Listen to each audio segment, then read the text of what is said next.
Hey my watchers, welcome. Today we are gonna see, what if Harry Potter was merciless shadow monarch? Join Patreon for early access exclusive content of super op stories. Also contents that's too far for YouTube. You will get 400 content there, please do check that too. Please subscribe this channel, because definitely I will try my best to provide a valuable content for you all.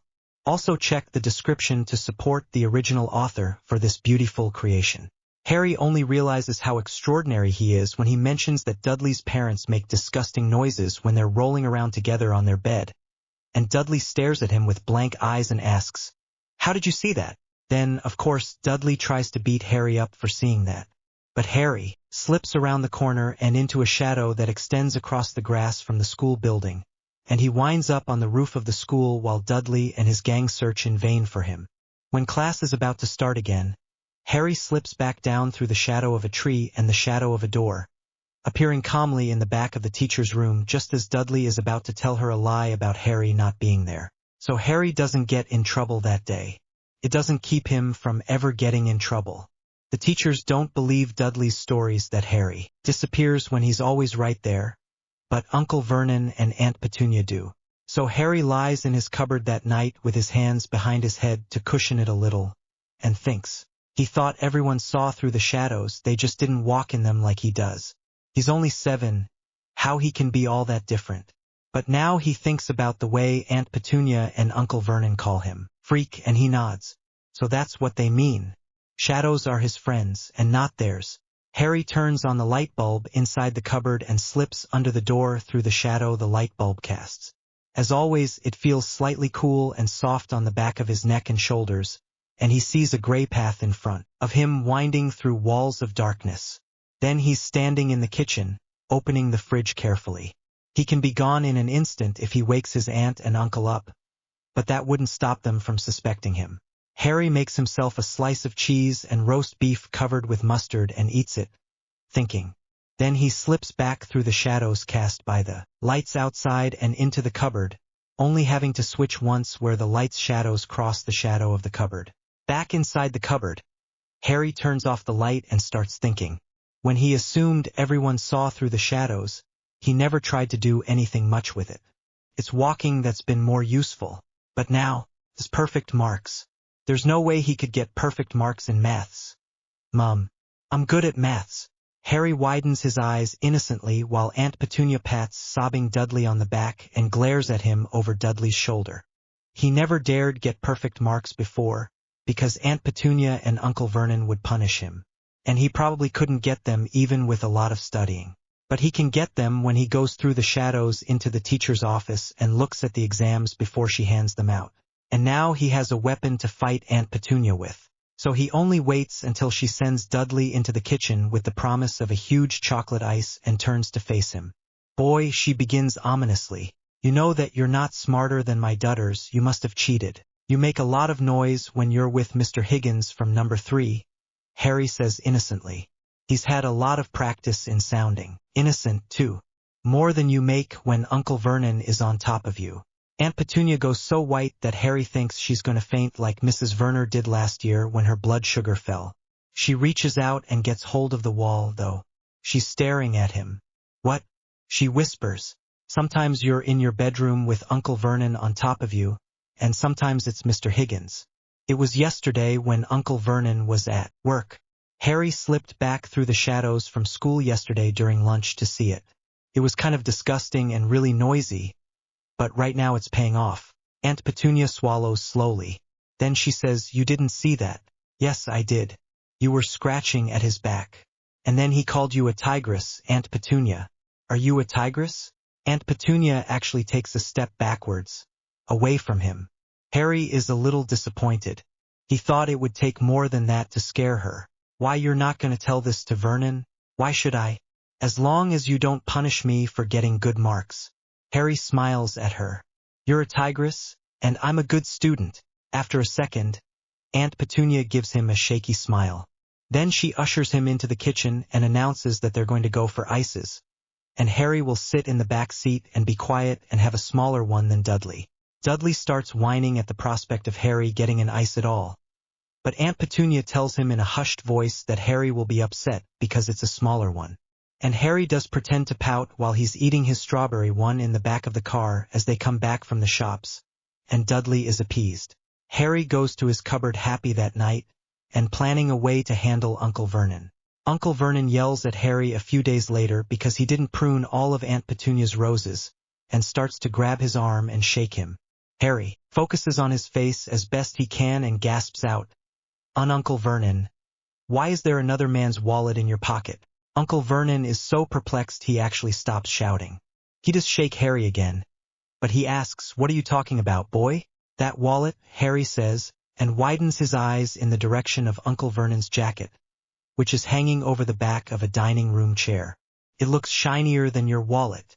Uncle Vernon turns around and reaches into his jacket pocket without letting go of Harry's arm. Then he shakes out the wallet and stares at it. There are pictures in there of children who are definitely not Dudley, and lots of 50-pound notes. Uncle Vernon wavers. Harry knows he probably wants to keep the 50-pound notes and just get rid of the wallet somewhere. That won't do at all. So Harry adds innocently, it looks like it belongs to Mr. Juniper, right?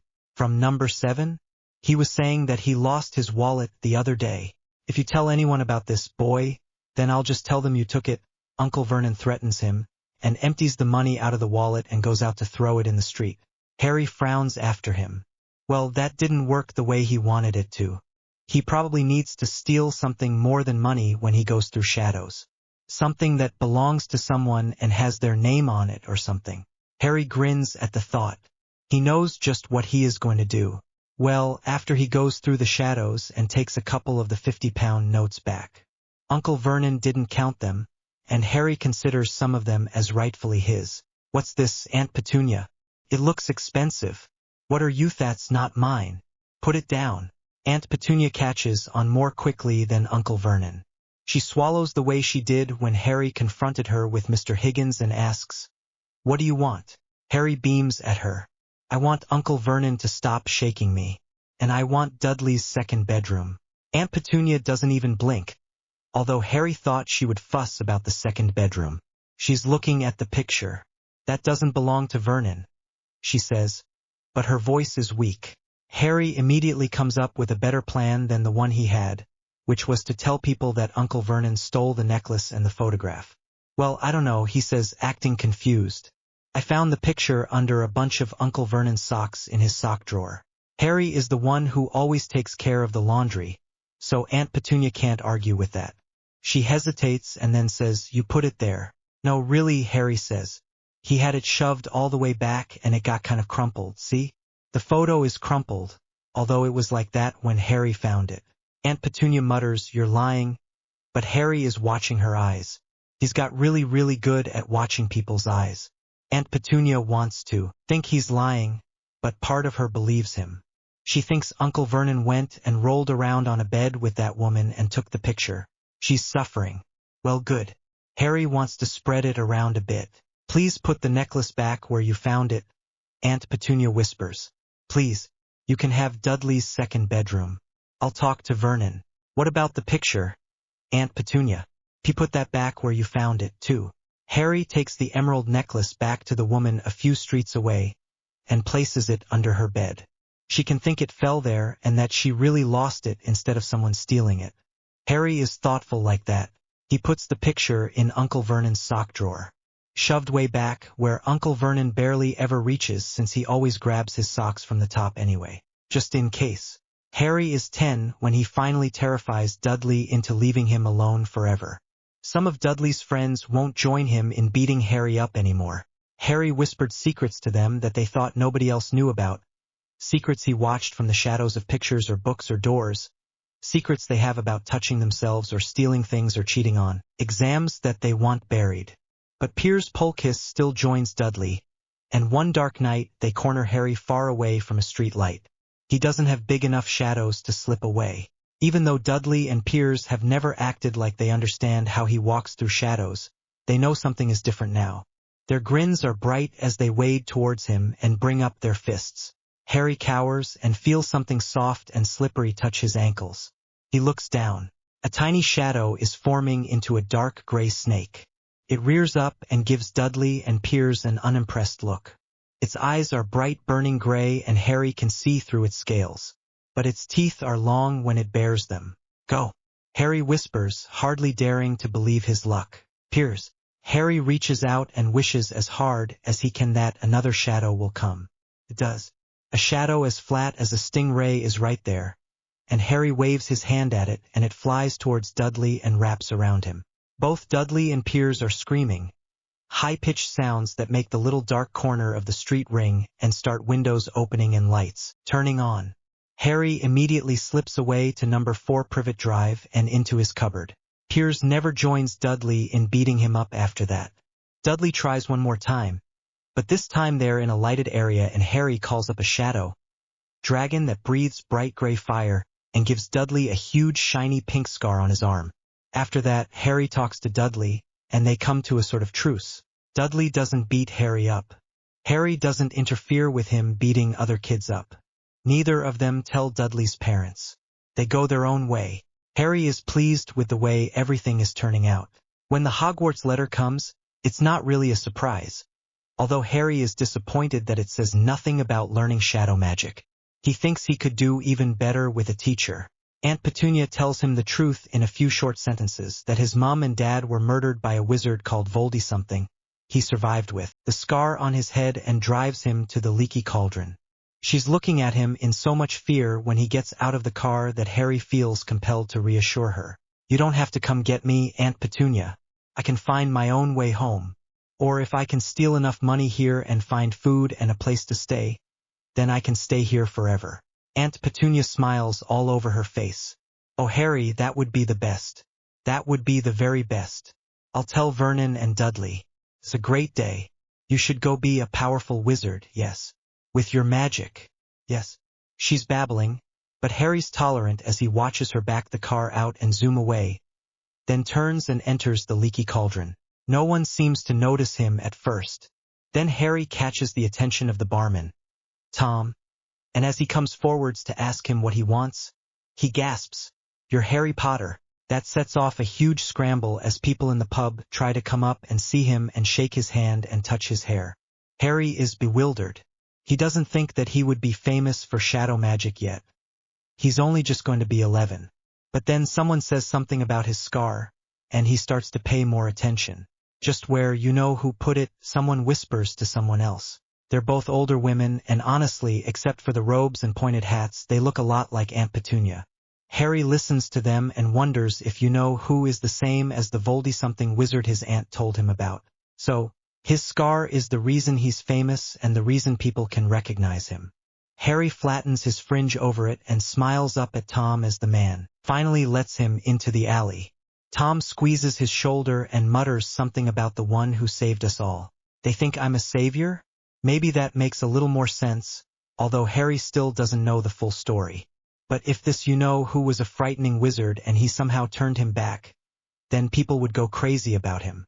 Harry remembers seeing some people on the telly who got other people fussing over them because they dragged someone out of a river or saved them from a fire or something. People like heroes. I'm not really a hero, Harry thinks doubtfully as he walks through the alley and tries not to gape at the brooms in the windows. The wands people are carrying. How their robes sway. But then he straightens his back and walks along without really meeting people's eyes but smiling in a way that would convince them he did. I'm good at making people think what I want about me, though. Harry goes to the bank because if he is going to steal money or something, it seems like this would be the place to start. The small creatures in front of the bank surprise him so much that he stops and asks the first one, "Who are you?" "My name is Gringotts," says the creature, and gives him a disdainful glance. "Have you never seen a goblin before?" "No." The goblin looks him over again. His face is more neutral this time, at least as far as Harry can read the expression of someone who isn't human. He nods at Harry and says, "Goblins are the keepers of the wizarding world's money.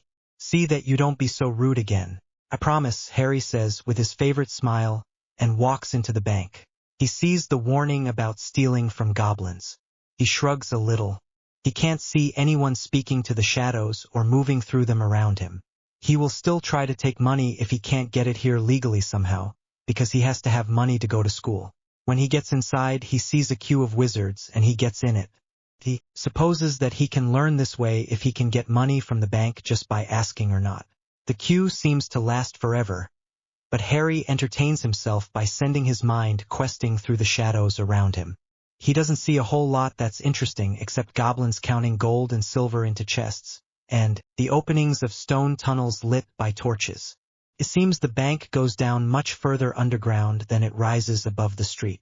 Harry isn't worried. If there's fire in those underground tunnels, there are also shadows.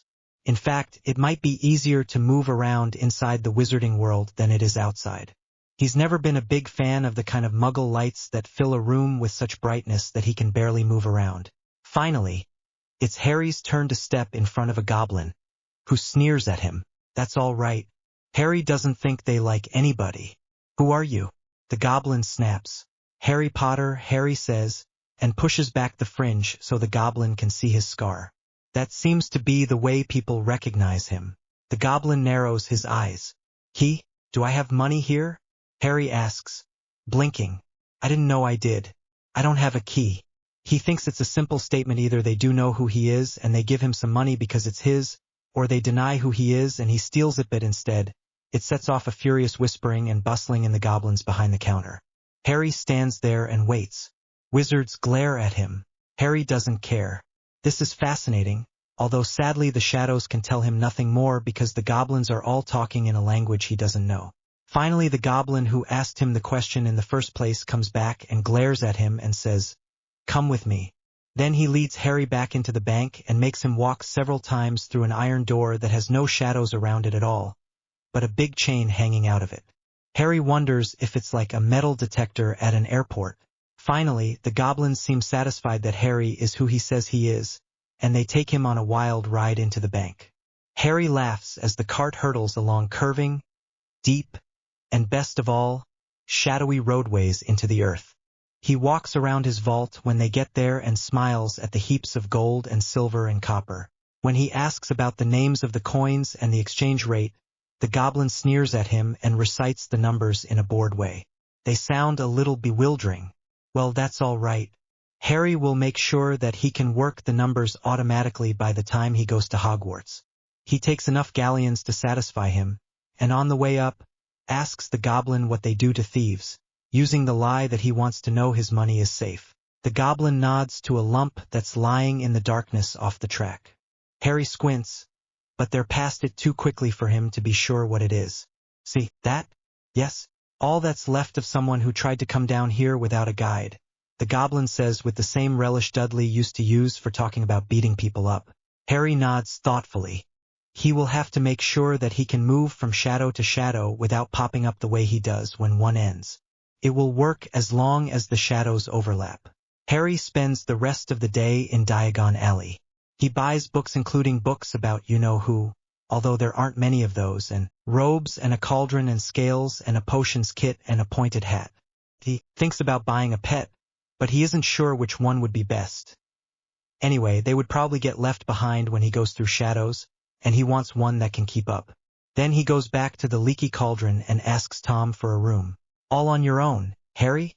Tom asks him, with a baffled frown that makes Harry remember when the nicer primary school teachers tried to take an interest in him. Harry nods shyly. My family are muggles. They don't feel welcome here, but I'll go home sometimes just to tell them I'm fine, and then I can be in London when the train leaves on the 1st. No explanation more than that is necessary to satisfy Tom. Harry thought it wouldn't be. Adults see what they want to see and hear what they want to hear. Soon he is in a room at the Leaky Cauldron having tea and reading in a book about you-know-who, that his real name was Voldemort and Harry somehow defeated him when he was 1 year old. That doesn't sound very likely, Harry thinks. Maybe the shadows actually defeated him, but he has time to worry about it later. He switches to another book that's more fun, about the wizarding sport called Quidditch, and reads long into the night, in his very own room with his very own money and a low fire that casts shadows everywhere. Shadows at Hogwarts. Harry wanders through the crowd around the Hogwarts Express, carefully dodging through a shadow when one person almost backs into him as they wave their arms and give tearful snuffling kisses to their parents. Harry still wishes for parents sometimes, but he's glad he doesn't have some of these. The month in Diagon Alley sped past. Harry read a lot and eavesdropped on a lot of people's conversations, wherever he could find mention of Hogwarts or his name. He still doesn't think he knows everything, but he knows a lot more than he did when he first got to the wizarding world. People do expect him to be a hero. They do think he will change the world somehow just by existing. And they do think that he's a bright, simple, innocent, polished, wise, naive lad, all at once. Harry has already concluded that trying to be all those things is impossible. He will be what he can, what he wants, and sometimes what other people expect, but he won't tie himself in knots over their expectations.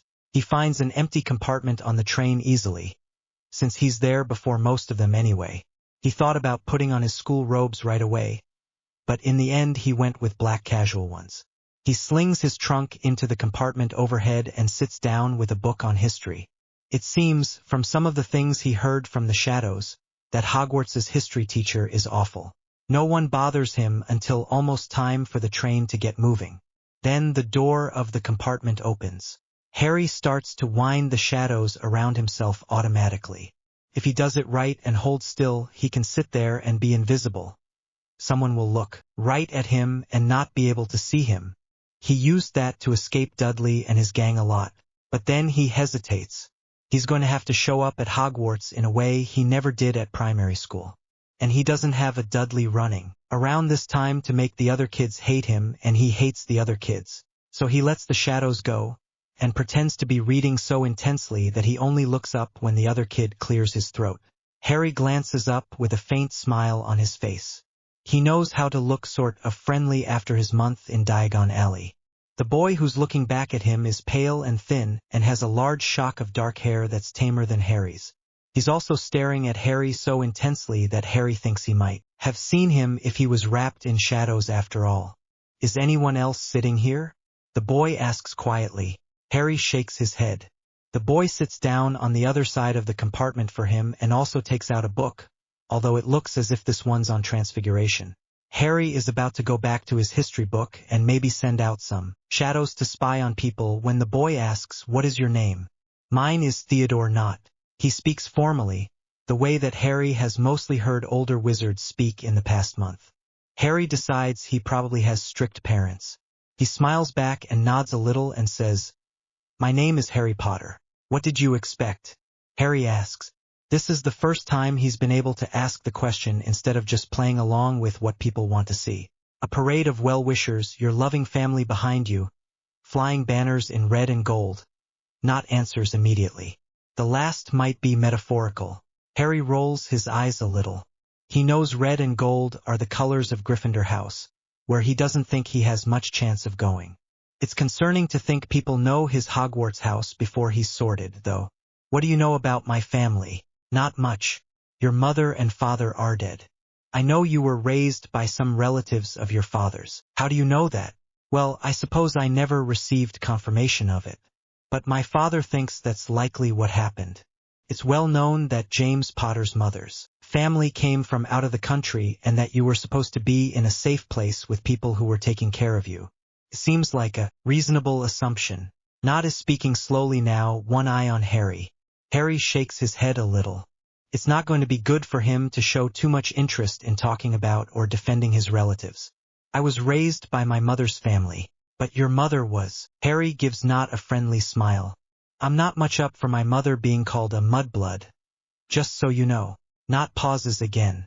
He seems to be a lot more careful than some people from Harry's primary school, which Harry has to admit he likes.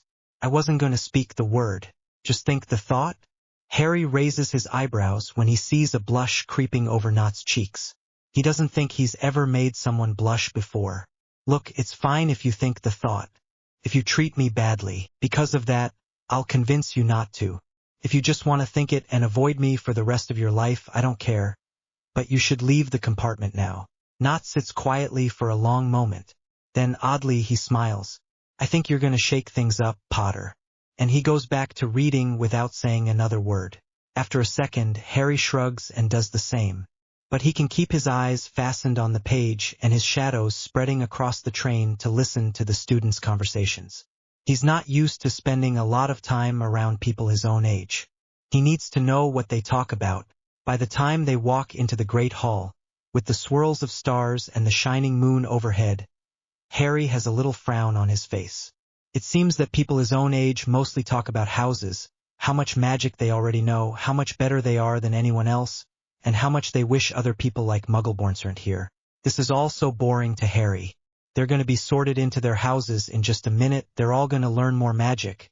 If you were really better than someone else you would keep it quiet so you could take advantage of them later, and there's really no difference between one wizard and another based on who their parents were. He hopes that he can actually fit into Hogwarts, but he's starting to suspect that he won't. After a second, Harry gives a little shrug. If he doesn't fit in, he doesn't.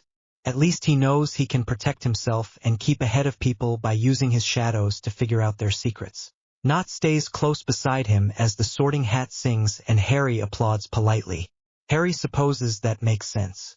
Professor McGonagall said that they would be sorted alphabetically, and Nott is pretty close to Potter, even though it might not be right before depending on the other students. Harry watches as the others get sorted. There seem to be a lot of cheers for Hufflepuff and Gryffindor students, not so much for Ravenclaw and Slytherin. It makes Harry want to roll his eyes. Do the other students care that much about what colors you wear and where you sleep? Sure, the hat also said that it had something to do with the founder's love for certain character traits, but Harry thinks that's so much nonsense. The founders aren't here and actually raising these kids.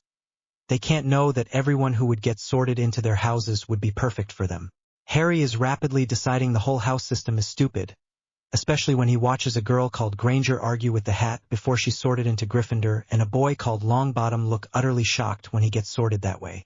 If you can go wherever you want, why does the house matter? Harry listens to Nott's name get called and smiles at him a little as he goes up under the hat. He's cautious and maybe clever and he can be quiet when he wants. Harry wouldn't mind sharing a dorm with him. Slytherin, the hat cries after a second. Harry shakes his head as he watches Nott walk over to the politely applauding green and silver table. Well, that might be the end of that. Harry thinks he's cunning, but he doesn't think he's particularly ambitious. He just wants to make people see what they want to see and leave him alone. A few other people go in front of him. Then Professor McGonagall calls his name. Harry walks over to the hat and puts it on his head. Curious. Will it see into his head like Harry sees through the shadows? So far, he hasn't read about magic that is exactly like his. Hello there, the hat murmurs to him. Aren't you curious? You don't agree with the ideals of any of the houses, do you? Pauses and actually seems to be waiting for an answer, so Harry has to shrug and say, not really. His hard work was never rewarded when he did all the chores for the Dursleys. If he stood up to Dudley and was brave, he only got punished. He doesn't see the point of reading books and doing nothing else, and he doesn't have any ambitions. The hat chuckles at him, making him start slightly. He didn't think the hat could laugh, although since it can sing, he probably should have. You don't think that wanting to know everything about everyone and be out in front of everyone is an ambition? I thought just wanting to survive wouldn't be an ambition. Being alive in this manner might help you more than you know. Not every ambitious person become a politician or the minister of magic. The hat gives another chuckle and then announces, as loudly as it did for Nott, Slytherin. Ah, well. Harry takes off the hat and gives it a dubious glance. If it says so, maybe he'll fit into his new house better than he knows. Turns out that he's wrong about that. Everyone in the Great Hall gapes at him. No one claps. Nott nods to him as Harry takes the seat across the table. But he murmurs, I couldn't applaud without looking singular. Sorry. It's all right. Harry ignores the whispers that have turned into mutters and the stares that have turned into glares. He's used to this from Privet Drive and people thinking that he's a delinquent after all. He does turn around and notice a professor at the head table staring at him particularly hard. Who's that? Professor Snape, the head of Slytherin, says a blonde boy who's staring at Harry as if he's all broken out in spots. You're in trouble if you don't appeal to him, Potter. He can assign detentions and take points. He seems to debate for a second, then holds out his hand. Draco Malfoy. Harry politely shakes his hand and doesn't say anything. He saw Lucius Malfoy's name on a list of suspected Death Eaters in one of the books. He doesn't see that Malfoy has anything to be proud of if his father was so weak as to follow another wizard. The food is good enough to make Harry glad he came to Hogwarts. But the way that most of the other Slytherins, not accepted, stare at him and whisper is annoying. So is the way that his head of house treats him after dinner. He comes up as they're leaving the great hall for the dungeons, pulls Harry aside, and sneers at him. "There will be no pranks played in this house, Mr. Potter," he says. For a minute, Harry thinks he's talking about the pranks Harry pulled on the Dursleys to get them to leave him alone. Then he sees the way that Snape stands there with his arms folded and a glare all over his face, and nods. This is another adult who hates Harry for existing, the way Vernon did. Well, that's fine. Harry knows how to cope with them. Snape seems confounded by his silence. He leans forwards. "The minute any of your housemates complain about you, Potter, any of them, I will assign you detention myself," he threatens. "Yes, sir," Harry says in his best neutral voice. That seems to satisfy Snape, who pulls back with an ugly smile. "Good luck finding the common room without a prefect to lead you, Potter," he mutters and walks off. Harry waits until he's gone to snort. He heard enough from the students on the train and at dinner to know the Slytherin common room is in the dungeons. So he goes down the stairs that he saw the other Slytherins heading towards and reaches out confidently towards the first set of. From there, Harry spreads out his attention in many different directions, rather like peering through many different windows and moving on, until he finds the Slytherin students traveling through a particularly large corridor with shadows at the beginning and end of it. Harry nods. He didn't think they would have reached the common room yet, when his conversation with Snape was only a few sentences long. He rears back and leaps through the shadows. He appears behind the last stragglers and hurries to catch up, just as the fifth-year prefect tells them the password is Peruse. Nott gives him a baffled glance as they walk into the common room. "I thought Professor Snape was talking to you?" he murmurs, "only to give me a warning against playing pranks and telling me he'll give me detention if I try," Harry says with a shrug. Does he hate pranks or something? He hates it when the Gryffindors try to sneak into our house or mess up our potions or spells.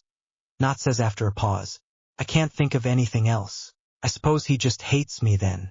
Nott hesitates, but Malfoy, on his way past, overhears Harry and guffaws loudly. "Maybe you should think harder about the things you did when you were 1 year old, he says and struts up the stairs. Harry rolls his eyes a little. If Snape was a Death Eater too, then Harry has interest in staying out of his way, but less than none in apologizing or doing whatever else Malfoy was actually saying.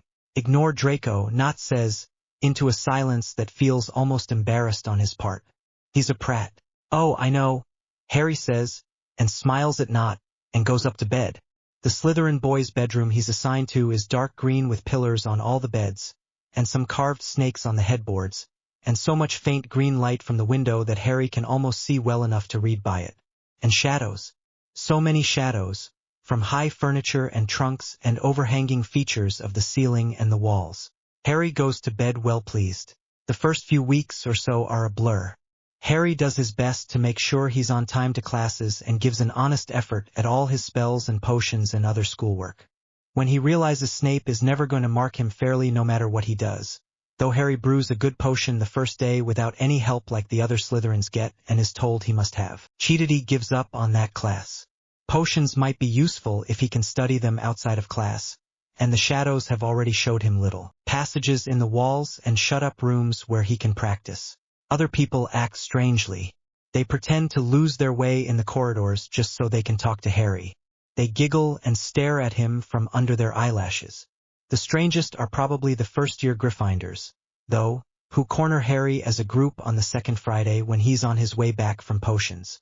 "We want to know why you aren't in Gryffindor," says a sandy-haired one who looks at Harry intensely. "Because the hat put me in Slytherin."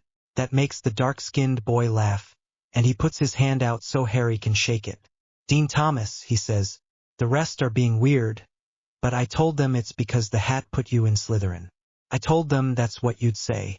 Harry shakes his hand and grins at him. "Harry Potter," he says, "now you've really met me, not the illusion most people carry around in their heads." "But you were supposed to be in Gryffindor," says the red-haired one. Harry is fairly sure his last name is Weasley, after seeing other Gryffindor gingers, but he doesn't know his first one. "My parents said your parents were." "So what?" "I can't remember them. It's not like they could influence me." But houses run in families. Harry shrugs. My other family is Muggles. They can't have houses running in their blood. He smiles at the Weasley until he looks uncomfortable and like he wants to go away. The sandy-haired one interrupts again, just as Nott comes around the corner and stops near Harry for some reason. You're sure that you don't want to be in Gryffindor? Then you could have friends like us. He has friends like me instead, Nott says in a cool voice and steps forwards so the other Gryffindors can see him. Why would he want ones like you? That makes Weasley and the sandy-haired one bristle. And the girls, who haven't said anything in the argument so far, look a little shocked. Thomas shrugs and says, and he has me if he'd like to talk to me sometime. He gives Harry a calm nod and walks away towards lunch. The other first-year Gryffindors don't seem inclined to move. Harry walks past them with Nott at his side. Let me know if they're bothering you again, Nott says, when they're almost to the Great Hall. They act like you're their icon who got painted in the wrong colors or something. Okay, Harry says slowly. Thanks, Nott. But honestly, why? Nott pauses, and Harry knows he's thinking something over. He turns around and studies the other boy. He thought Nott just happened to walk with him to some classes. After all, the first-year Slytherins usually travel as a group and sit next to him at lunch because the number of seats is limited, and talk to him because he knows Harry likes to read some books and has knowledge of things Nott finds interesting. But maybe it really is an attempt to make friends. It's not like Harry would recognize it. He's never had one before. Nott says, well, you're smart. And what I aspire to be. Someone who doesn't care about anything that anyone says, he adds, when Harry gives him a look, because Nott doesn't know about the shadows and Harry can't. Imagine him wanting to be the boy who lived. You just go on your way. My father tried to raise me like that, but it never worked. Seeing you, though, I'd like to be like you. So, a friend? Nott nods. He's staring at Harry hard and almost holding his breath. Harry smiles at him and extends his hand. Then I can be your friend as much as I am anyone's. It's hard to learn. I know, Nott says in a soft voice that makes Harry suspect he actually does. And they walk the rest of the way to lunch in pleased silence.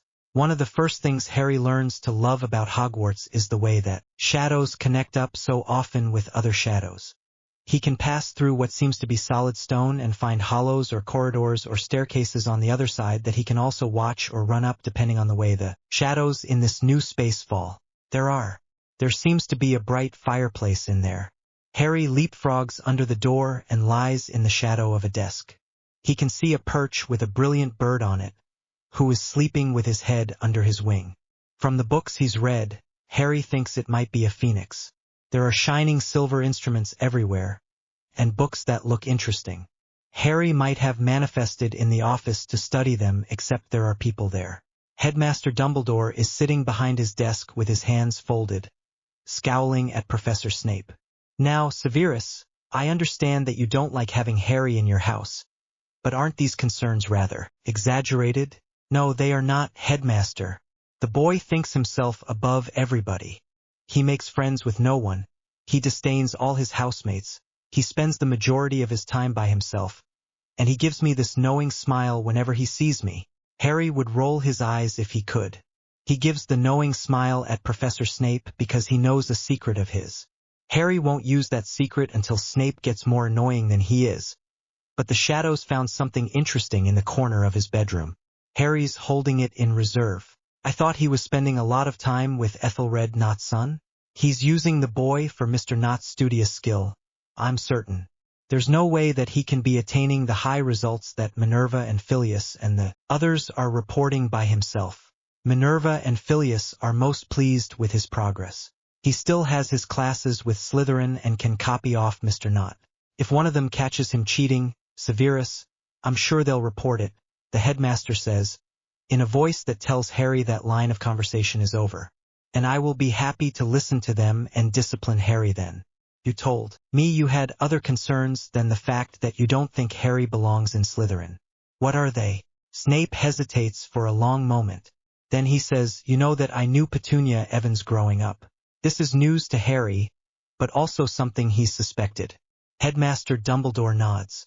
Yes, what of it? I've been to that house in Surrey where the boy resides or resided. I can find no trace of him there, Headmaster. No trace of his toys, his amusements, his friends. I looked into his aunt's mind and found stark fear of him.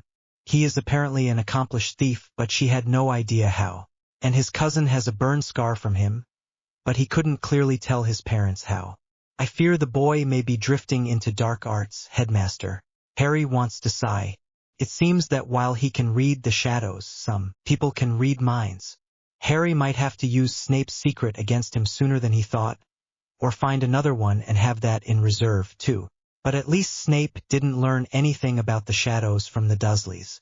None of them ever understood how Harry went from place to place, and the dragon that burned Dudley would have seemed like a creature Harry summoned to him, not something that was made of shadow. Why would anyone suspect that? The shadow magic hasn't been described in any of the books Harry has found, either. No one talks about it. Maybe he is unique in the wizarding world for more than his scar and his status as the supposed boy who lived. I see. Dumbledore sounds disturbed. Then I ask you to keep an eye on him, Severus, and try to find out how he's accomplishing feats like his perfect marks in Minerva's and Filius's class. Say nothing directly to him about the Dursleys or your idea that he doesn't belong in Slytherin. Do watch his interactions with Ethelred's son more closely. Mr. Knott must be getting something out of them, or he would have chased Harry off by now. Snape promises. Harry retreats from the headmaster's office and goes thoughtfully back down the stairs and into the common room, where he forms in a particularly shadowy corner. How do you do that? Harry turns around and studies Theodore for a second. He's insisted that Harry call him Theodore since the day they became friends. Although, sometimes he calls Harry by his last name. My secret, Harry says. Theodore watches him with a shadow falling across his face. He's one of the few people Harry's met who looks into shadows, rather than past them, and it makes him a better friend than Harry thought he'd find. Would you try to take the memory from me? No. I'd find out something you want to keep secret and hold it over your head until you were silent. Theodore actually smiles. If I don't have any secrets like that, you must have embarrassing ones, if not dark ones, Harry says. He's utterly certain. I don't want to do that because you're my friend, but this is more important. Theodore nods slowly. I think you've had to fight to protect yourself and your secrets, and no one ever helped you, he whispers. Harry thinks about it, then shrugs. That's true, he agrees. He doesn't count things like Dudley agreeing to stop beating him up or Aunt Petunia protecting him from Vernon as real. He had to force them to do it. I would be honored to help you protect your secrets, Potter. Why? And would you please call me Harry? It's weird when Dean does it and not you. Very well, Harry. Theodore give a big enormous pause before the name, like it's significant or something. And you can say it's because you're my friend. You can say it's because you're going to be very powerful and I'd like you to help lift me. You can say it's because I admire the way you interact with the world. As I've said before. All of those and more. Harry thinks about that in turn. Theodore honestly does seem as if he's impressed by more than Harry's title and scar. He and Harry discuss books sometimes, laugh sometimes, and spend more time together than anyone else. If it comes down to this, Harry feels like he can believe him. Okay, Harry finally says, as long as you realize what the price is for betraying me. As you say, my lord. Call me Harry. As you say, my lord. Theodore gets away with it, but only because he's Harry's friend. His first one, his real one, the first he's ever had. It gives him a lot of leeway in the coming years. Gifts of shadows. Harry sighs and closes another book. He's looked in all the books in the library that seem plausible for information about shadow magic. He can't find anything. As far as Hogwarts is concerned, he doesn't exist. He's been into the restricted section, but honestly, they don't have very interesting books in there. Just ones about painful magic, torture curses, dark arts, and the like. Harry isn't that interested in dark magic. The absence of light makes it impossible for his shadows to go anywhere. Like that third-floor corridor that Dumbledore announced was off-limits. Harry thought it would be interesting to explore, but there's only one torch near the entrance and nothing else. He got a few meters into the corridor and saw a huge oaken door banded with iron. But it must be absolutely dark under or behind that door, because he can't reach any further. Harry yawns and leaves the library. He has a fair way to go back to the dungeons, and he's tired enough that he doesn't want to just pop through the shadows. His aim is always bad when he's tired, and he's come too near to being discovered a few times. But his tiredness fades away when he hears laughter, the same kind he used to hear from Dudley whenever he and his friends had cornered someone. Harry wraps softness around himself and crosses to the opposite side of the corridor he's in. Malfoy and those two huge lumps that are always following him around are taunting a first-year Gryffindor. After some squinting, Harry recognizes him as Neville Longbottom. He honestly only knows that because Snape berates him so much that it catches Harry's attention even when he tries to dream through class. "Why don't you go home, Longbottom?" Malfoy asks. He swaggers a little even though he stands in place.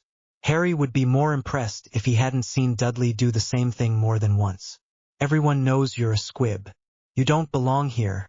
What do you even do besides blow up Professor Snape's cauldrons?" The lumps laugh on cue.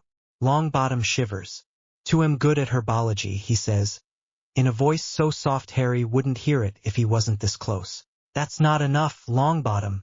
Malfoy shoves him, and Longbottom knocks his head against a wall. "What do you think you're doing here? Imitating real wizards and annoying them?" Harry wouldn't normally intervene, but everything about this scene could come straight from his past. Malfoy as Dudley, the laughing friends, the way that the victim tries to actually answer the question and only makes things worse when he does. Harry learned better at a young age, but none of the boys here ever did. It doesn't take Harry long to decide what to do. Stepping into sight will only make things worse. He forms the shadow along the left side of the wall and the one high on the right side of the corridor into wolves instead, and has them loom silently over Malfoy and his gang. The lump on the right, Harry thinks it's called Crabius, the one who sees them first. He pokes Malfoy in the side and stutters out, "Where what, Crab? Is it a prefect?" Malfoy turns around, and so he's the one who notices the wolves next. Longbottom's mouth is perfectly open and perfectly round, though, so he might have seen them earlier than Harry thought. Malfoy laughs nervously a second later. "Those aren't werewolves, Crab," he says, and makes his voice echo loudly down the corridor. "They're just somebody playing shadow puppet tricks." He takes a step towards the wolf lying crouched along the floor and raises his voice. "Come on, show yourself. You'll get in trouble picking on the heir to the House of Malfoy."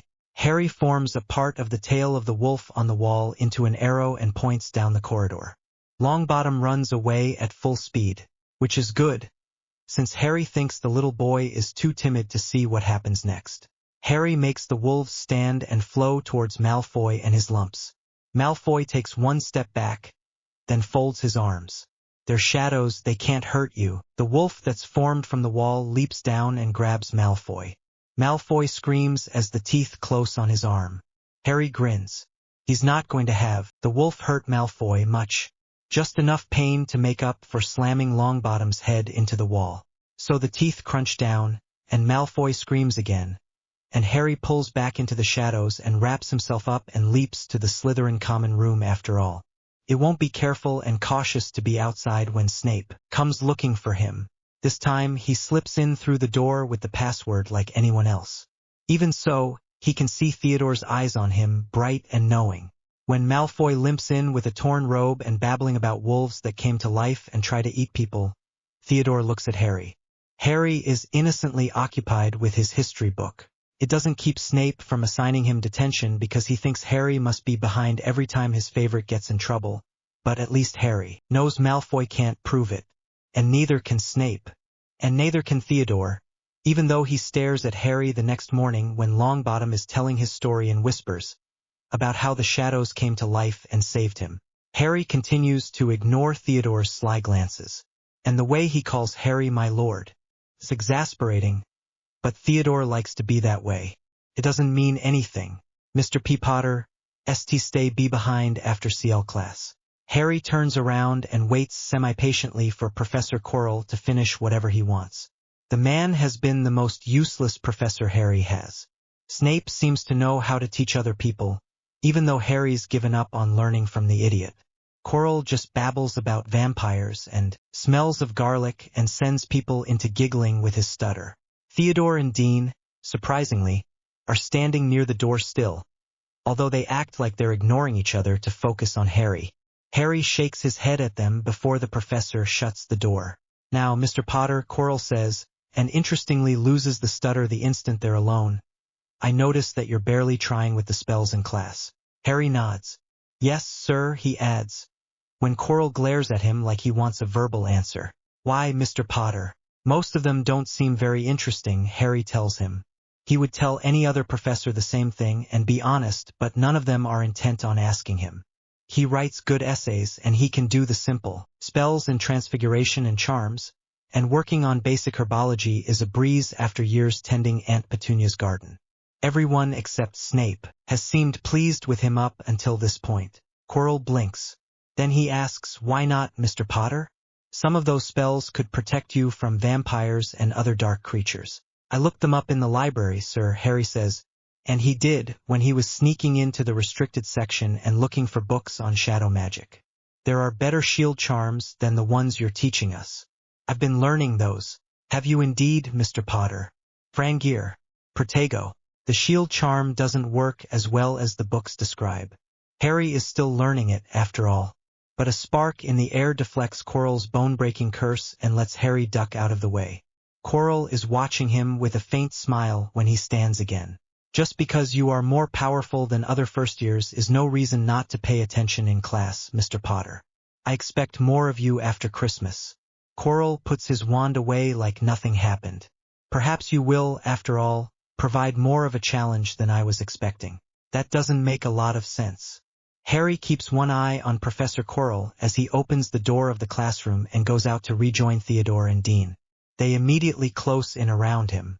Quirrell is giving him a nasty smile when Harry glances back. What did he want? Dean asks. He said that he noticed I wasn't make a whole lot of effort in class. Well, he's right, says Theodore. Harry shrugs. Most of the spells we're learning are boring. That's what I told him. I looked up stronger shield spells in the library. So he tried out a spell on me and I countered it. And then he told me that he wants to see better effort from me after Christmas. It still feels odd to tell the truth to people so often. But Theodore and Dean mostly tell it to him, so Harry's resigned. What spell did he send at you? The bone-breaking curse. Dean splutters. Theodore stops and looks at Harry. And you deflected it? Harry shakes his head. The shield didn't form all the way. Enough to turn it aside, not enough to work the way the book said it should. That still makes you really powerful, mate, Dean mutters. Think you could teach me to do that? Maybe, Harry says. He frowns a little. If it didn't work the way it should for me, then I don't know if it would work for you. Even learning a bit of a shield would make a big difference. Dean insists. I don't think I could deflect vampires the way Quirrell is always going on about. And the body bind is only useful if you can cast it, which I can't. Harry thinks about it, then says, okay. It's true that he has more free time than the other students who always have something going on, whether that's gossiping with friends or playing gobstones or Quidditch or learning to see over their noses, the way Malfoy hasn't mastered yet. You want to meet after dinner? Dean nods, and then speeds up to go to lunch because he complains that Harry and Theodore are walking too slow. Theodore continues to walk slowly, but he does say, you'd be willing to teach Thomas a spell like that? Mighty brave of you. Why? I already know it myself and I'll keep working on it. It's not like he can use it to hurt me even. It's purely a defensive spell. You know what some of our housemates would say about you teaching a Gryffindor. Even some of Thomas's mates. It's a good thing that's not their business. Isn't it? Theodore laughs, long and low. Then he glances sideways at Harry and asks, do you want to come home with me for Christmas? Father's agreeable as long as we don't make too much noise. He invents experimental potions, so he needs peace and quiet. Harry blinks, utterly surprised. He's never had someone invite him anywhere before. After thinking about it, he shakes his head. No thanks, Theodore. I'd like to meet your dad sometime, but I want to take this holiday to really work on my potions. Snape is useless at teaching me. Father could help you with those. I thought you just said he needed peace and quiet. Teaching is different. The only student he's had for 10 years is me, and he's already taught me everything I want to learn. Professor Snape is actually better for me because he can tell me the rules for regular potions. Father is only interested in experimental ones. Harry thinks some more about that. Well, it's true that he won't get anything out of Snape at all, and experimental potions sound more fun working with somebody than laboring endlessly over the ones that are in their book after a class when he can't do them. All right, Thanks, Theodore. Theodore's eyes flash with the kind of triumph that Dudley used to have when he persuaded someone to come beat up Harry. But Harry ignores that. Theodore can't hurt him and hasn't tried. Thank you, my lord. Someday you're going to say that in front of the wrong person and they're going to misunderstand and it'll get you in trouble. I'll take my chances. Harry shakes his head. Yes, Theodore will. One thing Harry's already noticed about him is how far he'll go for a joke, like calling Harry my lord or telling other people that Harry is his only friend when he talks to other people in their house and acts perfectly calm and friendly around Dean. Well, the jokes don't bother Harry much, so he can just keep making them. Professor Snape pulls Harry aside the day before the Christmas holidays are set to begin. I understand that you did not sign up to stay here, Potter. But I know you aren't going home to your family. No, I'm not, Harry agrees. I'm going to visit with Theodore and his father. You mean that you intend to continue your shameful program of cheating off of Mr. Nott? Snape draws himself up with a sneer that looks like all the others have been practiced for it. I will not stand for it, Mr. Potter. I have been to visit your family. I know your secrets. You are a liar and a thief, and you will stay here at Hogwarts where I can keep an eye on you. Harry smiles a little. Well, here's a chance to test his power over Snape. And I know your secret, Professor. The one that you have in the corner of your bedroom? If you don't let me go visit Theodore, then I'll tell the school. It's hilarious to watch how fast Snape loses color. It's like watching him bleed. He leans on the wall for a second, and then straightens up and shakes his head. You cannot possibly. You have a picture of my mother, Harry says calmly. Took him a bit to figure out it was his mom, since he's never seen a picture of her. But the eyes were a huge clue. And it turns out that Snape has her name written all over these love letters that form part of the shrine, too. You have candles lit to her. You have dozens of pleas for forgiveness written to her. He waits, then adds, how would students react to know that the big bad Professor Snape is still in mourning over a woman who died 10 years ago? That he's like a schoolboy with a crush? Professor Snape breathes and stares at him. Harry smiles back. Finally, Snape flings his door open and snarls, "Get out. I will not interfere with your going to Mr. Nott's house." Harry nods at him and departs. It's good that he didn't need to reveal this particular secret so soon. That gives him power in the future without having to find out another secret of Snape's. And now he gets to go with Theodore and spend what he hopes is a perfectly nice holiday. It does turn out to be a perfectly nice holiday, somewhat to Harry's surprise. Ethelred, as he tells Harry to call him, is an older man with a white mustache and eyes that seem to look past Harry into the distance. But he is great at experimental potions, and he has to explain enough simple stuff when Harry asks him questions that Harry knows he'll go back to Hogwarts with a better idea of how to crush, dice, and cut up ingredients, and when to use his wand to start the flame, and which potions can't have magic used anywhere near them. It's nice to be in a huge house that no one minds him being in, either. Harry and Theodore explore the manor's mostly empty rooms, do some potions in the lab under Ethelred's watchful eye, fly brooms above the withered Quidditch pitch, do holiday homework, and relax in front of a huge fire with hot chocolate that has marshmallows in it. Harry never got to have it before. He sees why Dudley likes it, and Theodore talks. He tells Harry that his mum is dead, which is something Harry knew already but didn't pay much attention to. He tells him about learning potions from a young age, learning to read on his own because his father didn't think he was interesting until he did, getting his first practice wand at the age of 7, ordering house elves around, and going to Diagon Alley whenever he wanted. Harry listens and he understands. Theodore is telling him secrets without Harry having to even use the shadows to find out anything. He's starved for someone to listen to him. They're friends, so Harry can. It's kind of nice. Theodore's dad is a good potions teacher, but Theodore is right that he isn't much of anything else. Harry thinks it possible that Theodore was abused, too, just not as much as Harry was. Being ignored sounds like heaven to Harry, but not when it's your magical parent instead of your muggle aunt and uncle doing it. So Harry listens, and pries into a secret of Ethelred's in case he has to use it someday, and enjoys his holiday for the first time ever. When Theodore gets him a Christmas gift of a book on Dark Lords that Harry couldn't find in the restricted section or Diagon Alley, Harry laughs.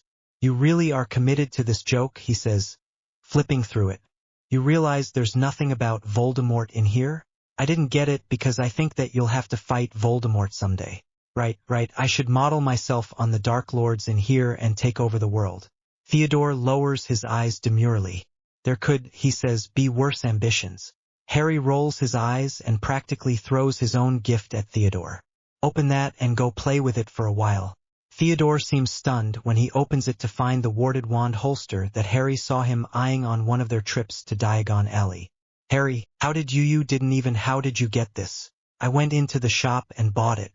Harry is discovering that he has his own sense of humor that involves telling the truth, the way he did when the Gryffindors asked him why he was in Slytherin. No, this came from an Antipodean opali? I know. There's a little pamphlet the shop gave me with the holster. I think it's in the wrapping somewhere. Theodore doesn't look for it.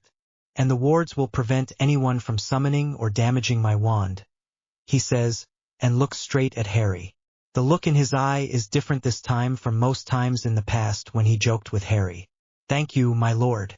Harry shrugs, but he's smiling as he does it. He discovers that he likes making friends happy with the gifts he can give. He hopes Dean is happy with the book on Quidditch Harry sent him, even though it was cheaper than the holster. You're welcome. The rest of the school year is honestly pretty quiet. Harry heard rumors of a troll in the school at one point last term, but it turned out to be the imagination of a couple of drunken seventh years. Malfoy doesn't bully Longbottom anymore, and spends his time staring nervously into shadows. Harry makes a shadow snake follow him around at one point until he cracks and goes screaming for Professor Snape. It's worth the totally justified, not that he can know it, detention Professor Snape gives him. He teaches Dean and Theodore the shield charm and gets better at it himself. Defense against the dark arts is a bit more interesting with Professor Quirrell casting rougher spells at him all the time. And one day, Harry wanders into the headmaster's office and finds no one there. Not even the Phoenix, and plenty of shadows. Harry promptly manifests and looks around. He can't see any alarm wards on the bookshelves, and given the amount of shadows falling over them, he would have dared it even if he could. He goes over and scans them for a few seconds, trying to pick out either the fattest or the most interesting book by title. There's one, Secrets of the Darkest Art. The title does seem to be about darkness and not shadows, but Harry knows this is one he didn't see in the restricted section. He picks up the book and shakes it back and forth. No alarms go off and no spiders fall out of the pages. Harry disappears back into the shadows with it, well satisfied. He makes sure to only read the book when he's alone in either the least well-lit corner of the library or in his bed in the Slytherin dorms with his curtains shut tight. Parts of it aren't that interesting, just a lot of muttering about how powerful darkness is and how you can get the most power out of eating your enemies' hearts and things like that. Harry is not impressed. Eating hearts looks messy and gross. But there's a part that's really interesting when it's discussing the side effects from something called a Horcrux that involves splitting your soul and sticking it in objects. The murder to split your soul also look messy and disgusting, but Harry is fascinated by the list of side effects. They include changes to the face, the reddening of the eyes, the skin shifting so it looks like the scales of a snake or the skin of a frog, and power over shadows. It's just one line, and it doesn't describe it further than that. It also says that not everyone who creates a Horcrux has this, any more than all of them have red eyes. It's just a list of possible side effects and goes on to talk in more detail about the Horcrux creation process that Harry skips over. Harry lies in bed thinking that night, and nodding as the ideas come into his head. Yes, he knows that Voldemort has red eyes and he thinks he remembers that from his nightmare as well as reading the descriptions of him. So Voldemort probably made a Horcrux. And then when he went after Harry and his parents that night, what happened? That's the point that Harry doesn't understand. If Voldemort was going to make a Horcrux, another one, to have power over shadows, or he already did, then how did Harry wind up with it? Harry doesn't know, and he isn't sure that he can find out. But he knows that the power over shadows is his, and he's not going to give anything up, and he's not going to go without it. He does wonder if maybe one of Voldemort's Horcruxes ended up in him. The scar would be the obvious place. Well, Voldemort can't have it back, assuming he still exists, which the Horcruxes book suggests he does. The power is Harry's, and he's keeping it. As the year goes on, Harry does notice Dumbledore watching him keenly, but he doesn't think much of it. After all, Dumbledore had the Horcrux book in his office and he might know about Horcruxes. And if Dumbledore thinks that Harry should be in Gryffindor or that he's destined to defeat Voldemort the way some people do, then he would probably be pretty puzzled by how Harry's behaving. But it's not until the end of the year, after Professor Quirrell abruptly disappears and there's really no answer to all the students' confused questions, Dumbledore does call Harry up to his office. Harry pretends to be confused by where the gargoyle is and what the password is, until Professor McGonagall comes by and tells him. Then he walks up the moving staircase and knocks on the office door for the first time. "Come in, my boy, come in." Harry steps into the office and nods at the phoenix on his perch. Then he glances around at things that he only saw once in person, without the film of gray over his eyes that the shadows always give, and he sits down in the chair in front of Dumbledore's desk. "You wanted to talk to me, sir?" "Yes, Harry. I understand that you didn't investigate the third-floor corridor?" Harry blinks. Of all the things he thought Dumbledore might say, that wasn't one of them. He expected to be accused of stealing the Horcrux book. "Sir? I thought we weren't allowed to go in that corridor?" "Students weren't supposed to," Dumbledore says, nodding. "But I was guarding a rare treasure there, and someone has stolen it. I simply wondered if you had investigated the corridor, since I know that you know many other secrets about the school." "No," Harry says, shaking his head. "It never seemed that interesting. And it was too dark, not something Dumbledore needs to know about." "Ah, a pity.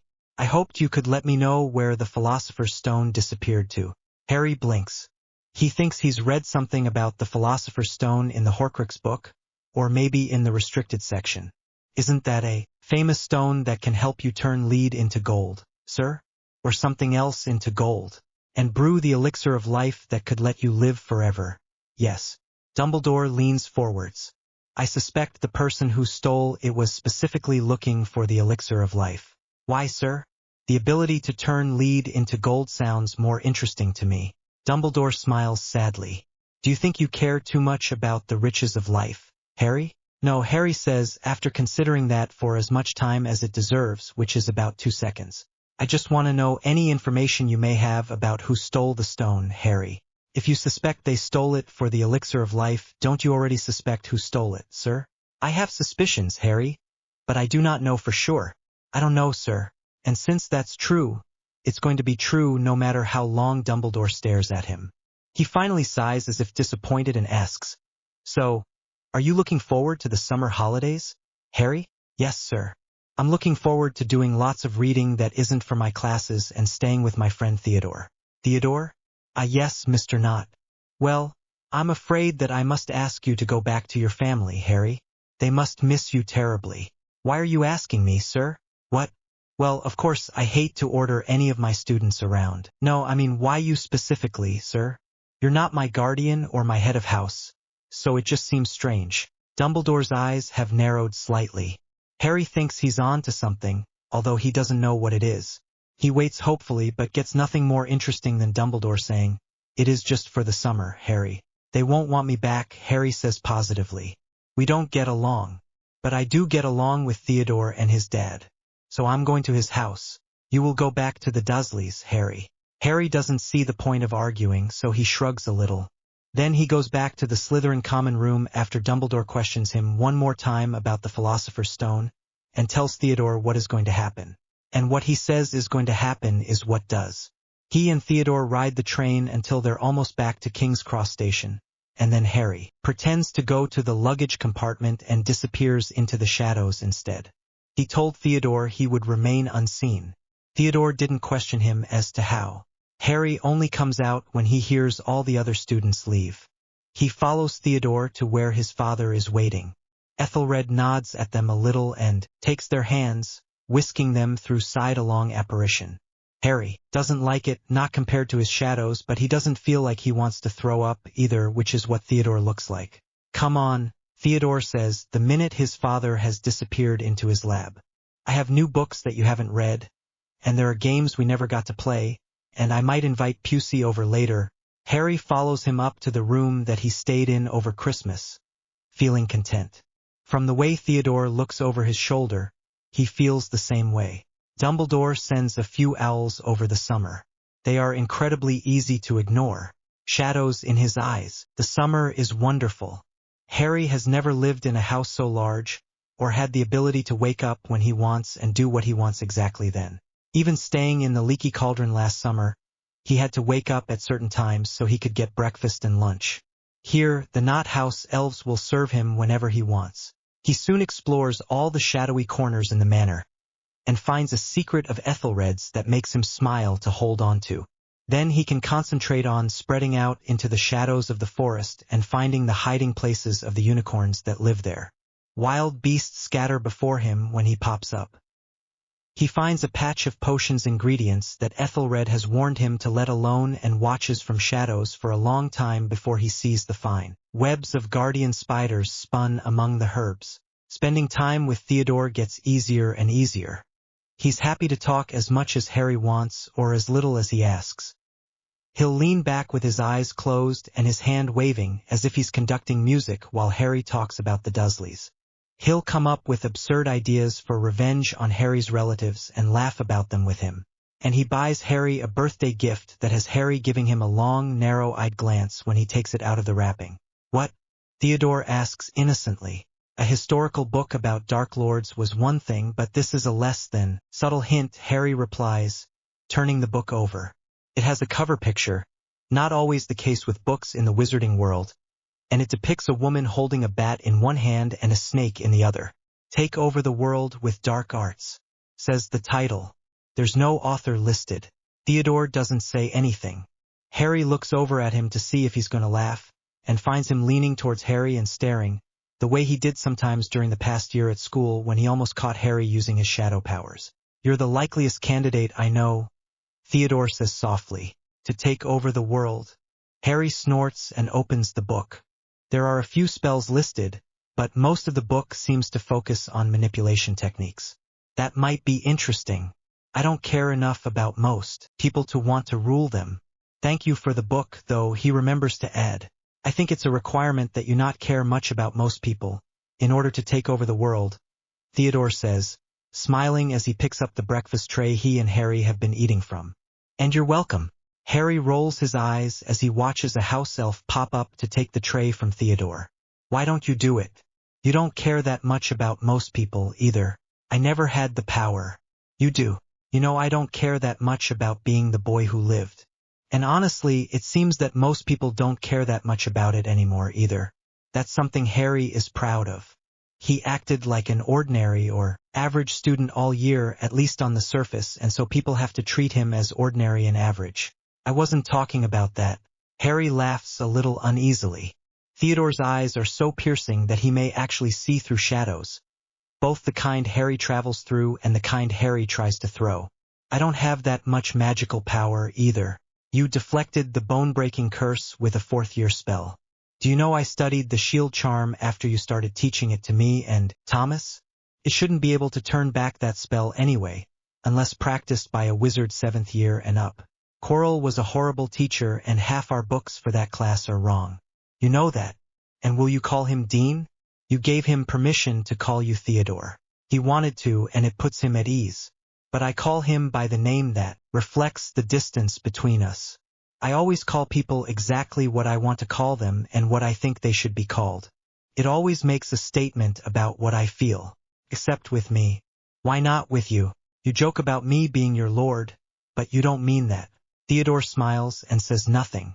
Harry decides that he is going to change the subject, this time to one of the dark spells that they learned from a book in Ethelred's library. And Theodore is joking.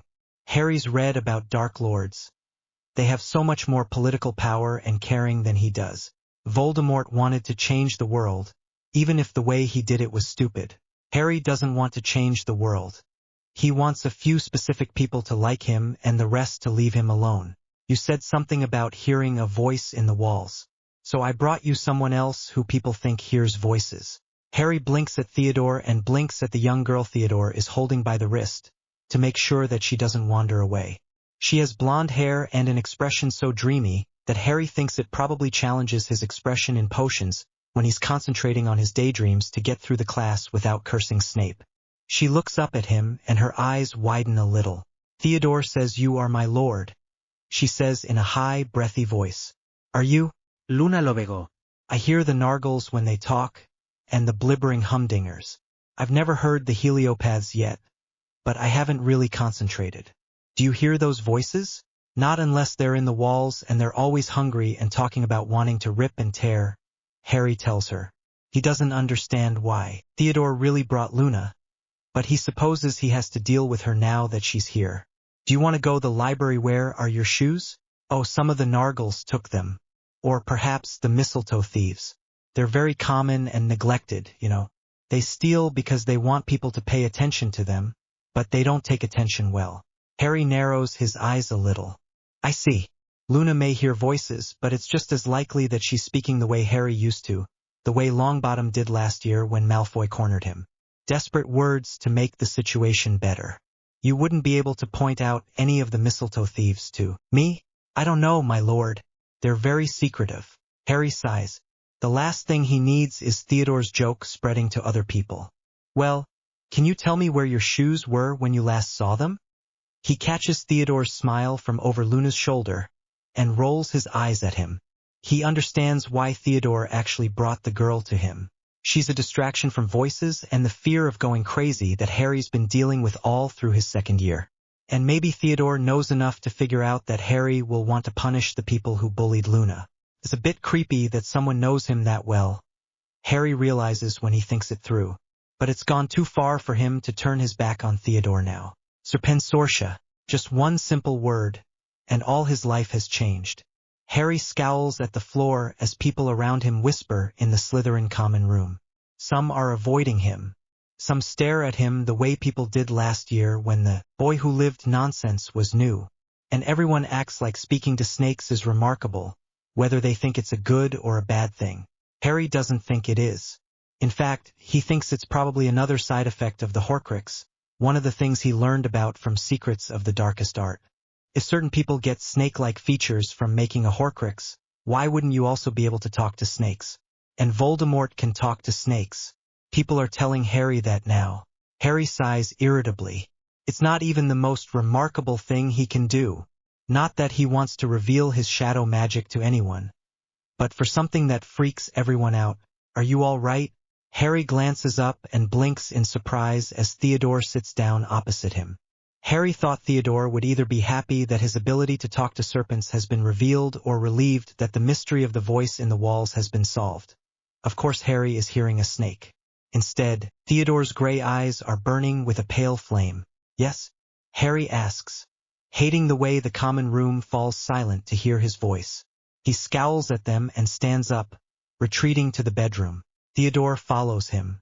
Harry sits down on his bed and repeats, yes, it's annoying, but it's not the worst thing that's ever happened to him. I don't want bad things to happen to you, period, Theodore says in a voice deep enough to make Harry blink. Should I curse someone to take the attention off you? Malfoy, perhaps? Harry does manage to smile then. No, it's all right. I'll continue to keep my head down and not demonstrate Parseltongue in front of them, and eventually people will forget about it. So Harry hopes, but it turns out that someone is petrifying people and leaving messages written in blood on the walls. Something about the Chamber of Secrets. People actually ask Binns and other professors about it, and Binns is the one who tells them. A secret chamber with a monster. Inside it that Salazar Slytherin and his heirs can unleash to drive mudbloods from the school. Harry thinks this is the stupidest thing he's ever heard in his life. Muggleborns belong in the school as much as anyone. Harry can't even tell the difference between Muggleborns and purebloods unless people tell him what they are. Dean picked up the shield charm as fast as Theodore last year. Why should anyone think blood has to do with power? Why does anyone think he's the heir of Slytherin? He had a Muggleborn mother. For fuck's sake. Most people don't even think that he's a proper Slytherin. And he's not the kind of grandstanding idiot who would leave a secret chamber full of snakes in the school. Theodore and Luna start shadowing him as he goes between classes. Harry tells them that they don't have to, but that's only until the first time that some Gryffindors think this is the perfect time to ambush him. Dean isn't with them, thank goodness, or Harry would have to question one of his few friends. But Weasley has his arms folded, and the sandy-haired Finnegan who questioned Harry last year is right behind him, and the bushy-haired Granger has a scowl on her face, and even Longbottom is lurking on the fringes of the crowd. So, Weasley says, in what he probably assumes is an impressive voice. That only lasts until Harry gives him a flat stare, but his voice is only a little lower when he starts again. You must be the heir of Slytherin, Potter. Why? Because you can talk to snakes. Harry waits, and then snorts as silence fills the corridor. I'm sorry. This was the part where I was waiting for your horrified gasps. But I think that even Gryffindors know by now that this isn't really news. Who else can it be? Granger inches forwards, scowling at him. You've got a Muggle-born Gryffindor and a Hufflepuff petrified. But no Slytherins. So am I exempting the Ravenclaws, too? Harry rolls his eyes when they all hesitate. Oh look, a piece of evidence that doesn't fit with your theory. Now slink back to your common room and clear the way. He steps around the Gryffindors. He's on his way to astronomy, and he's going to have to be up late enough tonight without dealing with any disappointment from Professor Sinistra. You have a Ravenclaw friend, Weasley declares, pointing at Luna with one finger. Yes, and I have a Muggle-born Gryffindor friend, too. Harry counters, irritated. Dean hasn't been petrified. If you're going to use the petrifications as evidence, then you're going to have to find better ones. The Gryffindors get out of the way, but there are confused looks and murmurs after him. Harry rolls his eyes. They're so desperate to find a hero or a villain, and they want to press me into that role, he says in disgust. Some people just never heed their own brainworms, Luna says breathily. Theodore doesn't say anything, but he reaches forwards and grips Harry's shoulder hard, then lets his hand fall. Harry has another chat with Professor Dumbledore after Granger is petrified. Dumbledore calls him up to the office and sighs at him when Harry refuses tea and refuses lemon drops and refuses to look him straight in the eye. Harry knows some more about legilimency now and how it works, and he is absolutely sure that Dumbledore is a legilimens. Harry, I know that we didn't get along much last year, and you weren't able to tell me anything about who stole the Philosopher's Stone. But surely you must see that the petrifications have advanced to the point where you must share information with me. What makes you think I have it, sir? Your head of house has hinted that you have your ways of knowing things, Mr. Potter. Harry wants to roll his eyes.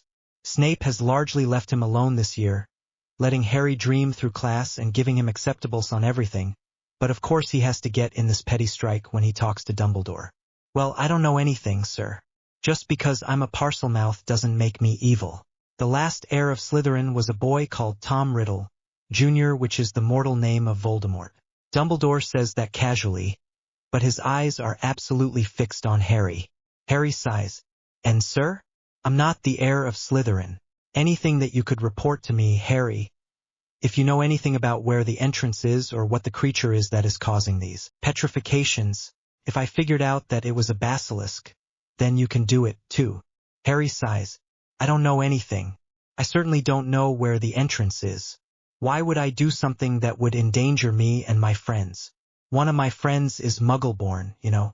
Why wouldn't I tell you if I knew? Dumbledore hems and haws about it. But it's very clear that of course he isn't going to tell Harry that he knows he's a Horcrux and that's where his Parseltongue abilities come from. So in the end Harry leaves the office with nothing said between them except vague warnings to pay attention. Dear boy, pay attention. Harry is fairly sure that Dumbledore could figure out not just what is petrifying the students but where it is if he cared. He's so much more powerful than Harry will ever be. He's had years more in the wizarding world to study all kinds of secrets and magic. It's ridiculous that he has to ask children to spy for him. Harry is unimpressed. The Weasleys are crying. Apparently someone painted a message in blood on the walls about Ginny Weasley. The little first-year girl Harry hasn't noticed much, and took her down into the chamber to lie there forever. Harry has other things to worry about. For example, it's become clear that it's other Ravenclaw children who are bullying Luna, not imaginary beasts. So Harry wraps the shadows around himself and remains near the entrance of Ravenclaw Tower until two of them come out, girls in Luna's year. Harry has been practicing with the shadows. As fun as it was to torment Malfoy last year with wolves and snakes, it was also fairly obvious, and someone might manage to realize that he practices shadow magic from that. Now he breathes out, and a shadow below the torch at the bottom of the stairs blows out and engulfs the two Ravenclaws. They're screaming and clawing at their faces. They assume they've gone blind. Harry slides forwards, his steps soundless, and reaches out and grabs their arms when they're about to try and find the stairs. Twin screams echo as they feel his hand on their arms. Harry smiles and lowers his face.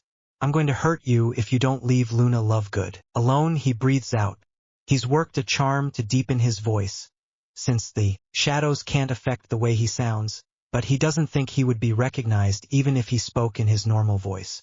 They're reeling and blinded right now, and still no one has any reason to suspect he will do this. Loony? Asks one of the girls, who seems to be startled out of her fear by the unexpectedness of the request. Harry pinches her arm hard, making her shriek. Her name is Luna. You'll call her that from now on and return her shoes and anything else you took. If you don't, then I'll take you into the darkness. What happens then? Demands the girl who spoke before, obviously the braver one. You won't return.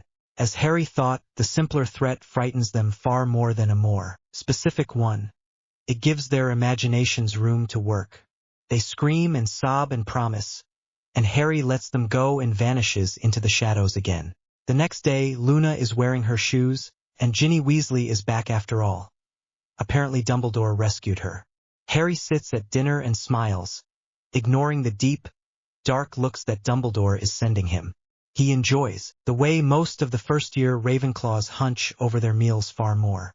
He knew people only needed a little encouragement. This time, Dumbledore tries to have the Weasleys keep an eye on Harry on the train.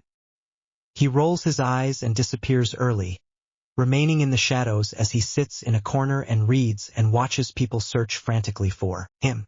Harry cheerfully reappears in a shadow in the corner of the station and joins Theodore and Ethelred on the way to their house. Theodore insists on practicing more dark arts spells with Harry this summer, and being with him as much as possible.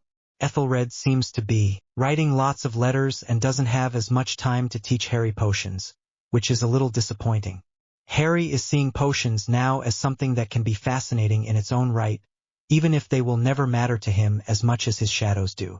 Theodore is the one who comes into his bedroom one morning where Harry is barely awake and announces, "The Dark Lord is back." Huh? Harry sits up, yawns and rubs his eyes. What are you talking about? My father says that the Dark Lord has returned, with the help of the Philosopher's Stone, and he might visit the house. Harry watches Theodore silently. He knows exactly what he is going to do if Voldemort tries to kill him. He's going to melt through the shadows and never return to Hogwarts or Theodore's house. He can make a living in Nocturne Alley with what he knows now, and his ability to brew some basic potions, cast some dark spells, and find people's secrets. He will miss Theodore and Luna and Dean, but he's not going to stay here and be killed because some people want to grovel and kiss Voldemort's robes. Theodore reaches out, seeming to understand Harry's thoughts, and grips his hands tightly. I would never let him hurt you. How could you stop him? Harry asks. Theodore's lips tighten, which Harry assumes means that he wasn't supposed to ask that question. You can protect yourself and I'll support you, he finally says instead. Harry nods. Do you think your father is going to take up the status of an active Death Eater again? He's been writing to the Dark Lord. Theodore's voice is low, and he looks off to the side and flushes. I sneaked into his office and looked at his letters. He's agreed to serve him. That's one reason the Dark Lord might visit. Harry nods again, unsurprised. Ethelred is a lot like he would be if Harry was melancholy and didn't have shadow magic. He'll go along with the dictates of a more powerful wizard because there's a strong chance that doing so will see him left alone to practice his potions. Harry might be willing to do the same thing, but because of his name and supposed deeds, Voldemort is never going to leave him alone. Are you going to leave? Harry studies Theodore. His face is calm and shut down, but his hands are clutching Harry's so hard that they're going numb.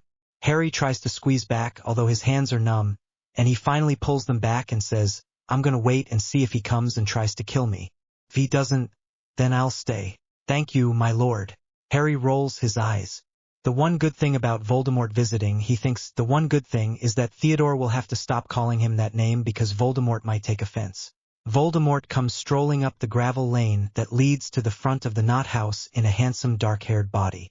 He does have red eyes, Harry notes dispassionately from near the apple tree he's been reading under. He also has a lot of height Harry didn't expect for some reason and a white face with ripples of scales under the skin. Harry isn't hiding invisibly under a shadow because he doesn't want to test that magic in front of someone who might recognize it. Voldemort can see him. He stops and looks at Harry for a long time. Harry looks steadily back. He expected stinging or something in his scar, but there's nothing except that steady gaze.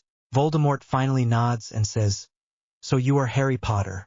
"Yes, sir," Harry says, aware that Theodore is hovering behind the door of the house. He told his father he wanted to greet Voldemort right away, himself, but it's an excuse to be nearby in case Harry needs him. Harry finds it good and exasperating at the same time. It's not like Theodore can help him if Voldemort hurls a dark curse. "I understand that I have your help to thank for getting the Philosopher's Stone. I did tell Dumbledore that I had no idea who might have stolen it," Harry says mildly. He's cursing in the back of his mind, though. Did Theodore or his father tell Voldemort that Harry did something more active than that? Harry is going to kill them if so. But not before he terminally embarrasses Ethelred. "I meant that you have decided not to fight against me. Not to be the hero that it seemed Dumbledore was trying to turn you into. But why not? I killed your parents. I never really knew them. Maybe it helped to turn me into the person I became, even. And I like the person I am." Voldemort examines him narrowly for a time, then gives him an even narrower smile. "As long as you stay out of my way and continue not to oppose me, Harry Potter, I see no reason not to continue as we have been." And he sweeps on so fast that Theodore barely has time to open the door for him. Harry leans back against the apple tree and contemplates the summer sun, the warm sky, the soft shadow at his feet. All things he might lose if he fights Voldemort. Then he decisively shakes his head. Something huge would have to change for it to be worth it. Voldemort might still try to kill him in a few years' time. Or he might learn that Harry has a Horcrux in him and try to take the shadow magic away from him. But those are the only things Harry thinks could change his stance. Going back to Hogwarts is the same as ever, except that Harry sits with both Theodore and Luna on the train and not just Theodore. Dean stopped by to say hello and then went to play Exploding Snap with Finnegan. Harry honestly has no idea what Dean sees in the vast majority of Gryffindors, but then, he would hate to be judged as a typical Slytherin by people who hate Malfoy. Theodore leaves briefly and comes back in looking pale. He sits down next to Harry and asks, "What do you know about Sirius Black?" Harry blinks. He knows a little about the recent history of the war, but not a whole lot that doesn't focus on his parents, him, and Voldemort. That he betrayed my parents and got sentenced to life in Azkaban. That's it. Theodore hesitates as if debating with himself, then says, "He was also your godfather," and extends the Daily Prophet that he's holding. Theodore shakes the paper at him, so Harry sighs and picks it up. And there on the front is the headline about Sirius Black's escape from Azkaban. Harry shakes his head as he reads. Honestly, he isn't impressed with the wizarding world most of the time. Hogwarts is supposedly the safest place in Britain, and it's had the Philosopher's Stone stolen from it and a giant basilisk petrifying people in just 2 years. Now the inescapable prison has been escaped from, and no one knows how Black did it. Of course, the article also goes on to detail how Harry is going to be Black's next victim because he was muttering something about he's at Hogwarts and reminds readers helpfully that Harry is an orphan because of Black. Harry shakes his head again. No, he's an orphan because of Voldemort. It's really weird how no one even tries to remember these things. So what are you going to do? Theodore asks as Harry surfaces from the long article. What do you mean? Harry asks as he hands the paper back. You'll have to stay inside when the other third years go to Hogsmeade. You should probably have an escort around you every time you go outside the school, in fact. You never know where Black might try to. I'm not going to do any of those things, Harry interrupts. First of all, I won't be going to Hogsmeade anyway, since Dumbledore wrote to me that he refuses to honor your father's signature on the permission slip. Second, I won't live my life in fear. Third, I can just write to the person holding Black's leash. Theodore blinks once, twice, several times. Then he says weakly, "Oh," and darts a glance at Luna. Luna is apparently playing noughts and crosses with herself and losing. She glances up and says, "Did you imply something about my hair?" No, Theodore says. Only about your ears. Oh, they close when I want them to, Luna says airily, and turns back to her game. Theodore looks at Harry. Harry nods. He folds up the paper and hands it back to Theodore, and that should really be that, at least until he can write a letter to Voldemort and tell him to reclaim his errant Death Eater. That should be all. But it's not. Harry stalks into the Great Hall and takes a seat at the end of the Slytherin table. No one, not even Malfoy, who opens his mouth, says anything to him. Perhaps they'll talk to him about fainting on the train later. But for now, Harry is enraged, and he can feel the shadows churning around him, ripping and trembling at the edges in a way that no one else will notice unless they're used to looking. He calms himself down forcibly. He can't reveal his magic in front of the Great Hall like this. It would be idiotic. But the Dementors. Harry pours himself a glass of milk and takes a long drink. He used to think he hated the Dursleys. He used to think he hated Snape, or at least people like Snape, given how well he handled his professor. He used to think he hated bullies. He hates Dementors more than any of them. They foul the shadows. They glide through them and wrap them around themselves and make them cold and useless. Harry tried to reach out and wrap himself in invisibility when he first sensed the Dementors coming towards him, but he couldn't. Any shadow they touch might as well be as intangible to Harry as anyone else. Harry wants to destroy them. He is going to figure out a way. Harry waits to bang his head into the wall until he is back in the common room from the Ollery. At least people don't stare at him this year, since him being a Parselmouth is old news now. Now they just stare at him because they must know Black escaped and is hunting for him. Bad news? Theodore asks, his eyes cool and curious. Harry holds out the letter Voldemort sent back to him, a full week after his initial one about Black. Says only, Black was never one of my Death Eaters. Well, Theodore says consolingly after a minute, we have a new mystery to investigate. Then, Harry can't share his quest to destroy the Dementors with Theodore, since it would mean revealing his shadow magic. He can't share his doubts about Voldemort when Theodore's life probably depends on his father's compliance. But he can share this, and the wee warms him into a wordless smile that Theodore returns. Shadows black and gray. Harry first tries to deal with the problem of Black by looking up old newspaper articles. That's how he learns exactly how many Muggles Black Kildare supposedly killed and of the death of Peter Pettigrew. All they found of him was a finger. Once again, Harry has to put his head down on one of the tables in the library for a while. Why would anyone assume someone is dead if all they find is a finger? For that matter, why would you assume your enemy is dead without a body? Harry does have to pause here to acknowledge that most people would not be as paranoid as he is, or think of the whole world as enemies. The newspapers are accurate about Black's lack of a trial. And with Voldemort's denial, Harry's suspicion turns inevitably towards Pettigrew. He sends Voldemort another letter, despite Theodore's wince, asking if Pettigrew was one of his Death Eaters and if there is the chance that the man could have hidden his death by cutting off a finger. This time, the letter is more helpful. Peter was indeed mine, although I assumed him long dead. He was an unregistered animagus whose form was a rat. The fact that he never approached any of my Death Eaters over the years, even the ones who escaped Azkaban, suggests that he died. No, it doesn't, Harry thinks as he crumples up this particular letter. Suggests that Pettigrew is a bloody coward who has some sense. Death Eaters like Theodore's father would probably turn him into the Ministry to prove their loyalty. But the idea of him being an unregistered animagus and Black muttering about going to Hogwarts suggests he could be here. Now Harry only has to find a rat in a gigantic castle. A rat that is probably missing a toe. And Harry will have to study spells to keep an animagus from transforming and to trap rodents. 2. He doesn't currently have any way to restrain Pettigrew if he captures him. Perhaps then he can arrange to deliver him to Black and Black will leave him in peace. Luna showed up missing shoes after the first fortnight.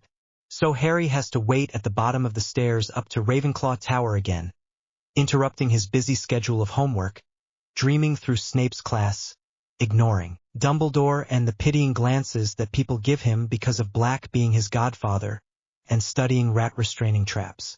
It's annoying, more than annoying, when the spell that he cast to identify someone in contact with Luna's stolen belongings flashes on the same girls, he terrified last year as they come down the stairs. For Ravenclaws, they aren't that bright. Harry is kind of glad he wasn't sorted into that house now. For all he doesn't feel he fits in Slytherin either. He calls up the shadows and breathes out. Once again, the girls go blind. Once again, they scream and claw at their faces. It's all so predictable. But Harry does get to try out a new aspect of shadow magic this time. One that he didn't know about last time. That makes him smile as he holds up a hand and shadow pools in his palm. I told you to leave Luna alone, he says, and his voice booms from several directions, coming out of every point where there's a shadow. The girls stop screaming and cower. If you can't do that, then I suppose I'll have to punish you. You can't who didn't. I know you touched something that belongs to her. Harry continues implacably. You cooperated in hiding it too, he adds, as another charm that tells him if the person was an active bully or just a passive one comes into play and highlights the girl who spoke with blue. Such a pity. You probably had a life ahead of you where you did something other than bully little girls. He glides forwards. The one he hasn't targeted, who hasn't spoken up until now, snaps and runs screaming up the stairs. Harry ignores her. She might have touched something belonging to Luna by accident or brushed against clothing in the bathroom. His goal is the other one. The girl does fall to her knees, tears making their way down her cheeks. Please, please, I'll leave her alone. I promise. That was what you said last time, Harry murmurs, taking her arm. And you didn't learn. Harry smiles and jumps away to the Slytherin common room. The way that the girl will come out of the shadows, if he's correct about it from his tests on Muggles this summer, means that she'll be found, eventually, somewhere far from Ravenclaw Tower, wandering and raving and mad, unable to tell anyone anything coherent about what he did to her. It's all she deserves. Once again, Harry, I find myself asking you to help me. Will you please help me find out why one of the second-year Ravenclaws was found wandering and sobbing this morning? Her name is Amanda Sorling. She suffered some accident that has left her. It has ruined her life. Will you tell me what you know? What makes you think I know anything, Headmaster? I'm only friends with a few people who aren't in my year. Why would I know anything about a second year in a different house than mine? I thought your friend Miss Lovegood might have mentioned her to you. I understand that she and Miss Lovegood have had some less than pleasant interactions. Harry lifts his head slowly and fixes his eyes on Dumbledore. His vision narrows the way it does when he's walking through a shadow. For a moment, he's filled with rage in the way that he's got in the past when thinking of the Dursleys. He assumed Dumbledore was unaware of Luna's being bullied, since the man seemed so unaware of the basilisk in the school or who stole the Philosopher's Stone. But now it seems as if the man knows all about it. That entitles him to no mercy whatsoever. Harry smiles, and if Dumbledore sees the width of it and not the edge to it, that's his problem. Luna never talks about names to me. It's not her way. Now, if that will be all, Headmaster, I'm rather busy this term. I found a spell that will charm the whole cage you used to contain Pettigrew. Not just him, Theodore whispers, sliding in beside Harry on the couch, where Harry is studying for ancient runes. You did? Harry grins at Theodore and lets his book fall shut. Ancient runes and arithmancy are both interesting but tiring. Harry needs lots of short breaks in order to keep his brain matched to them. They were the only optional classes for third year that fascinated him. Harry doesn't need divination to spy out secrets. He has less than no interest in Muggle studies, and the Care of Magical Creatures class looked interesting but limited. Harry thinks he knows more about creatures through spying on them in the shadows of the Forbidden Forest and the one behind the Knot House than he'll ever know in a course. Theodore nods, his black hair falling into his eyes for a moment. Harry finds himself following the motion of the hair with a glance, then shakes his head to break the spell. Yes, the incantation is Cavium Defendo. The wand motion is the same as the one for that warding spell you found the other day. Harry practices the spell on the small cage he's already secured to trap Pettigrew when they find him. There's a glow that settles into the bars. Harry puts a mouse he transfigured from a teacup inside it and watches it run around, being bounced back from the bars every time it ventures near them, and unable to run out the door even when it's open. He leans back and grins at Theodore. Thanks. You're the best. Anything to be of service to my lord. Harry sighs. He should have addressed this a long time ago, he thinks now, but it seemed like a harmless joke. Now, though, Theodore calls Harry his lord in front of the other Slytherins. It gets them some mutters and sidelong glances. Harry never wants his best friend to suffer from taking a joke too far. Listen, Theodore. Can you please call me Harry? Why? It's making other Slytherins think you're weak, just like the Death Eaters who followed Voldemort were. I don't want them to think that about you. Theodore looks long and intently into Harry's eyes. Harry just waits. He trusts Theodore to make the right decision, and in this case, the right one is to stop making other people think he's weak when he's just Theodore. It's not a joke, Theodore says finally, softly. And following someone in and of itself doesn't make you weak. Only following someone unworthy does. Harry narrows his eyes. That's not true. I can't think of any way that following someone would make me strong. That's because you're a born leader, Harry, or a born loner. I suppose. Thomas and Lovegood and I are the ones who make you a leader, since we won't leave you alone. Theodore leans back in his chair. I won't call you that in front of the others anymore if it makes you uncomfortable. But I chose you as my lord years ago. I told you once that what I call people is the truth and speaks about their distance from me. That's true now, too. Harry stares at him. Then he shakes his head and asks, but what about Voldemort? He does keep his voice low since not even many of the Slytherins know Voldemort has returned. Theodore told him it's pretty much limited to Malfoy, Crabbe, Goyle, and an upper-year Avery cousin. What about him? Well, your father serves him. What are they going to do when it turns out you're not going to serve him? You'll protect me. There's utter faith shining in Theodore's eyes. Harry stares back, overwhelmed, and then nods because of course he will, just the way he protects Luna from being bullied. He never thought he'd see it like that on his best friend's face, is all. It makes him a little breathless. And although he still isn't going to tell Theodore why, he gets out one of the massive tomes he's smuggled out of the library and says, I'm also working on a way to destroy Dementors forever. Do you want in? Theodore's smile takes all his remaining breath away. As it turns out, Black attacks Gryffindor Tower on Halloween and scratches up the portrait. That narrows Harry's search considerably. And when he overhears the twin Weasleys talking about how sick their little brother's pet rat is, Harry smiles in victory. He waits until Weasley is heading towards the infirmary with the rat to see if Madame Pomfrey can cure him. Something he overheard would be happening by listening from the shadows. And then he steps smoothly out of a shadow behind Weasley, blinds him, and carries off his prize in triumph before Weasley can even let out a yell. The rat is stiff with terror in Harry's hands for a second before he begins struggling. Harry turns him over and smiles when he sees the missing toe. Then he stuns him and takes him the quick way back to Slytherin, leaping in and out of shadows that fall between doorways and then into one that stretches across the seemingly blank wall where the door of the common room is. Theodore is waiting up for him in a dark corner by the fire. Harry displays Pettigrew in silence and drops him into the warded cage. Theodore adds his own warding spell to the bars just in case, and they watch the rat in silence for a second. What are you going to do now? Theodore finally asks. It's a question he's never asked before, despite Harry pursuing Pettigrew with a single-minded intensity for the last 2 months. Send him to Black. He can do whatever he likes with him. Maybe he'll be smart enough to send him to the Ministry for a trial, but I doubt it. At least he'll go away and the Dementors will go with him when they realize that he's either innocent or gone. You're not going to kill him for what he did to your parents? Harry blinks at Theodore. The thought of vengeance hasn't occurred to him, any more than he really wants to go back and get revenge on the Dursleys. It's just pointless. No. Why? I thought you would. Harry shakes his head.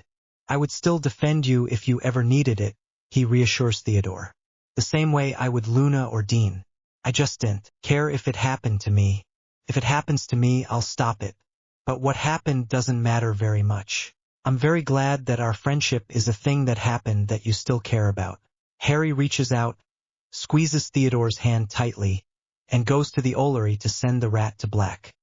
He asks the owl, sternly, not to eat Pettigrew on the way, if it isn't the master of the disappearing act, the wizard of apparition, the doer of the impossible, Mr. Harry Potter himself. Harry snorts as he leans against a wall. He deliberately allowed the Weasley twins to find him after watching them from the shadows for weeks. They kept staring at what looks like a piece of parchment in their hands as they tracked him, and that made Harry intrigued enough to confront them. Besides, he tolerates them as well as he tolerates anyone who isn't Theodore, Luna, or Dean. They play pranks that Harry likes to watch, and they keep secrets better than anyone except him. They particularly target Snape, which Harry particularly likes. He sometimes does them a good turn back by throwing an echo or a distracting shadow when one of the professors or prefects comes near them, giving them time to flee. "We really want to know," begins the twin on the left as he halts opposite Harry. "How you get around Hogwarts without leaving a trace," says the twin on the right, "using passages we don't know about, which is almost impossible. Almost, let's leave a little window open for the impossible, Fred. And popping up in distant places so fast. We've even seen you in the headmaster's office, which really is impossible, just ask the gargoyle. And so, finishes the one who must be George, and they both look at Harry expectantly. Harry snorts again. "First tell me how you were tracking me. Then maybe I'll give you a hint and see if you can figure it out." He's no more frightened than he's ever been of someone finding out about his shadow magic. Even if they did, the possibility of retreat is always open. Harry is a great collector of galleons that other students think they've lost and rare books and potions ingredients that they leave on the floor, and he's amassed some tidy money sending the galleons to Gringotts and selling the books and ingredients in Slytherin sometimes even to their original owners. Part of Harry still thinks he would enjoy living in Knockturn Alley and making his money by his wits. It's the most shadowy place he's ever visited, combined with the greatest number of people who avoid looking into the shadows. Ravenclaw Tower, where too many of the students are too close together, but easily clear in the corridors. "I see," Harry says, and shoots an admiring glance at Fred and George. "Did you make this map?" "No, unfortunately we can't claim that honor." Fred puts his hand over his heart. "The marauders did," George says in a hushed voice. "Who are the marauders?" Or were, Harry adds. He supposes the map might be old. "Alas," Fred says. "Alas." George shakes his head. "We only know their nicknames. Moony, Wormtail, Padfoot, and Prongs. No more than that." Harry nods, relaxing. As long as Fred and George didn't make the map, he doesn't need to worry about them as dangerous rivals. "Well, I could tell you about how I get around the school," he says, and the twins lean forward so much they almost fall. "But then I would have to kill you." The twins pout at him. Then they make loud, long protestations of allegiance. Then they promise to prank whoever Harry wants. Harry grins at them. "But you already prank a bunch of people I dislike. For free." "What? Give that up? Snape and Malfoy?" George guesses. "I can neither confirm nor deny," Harry says, and examines his fingernails. The twins make some more outrageous claims, but in the end, they've got nothing to offer him. Harry grins at them and starts to walk away, only to hear more loud whispering behind him. He rolls his eyes and readies his shields. He wouldn't put it past them to prank him for not revealing the secret. Then Fred rushes around in front of him and kneels, which so startles Harry that he comes near to being strangled by a whip of shadow. Not that he knows it. He holds up his hands and says, "We hear that Theodore not calls you Lord. We know of binding lordship oaths that will keep anyone from betraying any secret. If we swore one of those to take you as our lord, would you tell us how you get around the school?" "Please, please, please, please, please, please," adds George from behind Harry, where it turns out he's kneeling as well. Harry raises his eyebrows. "I've never heard of lordship oaths like that. Why do you think most of you know whose Death Eaters stayed faithful to him?" Fred asks. "I mean, sure, some of them claimed they were under the Imperius, but that was only after he was dead." "Dead and gone," George adds, though he sends a sly look at Harry that puts him on his guard. He wouldn't put it past Crabbe or Goyle to blab about Voldemort's return in a place where the twins could hear them. "You don't want to swear to me as your lord for the cost of one secret," Harry says. He knows that can't be true. It's far too high a price to pay anyone. "Well, see, your mighty lordship, we've been watching you for a while. Ever since we saw you leaping around the map. Might say you caught our attention like your Potterly Majesty. And we've seen the way that you treat your friends, and how you don't care about most other people and give them free rein as long as they don't hurt your friends, your budding Dark Lordship. And when someone does hurt your friends, We suspect it's you getting even. Only suspect, of course, your high sneakiness. So we think that you'd let us do most of what we want, with maybe a few targeted pranks or cover-ups when necessary. With vicious protection if one of us got hurt, which is a lot like our family, only they don't like us playing pranks. Best of both worlds is what we'd get, and thus we beg you to accept us into your service. Lord Harry, both twins say at once, and prostrate themselves on the floor in front of him. Harry thinks for a long time, during which the twins keep bowing, which is its own level of impressively ridiculous or ridiculously impressive. Harry hasn't made up his mind yet. He'll have to look over the lordship oaths, of course, to be sure that they actually do what the twins claim they do and don't have any loopholes. And he's reluctant to reveal his shadow magic even then. Perhaps he should give the twins clues and see what theories they come up with, the better to deploy such theories if someone else comes close to the truth. But on the other hand, he'll have two minions, the first official ones. Theodore is and always will be different. And targeted pranks is a good idea. And the twins are good enough at defending themselves that he won't always have to be running interference for them the way he's had to do with Luna and even sometimes Dean, when Gryffindors in the years below him objected to him having a Slytherin for a friend. I need to study the lordship oaths and make sure you're telling the truth, Harry finally says. If I can find one that fits our needs, then I'll cast it. The twins bounce to their feet and go into a series of more ridiculous bows. Thank you, your great Harry Pottership, sir. Thank you, oh savior of our sanity. Thank you, master of secret passages yet to come. Harry finally cuts them off and rounds the corner, shaking his head. At least he's got Pettigrew out of his system. He'll have to take up the extra research project of lordship oaths now. The only counter to the Dementors is the Patronus charm. It was Theodore who found that for him, as well as a description of how the Patronus charm is performed. Harry has looked, but there's not a whole lot of other useful information on Dementors in the Hogwarts library. Most of it is history concerning how they came to be the guards of Azkaban, and some of it is descriptions of their breeding cycle, which Harry considers disgusting but read about anyway in case it could be a vulnerability someday. So Harry is in an abandoned classroom practicing the Patronus charm when Professor Lupin finds him. Harry, what are you doing? Harry turns around casually. He has his wand, and there's patches of shadow next to him and one behind Lupin. The new defense professor is standing in the doorway behind him with an odd look on his face. Harry despised Lockhart, the one they had last year, and had to dream his way through his classes the way he does with potions. However, Lupin is a different kettle of staring eyes. He's a good professor in the sense of teaching them about dark creatures, although he did oddly prevent Harry from confronting a boggart during their first lesson. But he seems to be interested in Harry and distant from him at the same time. He acts like he expects some kind of connection with Harry as the boy who lived, but differently from the little first eyes who are still awestruck fans. Harry doesn't really like it, and he avoids Lupin as much as he can outside of class. He also wishes the man would call him Mr. Potter the way all the other professors do. Now, though, there's no reason to hide his practicing. The Patronus charm is advanced magic but not illegal. Studying how to repel Dementors, Harry says with a little shrug, and faces the back of the classroom again. Lupin clears his throat. Harry turns back towards him with a sigh. Yes, I know the Patronus charm well, Lupin says. I could also provide a good facsimile of an actual Dementor if that would make things easier for you. What do you want as a trade? Trade? What, Harry? I'm not participating in some Slytherin bargain. I'm your professor. I'm supposed to help you. Harry eyes the man skeptically. No other professors call him by his first name. No other professors happen on a student practicing magic in a deserted classroom and offer advanced lessons instead of asking which rules they're breaking. Lupin is up to something. But since it seems he wants to be close to Harry, Harry decides to accept that as the price of lessons in the Patronus charm. He dips his head. Okay, you didn't tell me you were researching lordship oaths. Harry blinks and glances up.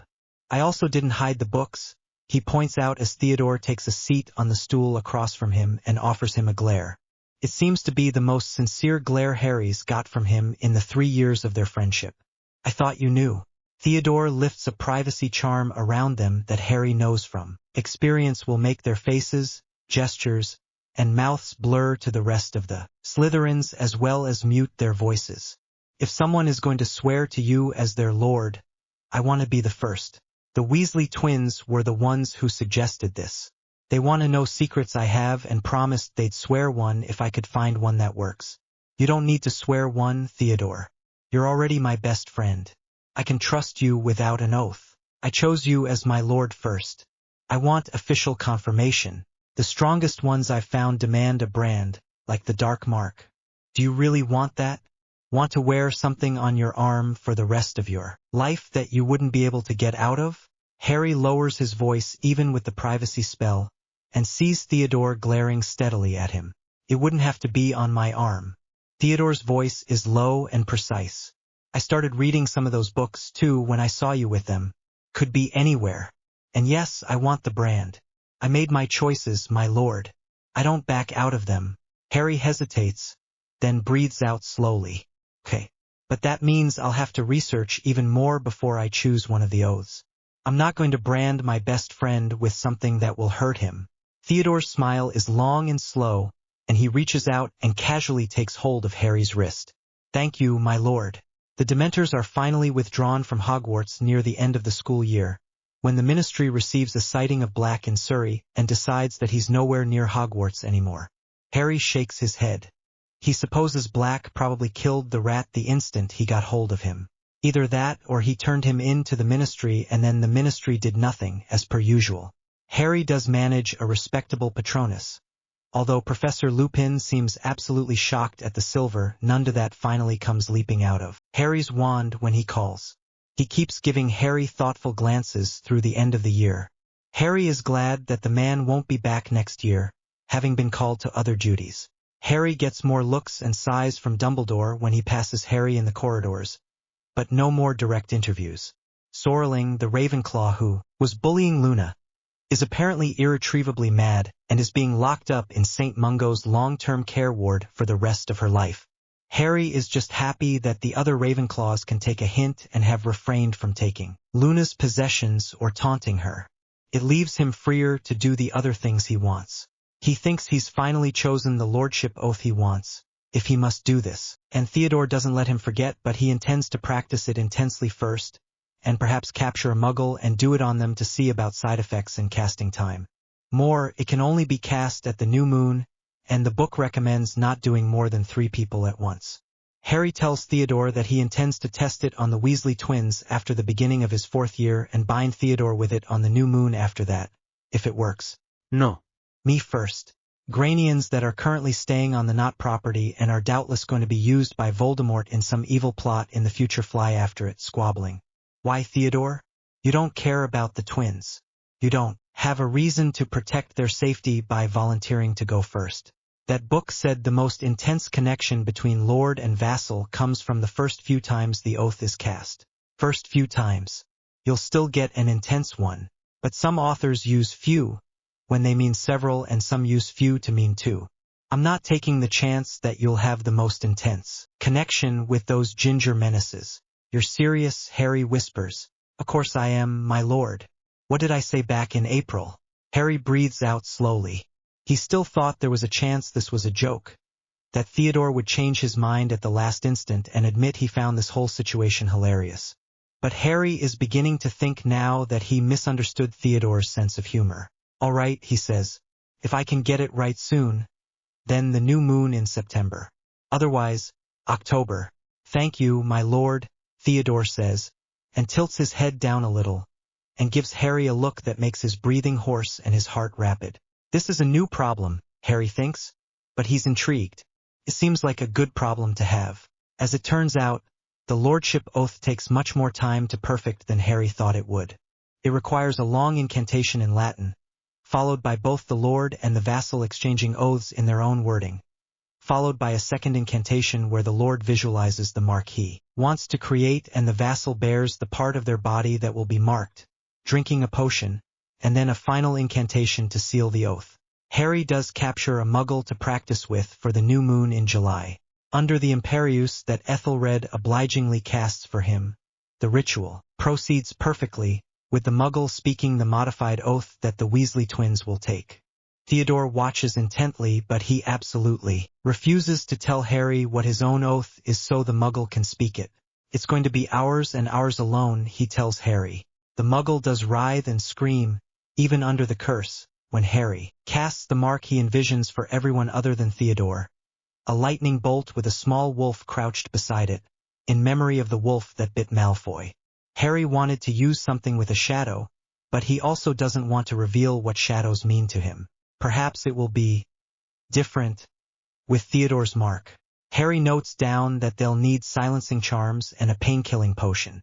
The potion shouldn't interact badly with the one that the oath-taker needs to drink. The Muggle finishes the oath and then dies. Harry is extremely disconcerted until Theodore, who's a natural at potions, points out that this regularly happens to Muggles who consume magical concoctions. No matter what their ingredients, they simply can't tolerate the mixtures of crystals, poisonous herbs, magical creature body parts, and the like, while a wizard's magic mixes with the potion to render it effective. We're still doing this, my lord, he tells Harry, and steps over the tall man's body to gaze into Harry's eyes. Take all the precautions you need, but bind me before the Weasley twins. I swear to you it will be done. Theodore smiles for the rest of the day. Only later does Harry realize that he was probably talking like one of those historical Dark Lords in the books. Theodore is always urging him to read. Well, needs must. So, Harry blinks and looks up from a book on Dementors that he managed to order from Flourish and Blots. Dean is standing in front of his table in the library, staring at him expectantly. Harry says, "Hi, Dean. I thought you were going to try out for the Quidditch team today and spend all your time abusing poor balls by hitting them at wooden heads?" Dean sighs very patiently and sits down across from Harry. "Even you ought to be able to remember that all Quidditch is cancelled this year thanks to the tournament, right?" Harry says. The Triwizard Tournament has occupied most of his housemates for weeks, with the exception of Theodore. Malfoy is always declaring that he's going to enter and get eternal glory. Harry took delight in telling him that it's his one chance to do so, given that otherwise his hopes for glory will die with his father. It's the only useful thing that tournament has done for Harry. "So why are you here?" "I want to join Theodore and Luna today, and they mentioned that you're very involved with something specific. And I also overheard the Weasley twins talking about you. They're a little careless, you know. They're too used to a meter of space on either side of them in case they're plotting pranks, so they don't always notice when someone is eavesdropping." "Yes? And?" "Harry won't mark Fred and George at all if they can't keep a damn secret." Dean leans forwards. "I want in." "No, you don't." "Yes, I do." "No, you don't." "Yes, I do." "Dean." Harry stresses his name and sees him sit back a little. Maybe this is what is needed to stop him from getting further involved. It's a combination research project and having a deal with people, basically. Luna knows about it, but she's not involved because it doesn't appeal to her. The twins were so persistent, I'm doing it to quiet them. Theodore is involved because he insists. But I don't think you would be interested, and marking a Muggle-born Gryffindor is a bad idea, Harry's certain. The twins can pass it off as a joke.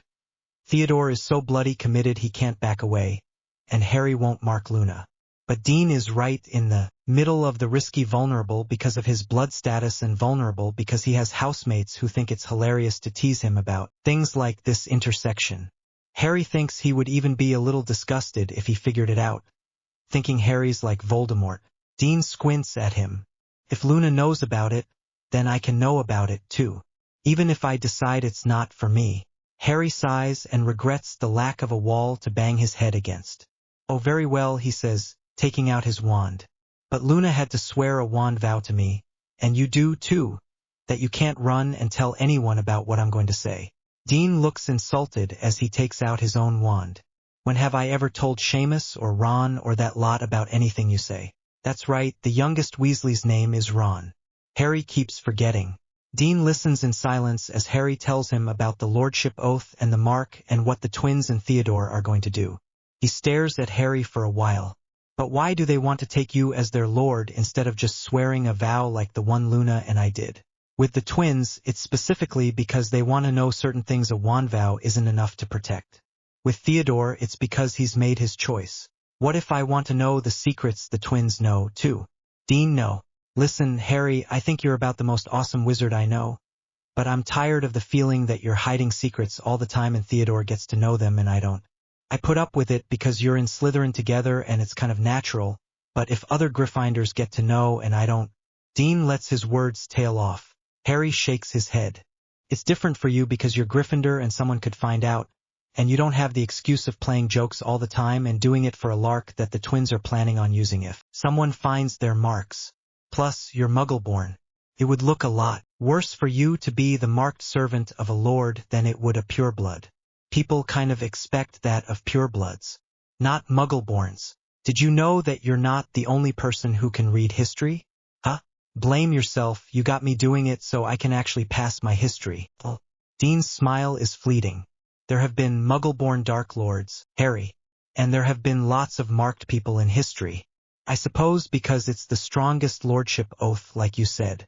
It's only in recent, but it's not all brilliant secrets and awesomeness. The twins mostly wanted to join me because they get to know secrets, but they also know I'll protect them and I'll let them play pranks. What do you get out of it besides secrets, belonging, loyalty? I know you've defended me from some of the other Gryffindors, Harry. I'm not blind, but this way I get even more of it. And personal teaching too, right? Because you can't let your minions go around with substandard learning. Moody's too paranoid even to teach us defense properly. Harry argues and argues and argues with him, but he leaves the library that night knowing he's going to have at least 4 marked vassals by the end of the school year. He catches the trend of his thoughts and shudders in horror. There is no at least. There aren't going to be any more. I promise to serve my Lord Harry Potter, without wavering, without disloyalty, keeping his secrets from all save those whom he has given me permission to share them with. I promise to protect my Lord from all threats I can. I promise to bear his mark in pride and wonder. I will keep these promises unless death claims him first, and if I break them, may death claim me. Harry wants to howl a protest as Theodore, kneeling in the trampled ring of grass under the darkness of November's new moon, makes his oath. That is not the one they discussed. Theodore was supposed to promise to keep the secrets unless it was a matter of forfeiting his life, not to die before he betrayed them. But from Theodore's glittering smile and eyes, he's done exactly as he wanted to do, and Harry can't disrupt the ritual now. He glares at Theodore and carries on with his own oath. I promise to protect my vassal, Theodore not, without wavering, without disloyalty, keeping his secrets from all save those whom he has given me permission to share them with. I promise to teach him and lead him in all the ways that they can. I promise to respect his freedom and the weight of his soul. I will keep these promises unless death claims him first, and if I break them, may I lose my magic. Ha! Harry gloats to himself as he watches Theodore's eyes widen. Take that. Harry can't promise that he will die before betraying Theodore. That's not in him. But the loss of his magic would cripple him and make his life not much worth living, and Theodore knows that. Now comes the marking. Theodore turns without rising and kneels so that he's facing away from Harry, but lifts his hair to show the nape of his neck. Harry crouches down and lays his wand against the back of Theodore's neck, concentrating as hard as he can. Then he speaks the incantation. Theodore only sighs a little as the mark forms, which is so weird that Harry nearly panics before he remembers what the book said. The mark is influenced by lots of things, but especially the Lord's attitude towards his future vassal. Harry was hostile and indifferent towards the Muggle at best, but he cares deeply for Theodore. Harry steps back and stares as the mark forms. It's a green lightning bolt, and it has a shadow visible in the form of a softer gray background to the mark. Harry swallows. Well, he knew there was a possibility that his love for shadows would make its way into it. Theodore turns around, again on his knees, and extends his hand for the potion vial. Harry gives it to him and watches anxiously as he swallows it. Theodore brewed this himself, with Harry checking and rechecking, and even Ethelred checked it for them without knowing what they intended to use it for. He thinks it's a prank on a Muggle-born at school, but Harry is still anxious. Theodore only shudders a little as the potion binds the oath to his soul. Then he holds out his hands. Harry clasps both of them in his left as he makes the necessary sweeps with his wand and chants the final incantation. It was heavy when he practiced with the Muggle, but now the Latin words are light and flowing. Harry watches as Theodore bows his head, and feels the soft way the vow winds around his own soul. The Lord doesn't drink the potion as part of this ritual, so it's the final incantation that closes it out and binds Harry to his promises as well. When Theodore's been kneeling there for some time without moving, Harry finally whispers, "Are you okay?" "Never better," Theodore says and opens his eyes. The minute they meet Harry staggers back with a gasp. There's a link between them, more than the chain that their mutual promises form. Suddenly Harry can feel Theodore's magic, a soft gray cloud in the back of his mind that is attractively shadow-like, and he knows that he would be able to follow Theodore's mark wherever it was, across continents or behind a ton of rock. His hand is shaking as he reaches out to touch Theodore's neck and his mark. Even a day ago, Harry would have hesitated. But now he has the link, and he knows that his own worry over whether the potion and the mark would hurt Theodore is more than he feels for the Weasley twins, or even Dean and Luna. Harry bends down and kisses his vassal. Moving the shadows. Harry pauses on his way back to the Slytherin common room when he hears someone mention the dark mark next to a shadow that he's keeping half an ear on. It's the work of a moment to jump to that shadow and peer out through it. It's Igor Karkaroff, the headmaster of Durmstrang, and he's showing his left arm to a skeptical-looking seventh-year Slytherin. The Slytherin's eyes widen a moment later, and Harry can see the edge of the dark mark squirming as the serpent comes to life. Harry releases his hold on the shadow and smiles a little as he continues back to his room. So that's what Voldemort is getting out of this tournament, the chance to recruit students. It seems he's forgiven Karkaroff, who Ethelred described as a traitor, enough to use him. Harry is pleased to have figured it out. Harry marks the Weasley twins on the new moon of December, which luckily is before the Christmas holidays. Harry thought they would joke and laugh their way through the process, which would give him a chance to cut it short. Honestly, being bound to Theodore is enough for him. But the twins are quiet and serious about the whole process, other than laughing when Harry actually marks them because that apparently tickles. Harry shakes his head. He really doesn't need the pain-killing potion after all, at least not as long as he doesn't mark someone who is unwilling. He recalls the rumors that no one could take the dark mark unwillingly. Now he understands why. Fred and George both receive the lightning bolt with the wolf high on the backs of their shoulders, where shirts and their hair can cover it. It would have been safer to mark them on the back of the neck, like Theodore, but Harry can't bear to. He's possessive of that bond and his first vassal, and they're going to bear marks that are similar but not the same. Fred and George examine each other when the ritual is done, and smile at Harry. Harry feels the bonds snap into place. It is less intense than it is with Theodore to his relief, but he can still feel a general sense of their direction and distance. He would know if they were in danger, that's certain. It's a relief. It makes the protection part of the bond much less onerous than it would have been otherwise. "Now, our lordship, sir," Fred says, when both the twins are satisfied with their marks and have adjusted to the apparent feeling of Harry's magic. "Will you tell us what the secret is to your appearing and disappearing around the school like that?" "Please, please, please, please, please, please," George adds, fluttering his eyelashes. Harry sighs for effect. "Very well. But it will be hints at first while I see if you're smart enough to figure this out." The twins nod eagerly, probably more thrilled than they would have been if Harry just told them outright. "Whenever I move around the school, I do it through the use of something nearby. I can't do it everywhere in the school because not all places are the same. Think carefully about it and you'll find out." George looks at him. "Through doors?" Harry laughs before he can stop himself. One of the few times he's done that when he's not with Theodore, and the twins clap their hands together before Fred says, "Not through doors, don't be so obvious, Forge. But the school doesn't have doors everywhere." "Well, we can probably remove stone from the list. And floors. I don't know, think about some of those moving staircases." Harry finds himself relaxing as he listens to their ridiculous speculations. It occurs to him that having the twins around might be good for both him and some of his other friends, vassals, whatever.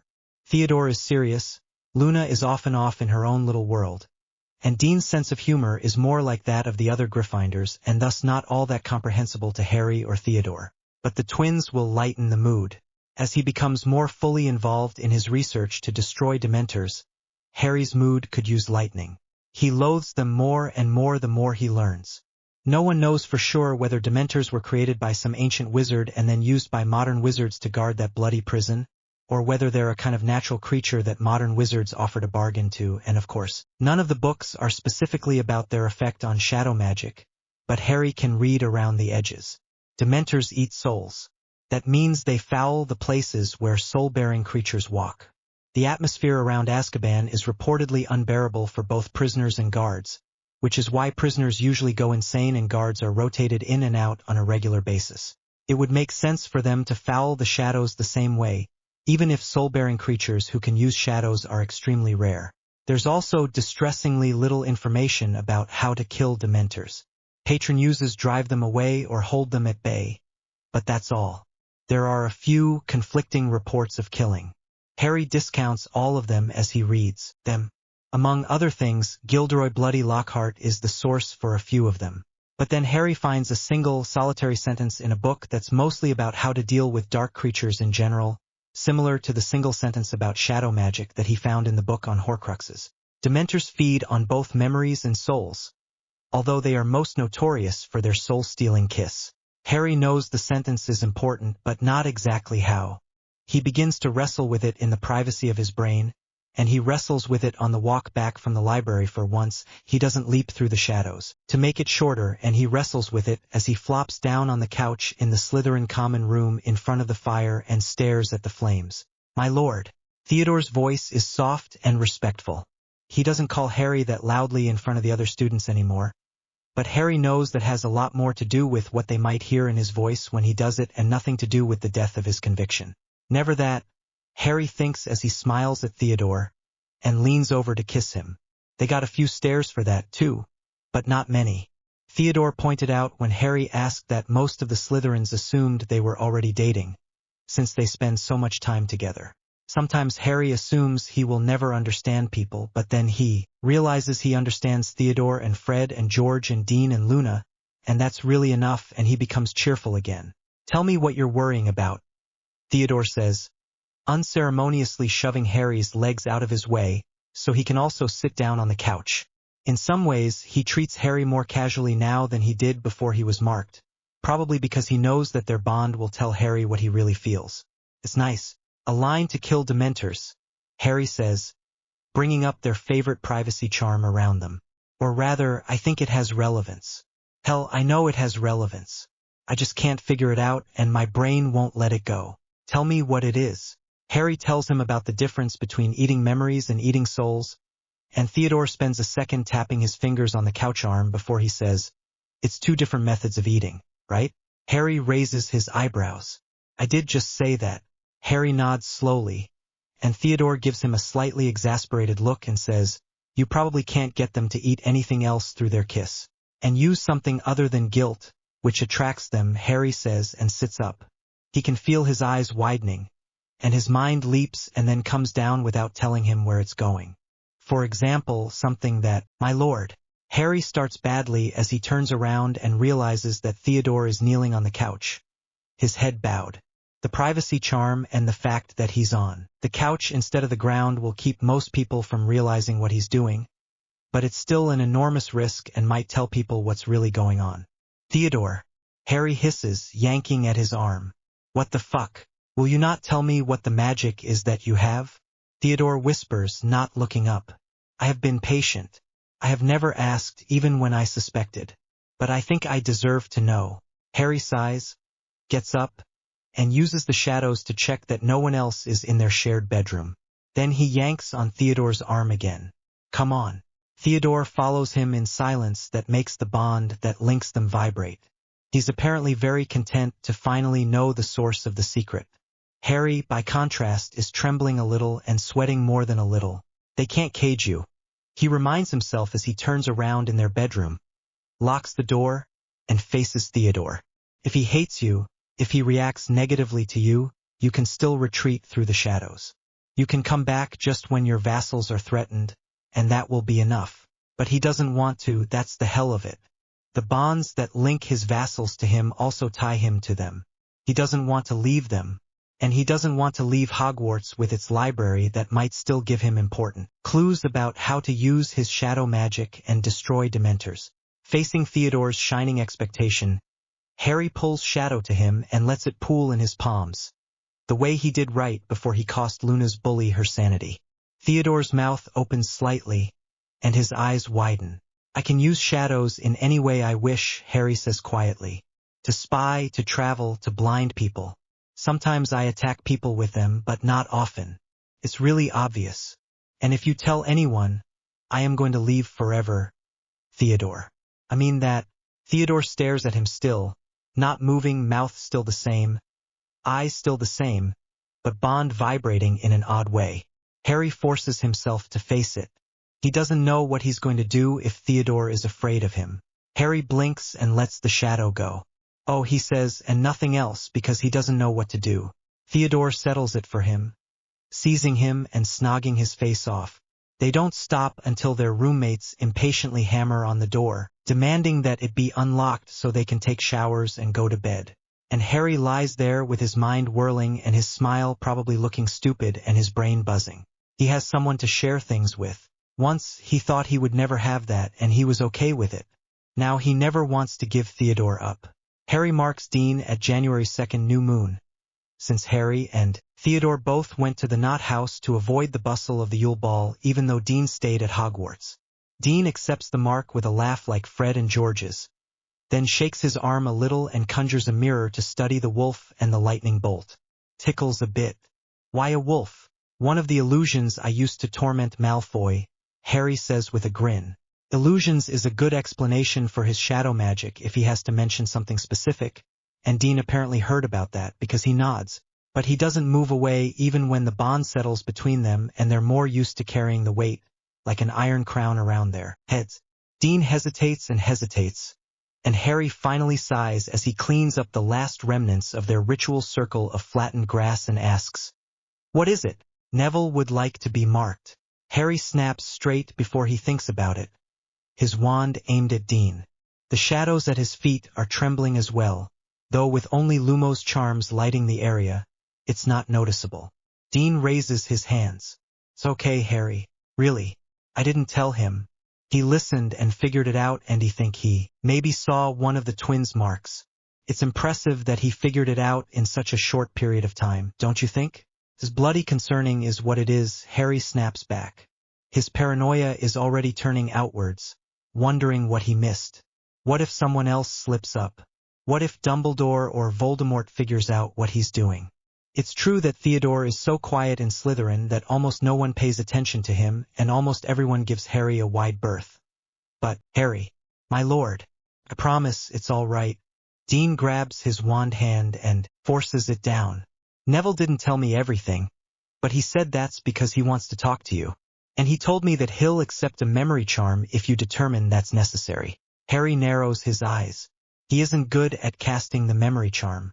But there's the possibility of losing Longbottom in shadows. That makes him calm enough to listen to what Dean is proposing. Why does he want to be marked? Dean gives him a sharp glance. You've never noticed how the other Gryffindors bully him? No. I thought only the Slytherins did. Dean shakes his head. I think it's been worse this year. He asked Ginny Weasley to the Yule Ball and she did go with him, but that made Ron upset. And people are getting tired of the way he messes up in Potion and loses Gryffindor points all the time. They just about decided it was Neville's fault and not Snape's before the holidays. Harry puts his hand over his face. Yes, more minions, he should have realized. It's going to be several bloody months before I can trust him enough to mark him. You realize that? I'll have to know everything about how he found out and seal the leak so it can't happen again. I'm gonna why the hell are you smiling? Because you still gave him his protection when he asked for it. You'll protect a lot more people than even you assumed. That shows that Neville was right to ask. Most people's response to being bullied is not to swear to a Dark Lord. I don't know that you're so much dark as in between. Dean shrugs, unconcerned. I'll tell Neville in the morning, and I'll make sure that we're in a place where no one's listening. Thank you, my lord. Harry nods sharply back and sweeps up to the school. At least he can probably put off his marking until after the end of the school year. He doesn't know Longbottom at all well, and really only remembers him as Malfoy's victim from their first year and someone who lurked on the outside of the Gryffindor group who thought he was the heir of Slytherin. He'll have to prove himself. It's only later that night, lying in bed with his lips tingling from Theodore's kisses, that Harry realizes even giving Longbottom that chance is more than he would have done a year ago. He scowls into the darkness. As it turns out, Neville did indeed figure out the truth from seeing George's mark and realizing that the wolf looked like the one Harry used to save him in first year. So that's mainly Harry's fault. At least he takes the wand vow to keep things to himself without prompting. But Harry still hasn't been able to trust him enough to mark him when the third task of the tournament comes, and with it, a sudden burst of green light that transforms Harry's plans for the summer entirely. Cedric Diggory, the Hogwarts champion, lands on the grass holding the Triwizard Cup and very obviously dead. His neck twisted back and his mouth open as he gapes at the sky. He's also holding a small token that bursts as people begin to scream, and the dark mark rises into the sky in lurid green above his body. Voldemort's voice speaks from the mark, which Harry thinks is a neat trick. "Everyone who does not join me will be crushed and bow," he says, his voice a long hiss just on the edge of Parseltongue. Harry thinks he is probably the only one who can hear the extra threat, though. "Everyone who is of the blood of Death Eaters who does not bow to me is dead. I am your lord. I am Lord Voldemort. I have returned." More screams rise into the sky, but the only sentence that matters to Harry out of those 5 is the second one. He turns and meets Theodore's gaze, and Theodore shakes his head slightly, unflinching. Theodore doesn't intend to bow to Voldemort. He doesn't intend to follow his father, which means they'll need a different sanctuary than the Knot House for the summer, and Harry will need to fight Voldemort, which means at least pretending to cooperate with Dumbledore, and letting the man's reputation and contacts do some of his networking for him. Damn it, I'm glad to see that you're finally extending your concern to the rest of the world, my boy. I was worried about you when you were sorted into Slytherin and didn't seem to care about traumas that the rest of the school was experiencing. Dumbledore went on and on that vein for enough time that Harry's teeth are sunk into his tongue by the time he comes back to the Slytherin bedroom. Theodore is waiting for him. He reaches out and draws Harry into his arms. This close, Harry can touch his mark, and their bond can softly soothe him. "We're going to one of Dumbledore's safe houses?" Theodore asks into his ear. Harry nods and leans hard on his vassal. God, he didn't want this. He would prefer to scarper through the shadows with Theodore and live in Knockturn Alley or some other place where they could be independent. But he was right about Dumbledore thinking the boy who lived is more important. Now than ever, they would have been hunted. And Ethelred's house isn't safe now and never will be again. "We'll make it," Theodore says into his ear, and strokes his hands through Harry's hair. "We always do." That makes Harry a little more cheerful. Yes, that's true. So far they've survived Harry's own indifference and his circle of vassals expanding and capturing Pettigrew and the revelation of Harry's shadow magic and Voldemort's resurrection. They're gonna get through this too. "Dumbledore was unhappy when I told him that you were coming with me, and that's not negotiable," Harry adds, treasuring that one thing from the meeting that made him smile. "I think he wants to surround me with Gryffindors and charm me into caring about them.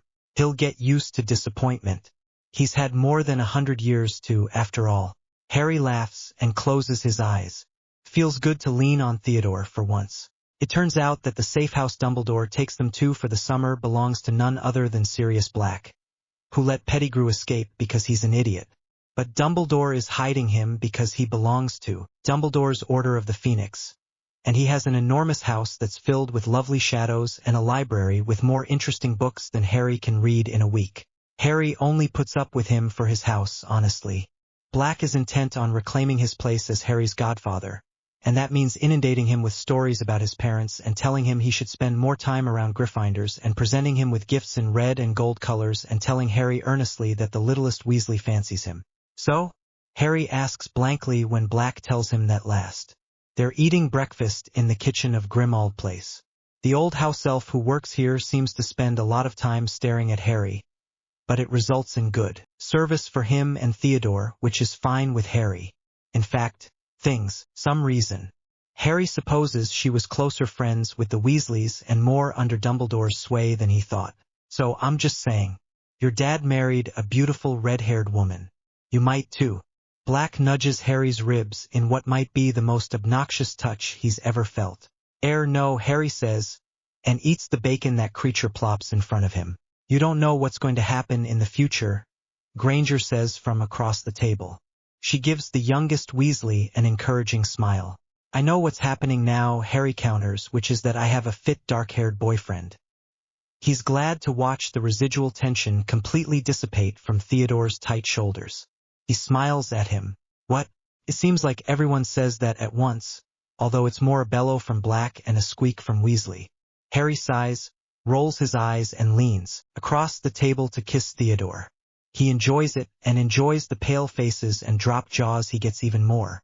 I'm surprised that you didn't know that, he adds, as he goes back to his breakfast. Most of Slytherin was gossiping about it last year. Like we listened to what Slytherins say, mutters the Weasley whose name Harry has forgotten again. Right, Ron? Harry turns his smile on him. Then nothing I say can possibly matter to you either. Weasley promptly babbles something about how he's different, and Harry sighs. He's willing to do some public appearances as the boy who lived and attend order strategy meetings as payment for the safe housing during the summer. But it seems that Dumbledore and the Weasleys and Black all want more than that. They want him to act more like a Gryffindor. They want him to be the perfect hero that Harry's never been and which they didn't even dare demand of him for the last few years. They want him to abandon Theodore and his independent ways. They want him to be his parents. Harry realizes that when Black corners him in the library one day when he's reading about Dementors, it's more than fascinating reading. It's giving Harry all sorts of new information about how he might kill them. He's taking busy notes when Black plops down in the chair across from him and stares at him. What? Harry asks over the top of his book. Your father wouldn't have been caught dead reading a book like this. I hope he would be happy that I'm more informed than he was. Black sags into his chair. You don't care about them at all, do you? He whispers. James and Lily? I thought Albus was exaggerating when he told me how cold you were. But he wasn't. Exactly what is left for me to care about. No one told me about them before I arrived at Hogwarts. I didn't even know my father's first name. Black is gaping at him by the time he finishes. Harry shrugs at him and keeps writing down notes on Dementors. I'm your godfather, Black whispers. I didn't know when you sent me Peter. I thought you liked me and you'd figured out I was innocent. I figured out you were innocent. But I thought you wouldn't be able to use Pettigrew for the best. And I see I was right. Then why didn't you tell Dumbledore and figure out a way to live with me? Why didn't you? There's only one chronological adult in this room, and it's not me. Black looks away. After I messed up and Peter escaped, then it would have been too dangerous for me to try and claim you. And it was probably convenient for you. After all, I'm not the godson you wanted. I'm a Slytherin. I don't care about my parents' legacy. I never wrote to you and asked for stories about them. I don't, Harry, if you had just been different. Black bursts out. It could all have been so different. I know. For example, if you had cared to write to me at some point and inform me that you were my godfather instead of leaving me to find that out from other people. Or if you had cared as much about writing to me as you did about capturing Pettigrew. Black gives him a whipped look and trots out of the room with his head lowered. Harry shakes his head and continues his notes. It's not his fault that Black won't make any effort to get past his prejudices. He hasn't even apologized for putting Pettigrew in front of all else, and then losing him. Honestly, Harry gave him vengeance or justice gift-wrapped in a cage and he threw it away. There's no helping some people. It's easier when Fred and George join them in Grimmauld Place. Without even being asked, they direct Black's attention away from Harry, and sometimes prank their younger siblings when they're involved in trying to make Harry behave like a Gryffindor, or Granger when she's involved in self-righteous lecturing. Harry tells them once that they don't have to. We can't let our Lord suffer. Can we, George? Exactly what kind of minions would we be? Terrible minions. We have a reputation to uphold. For the sake of all minions everywhere. Nothing Harry can say dissuades them, so in the end he gives in and leaves them to it. They're having lots of fun anyway. Mrs. Weasley won't let Harry and Theodore share a room when she finds out that they're boyfriends, despite them pointing out that they share a room all year round at Hogwarts anyway. So Theodore sneaks in at night to talk about their plans with regards to Dementors and Voldemort, and sometimes falls asleep in Harry's bed. He sneaks out again before anyone can come in the morning, despite how hard they try to figure out the counter to the locking spell Harry has put on the door. Sometimes I want to lead them into the shadows and leave them to suffer, Harry says darkly after one evening when everyone ganged up on him for not being exactly like the parents he has exactly one memory of. Not worth it, my lord. Theodore lies with his head on Harry's outstretched legs, his eyes closed. Leave them to their idiocy. You can employ your powers to better effect. Harry grins, remembering the discovery he made today and hasn't yet told Theodore about. You're right. I figured out how to use shadows to poison the Dementors. Tell me. Theodore turns his head but doesn't sit up. Harry is confident that he has his full attention anyway. It wouldn't work without my other magic, Harry admits. He lifts his hand and hisses at the same time. Shadow forms into several serpents around him. Cobras with their flared hoods, Krites small and dangerous, a black mamba that has a darker shadow around its throat to represent its threat display. Harry strokes their heads, feeling coolness and slight solidity under his fingers. I'll put them into shadows the Dementors are going to walk through. Theodore looks back and forth between the snakes. That he's utterly fearless pleases Harry greatly. Can you put them into shadows and actually have them do anything, though? I thought you said Dementors made shadows. Useless for you. Yes, but only after they've walked through them. I had no problem manipulating shadows on the train ride before third year until after they'd passed me. I intend to make these snakes stronger since they're based on Parseltongue magic as well as shadows into the shadows before Dementors pass through, to wait for them. They'll strike and poison them then. It should work. It should. I'm so glad that I've chosen a genius for my lord. Harry puts his book aside and starts snogging Theodore, satisfied that they're on their way. That he'll have to go to Azkaban or capture a Dementor otherwise to test his theories is left unsaid. For right now he wants to concentrate on the shape of Theodore's shoulders under his hands. The Ministry may be refusing to acknowledge Voldemort's return, calling it a prank. But I have beside me the boy who lived himself, who has personal knowledge of Voldemort's tactics. Harry hides a sigh as he stands at Dumbledore's side on the little platform that the minister was standing on a few minutes ago. Dumbledore arrived and promptly took over this press conference, announcing that Voldemort has come back and that the incident at the tournament with Diggory's death isn't a prank. Harry knows it isn't a prank, but Dumbledore is handling the crowd all wrong. They're flinching at Voldemort's name and they're muttering about the fact that he doesn't have any proof except Diggory's death and the word of a few former Death Eaters. Harry wouldn't care, except it might taint his own name and chances now that he's associated with Dumbledore. Then Dumbledore steps aside and gestures him forwards, and Harry steps up to the podium. There's a hovering sphere there that applies a sonorous charm to the voice of whoever speaks into it. Harry says, hi. He ducks his head and rubs his hand over his scar. This is his tactic which he, Theodore, Fred, and George developed over some intense discussions. He's going to appear innocent and confused and embarrassed, and if people think he's a tool of Dumbledore, that's fine with Harry. Open rebellion has never been something he's been interested in. Cameras flash, and a woman with blonde hair piled up on her head asks, "Why haven't you said something open about fighting Voldemort before now?" Because I didn't know he was back? Harry fidgets and casts a glance at Dumbledore as if for reassurance. I believe he's back now. I was there when he made that announcement right above poor Cedric's body. He lowers his voice, but of course everyone can still hear, and they look transfixed. I recognized that voice. From my oldest memory. The one I hear when Dementors are nearby. What's that memory? It's an older woman Harry believes reports for Witch Weekly. Her voice so soft it's breathless. I hear someone telling my mother to stand aside, and then my mum screaming. A sigh runs around the audience. Harry wants to smile, though of course he doesn't. He has them. I recognized his voice, Harry continues, and lets a small tremor enter his words. So I know he's back. I think you should believe Professor Dumbledore. Voldemort's horrifying and he's powerful. And we all need to band together to fight him.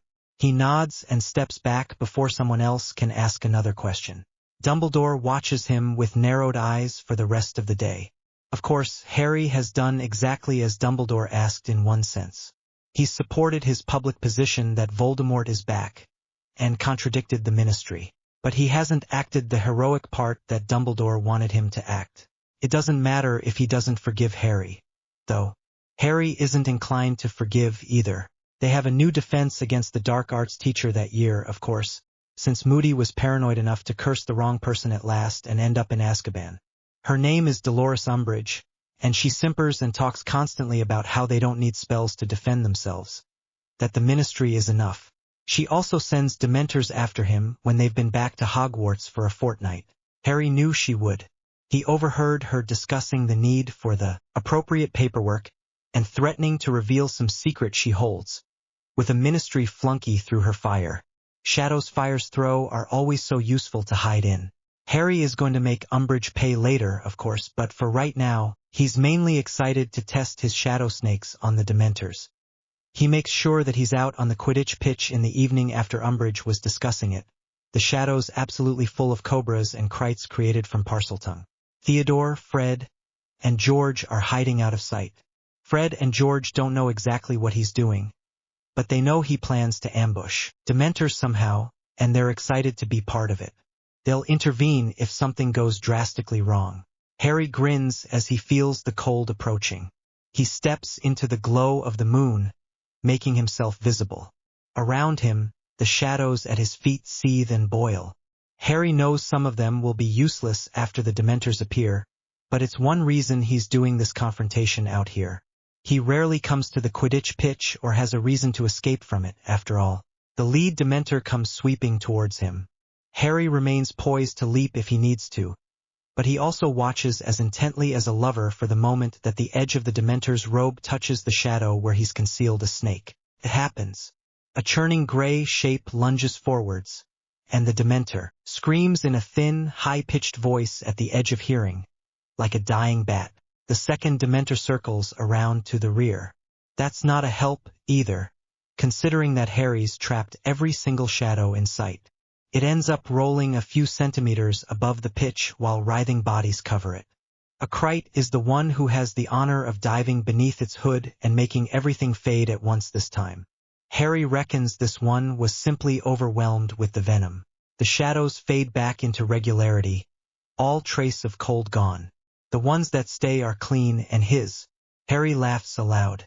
If I may say so, your lordship, sir, that was a proper maniacal laugh.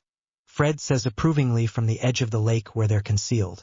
Takes practice, that, George adds. Theodore stands up and gives him a slight bow and the smile that is all the approval Harry needs. Neville's marking is a quiet thing, done on October's new moon. Harry watches as the lightning bolt and wolf form, hearing Neville's breath catch. The wolf is a little larger than it is on the others, but it matters more to Neville, so that's not unusual. Thank you, Neville says, standing up and bowing when everything is done. The bond is lighter and more fragile than the one Harry shares with his other vassals, but he and Neville are pretty new to each other. That makes sense. If Dean didn't tell me, if I want to recruit other people for you, how do I tell them about this? Harry points one finger at him. You don't recruit others for me. Dean told me about you, but you'd already figured out part of it on your own. I don't need any more followers. But how are you going to be a Dark Lord if you don't have more followers than us? Neville flinches a little when Harry glares at him, but goes on stubbornly. Voldemort had a lot of them. I know, but I'm not Voldemort, Harry says. Neville's eyes are big and doubtful. If there's someone else who's being bullied, then you can tell me about them and I'll approach them. But that's the only thing you can do. Okay, Neville says doubtfully. Harry shakes his head and goes his way. He doesn't understand why wizards are always wanting to fling themselves at others' feet and follow them around. Yes, most people don't have Harry's shadow magic because most people aren't Horcruxes, but they could become strong and lead themselves if they wanted to. Theodore and Dean both picked up the shield charm well. Fred and George learned the Patronus when Harry taught it to them. Most wizards are more powerful than they think, Harry decides. They just don't want to use their gifts. Maybe laziness and not stupidity is the besetting fault of the wizarding world. Ron demands angrily if Neville is still dating his sister, and Neville says he isn't. But Ron doesn't believe him and yells at Neville and tells him he's an idiot. Harry learned a useful fact about Ron during the weeks they stayed at Grimmauld Place together, and Ron utterly failed to persuade him to. By the time Ron is sobbing and almost catatonic with panic, Harry judges it enough. He gathers up the spiders with a simple net charm and herds them back into the box, then asks from his invisible corner by the shadow of Ron's bedpost, "Are you going to tease Neville alone?" "Yes, I promise." Harry vanishes into shadows without speaking again, allowing Ron the last word. At least he believes the boy about not harassing Neville again. He seems bright enough to learn his lesson the first time, unlike Amanda Sorling. Neville tells him the next morning, in a hushed voice on the way to breakfast, that Ron actually apologized for yelling at him and calling him an idiot. He's watching Harry with worshipful eyes. He doesn't ask what Harry did to make Ron stop, and Harry doesn't volunteer it. Poor Neville is gentle and soft in a way that almost none of the others are. He doesn't need to know. Harry is planning his revenge on Umbridge and Dumbledore, but surprisingly, it's Voldemort who moves first and forces Harry to respond. It's almost Christmas holiday of 5th year, and Harry is not really looking forward to going to Grimmauld Place. Remus Lupin wrote to him the other day, revealing that, like Black, he was one of the Potter's closest friends and wants to see Harry again and get to know him. The fact that he didn't say anything about that during 3rd year isn't something Harry is going to forget. Neither of them want him, Harry Potter, Shadow Mage and boyfriend of Theodore, Slytherin and apparently budding Dark Lord, necessary opponent of Voldemort and destroyer of Dementors. They want his parents back again. Harry is brooding over that when Theodore begins to scream from down the Slytherin table. Harry is on his feet so fast that for a blinding instant he thinks he may have flowed through a shadow. But he realizes it's not so, and he sprints to Theodore, who has demanded to sit apart from Harry for a few days in an attempt to recruit some of the other Slytherins to their side. A large black owl dropped a letter in front of him a moment ago, but that doesn't surprise Harry. Theodore has received almost daily communications from his father demanding that he return and join Voldemort. This time the letter was cursed. Harry sees the deep black curse spreading, along with boils, up both of Theodore's hands to his arms, and he almost drops into panic as blind as Ron's thrashing when he saw the spiders. But then he reaches out and cups a hand around Theodore's neck, cradling his mark, and forces Theodore's magic to listen to him. Part of the lordship ritual involved linking their magic together. Harry never visualized using it this way, but he pushes now, hurling waves of pure power at the curse, forcing Theodore's body to remember what it's like to be healthy and strong. Then the letter is there glowing red, and with Voldemort's signature clearly visible at the bottom, and Harry's relief turns into rage. He gestures with one hand, and because he's still cupping Theodore's mark, the letter roars into the air like a comet, powered by both their magic. Edges of the ashes. No doubt Voldemort intended to imprint a floating mark in the air over Theodore's body the way he did with Diggory. Everyone watches as Harry's magic. They all think it is Harry's magic alone, not the magic of Harry and Theodore and their lordship bond. Combined eats the green power of Voldemort's dark mark in a burst of silver. Harry is the only one who feels relief that the color is silver and not gray, the color of shadows. He slumps on the seat next to Theodore when he's done. Theodore is watching him with very little less than the worship Neville gave him earlier, but Harry glares at him, and Theodore retreats from it, nodding. "Thank you, my lord," he whispers nevertheless. 3 things happen as a result of the letter exploding. First, Dumbledore steps up his efforts to convince people that Harry Potter is a great warrior on the side of right and good. He requires Harry to come to his office more often for chats and finally shares a few of the things that the Order of the Phoenix is doing with him. It turns out that most of them are guarding a prophecy in the Department of Mysteries, a prophecy that concerns him and Voldemort. Harry would have exploded in laughter if he hadn't honestly already recognized that the reason Voldemort had gone after him in the first place was going to be something ridiculous. Second, Harry determines his revenge on Voldemort. He isn't going to kill him. That would require killing the Horcrux inside Harry, and require giving up his shadow magic at best and probably dying himself at worst, and no, thank you. But the man's survival when he tried to kill Harry as a baby and failed means that he must have had at least one Horcrux before then, and probably more. Harry is going to find and destroy them.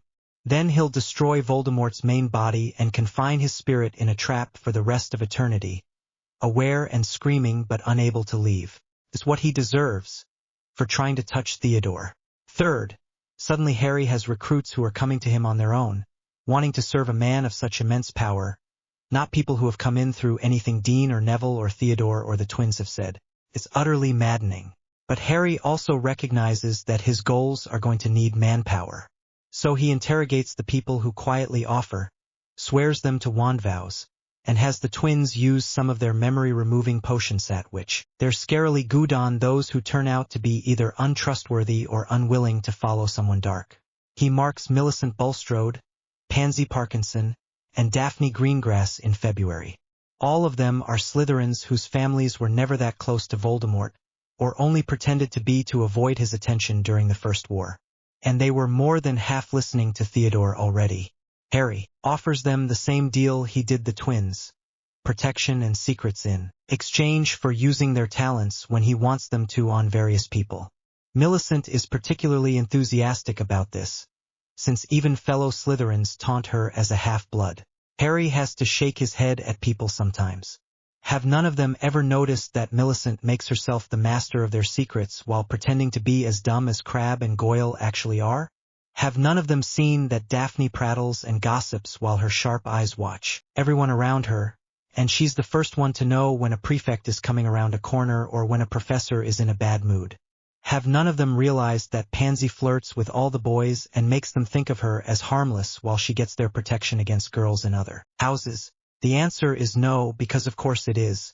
Harry sighs and continues on. In March, Harry marks his first Hufflepuffs, Justin Finch-Fletchley and Wayne Hopkins. It's a bit of a surprise since neither of them are purebloods and they've also never been close to Harry. He couldn't actually remember their first names either, no more than he could remember Ron's. But Justin explains it to him while he's still shuddering a little from the coldness of the bond settling into his mind.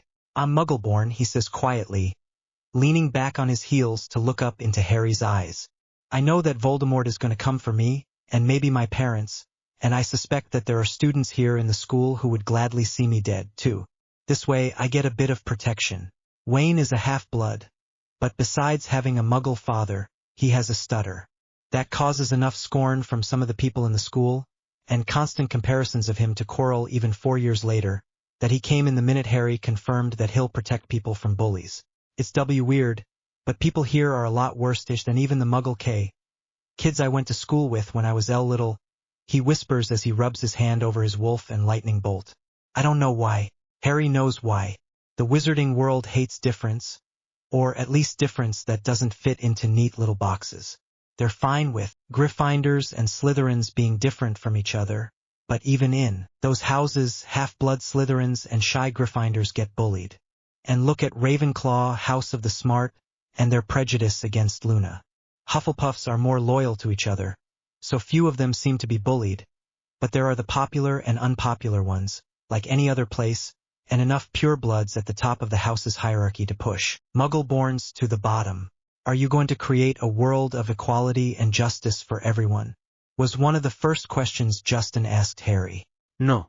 Harry saw no reason not to be honest. Justin was already under a wand vow at that point. People who touched someone under my protection are never going to be equal to those who are. And Justin smiled and said, good. April sees his first marked Ravenclaws. Luna still doesn't want to be marked. She says it would interfere with her connection to the heliopaths, but she's been an ambassador in her own way. At the very least, people can notice that she's close to him and he's powerful, and reason that they'd like that protection too. That's the motivation behind Terry Boot joining him. I watched people be in danger every damn year here, he tells Harry darkly, rising from where he knelt in the circle of grass under the new moon for the marking ritual. It was never a Ravenclaw except sometimes in Quidditch, but it could be any time. And I don't think being a half-blood or a member of a certain house is going to protect us. And Dumbledore didn't keep the monster in the Chamber of Secrets out. Sully has been waiting behind Terry while he gets his mark. Although, wisely, she doesn't try to continue the conversation until after she's received her own. Then she nods fervently at Harry. Some of the Ravenclaws are coming back from detention with the Umbridge woman with strange marks on their hands. If danger hasn't come for us before, it's here now. Harry sets his new Ravenclaw vassals promptly to research. He needs to know more about Voldemort and some idea of what objects he might have chosen for Horcruxes. As relatively neutral in their approach to Slytherins, they can also talk to Slytherins Harry can't approach, those whose families are close to Voldemort. By hemming and hawing and hinting that they might think about joining Voldemort, Boot and Lee can winkle out information on what he's like. Harry does turn away one Ravenclaw, Marietta Edgecombe, who couldn't even get through the initial interview without threatening to betray him if she wasn't treated well. He sends a few shadows to stalk her while he's at it. And then it's time to do something about Umbridge. The matter becomes all the more urgent because Harry marks 2 more people in May. Little Colin Creevey from Gryffindor particularly. Harry waits until she's alone in her office one evening. Then he deepens and darkens the shadows until only the fire is left, and even that's struggling. To his combined amusement and disgust, Umbridge is so deep in a report for the minister that she doesn't glance up for long minutes. Who did this? Umbridge demands at once, snatching up her wand. She gets up and turns in a circle, as if that would help her locate anything. Detention and 50 points off for whoever is doing this. Harry simply darkens the room further, although he leaves the fire alive to cast shadows. Then he wraps bonds of shadow around Umbridge. He blinds her, as he did with Sorling, but he also attaches bands to her fingertips, around her mouth, around her ears, and around her nose. Then he pulls her through shadow to the tank that he has prepared. He read about an interesting torture technique in the Black Library last summer. Harry dumps her into the tank, located in an obscure corner of the dungeons that not even the Slytherins venture down into. It's full of lukewarm water that will remain continuously lukewarm thanks to a spell that Harry has attached to Hogwarts' stones. It can only fail when Hogwarts falls. The water surrounds Umbridge on all sides, thanks to a bubblehead charm Harry has wrapped around her head. Other spells fill the water with traces of nutrients that will keep her alive for a long, long time. The bonds of shadow remain. They will keep her from seeing, hearing, smelling, tasting, or touching anything, while the water creates as little sensation as possible on her skin. Umbridge is going to stay there and sense nothing ever again. She'll probably be insane. He makes a bet with himself that it'll be sooner than that. I want to tell you that I am terribly disappointed in you, my boy. Harry widens his eyes innocently. He's sitting opposite Albus Dumbledore again, on the last day of school. June was a relaxing month, with no one needing to be marked, and Harry was able to concentrate fully on his OWL exams. Theodore teased him that he was probably going to get an outstanding in potions and give Snape a heart attack. Harry would like to see it, honestly. Voldemort hasn't attacked again, at least not anyone Harry cares about. There are a few rumors of raids in the north, which are annoying, but also far away from any of his vassals' houses. And Sully has come back with useful information from Malfoy, whose aunt was one of Voldemort's most faithful Death Eaters. Apparently, Voldemort is obsessed with Founder's artifacts. It gives Harry a wide arena to look still, but a much narrower one than he started out with. Disappointed about what, sir? Harry asks, when Dumbledore keeps looking at him over his glasses, and says nothing. Dumbledore sighs. I can't prove it, Harry, but I know that you were involved in Madame Umbridge's disappearance. I had my own plans for taking care of her. Miss Granger and I had spoken about it. And I understand that you haven't written back to your guardians at all. They're not my guardians, Harry says blandly. Black is still a fugitive and Lupin is a werewolf. There's no way they can claim him. And now that Harry has a healthy network of vassals to help him, he and Theodore don't even need to spend the summer at Grimmauld Place. They'll be staying with the Patils for at least a few weeks and then on to the Parkinsons and then the Greengrasses and then probably Wayne's mother. Harry's criteria is large houses where they can keep out of the way and lots of shadows. They want to be family to you, Harry. Where were they for 14 years? Harry asks. Lupin had every chance to tell me about his connection to my parents when he was teaching here, but he didn't. Black had every chance to contact me when he broke out of Azkaban, but he didn't. They want me to be something I'm not, something I'll never be. Dumbledore doesn't seem to know what to say to that, but he never does. You had something to do with Madame Umbridge's disappearance, Harry. Harry merely smiles blandly. So long as he never looks Dumbledore in the eye or speaks a lie, Dumbledore can't know. I wish that you would spend more time with Miss Weasley, Dumbledore says, abruptly changing the subject. She would greatly enjoy it, and the Weasleys could tell you more about your parents and the war they fought, if you don't want to spend time with Mr. Black and Mr. Lupin. Harry blinks at the non sequitur, and then understands and chuckles. Dumbledore is looking for some leash to put on him. If Harry falls in love with Ginny Weasley or even just toys with her, Dumbledore is probably thinking, then he'll be vulnerable. Dumbledore will know where he is and what he's doing. I don't think it would be kind to lead her on. I'll never return her affection. Dumbledore finally dismisses Harry from his office, as helpless as ever when he can't actually pin down what Harry did. And because he refuses to believe in what Harry actually is. He would have taken decisive action by now if he thought of Harry as an enemy. As long as Harry dances on the right side of that line, he has nothing to worry about. Dumbledore is too compassionate for his own good. He meets Theodore outside the Slytherin common room and indulges in a long kiss. Then he notices the packed trunks at Theodore's feet.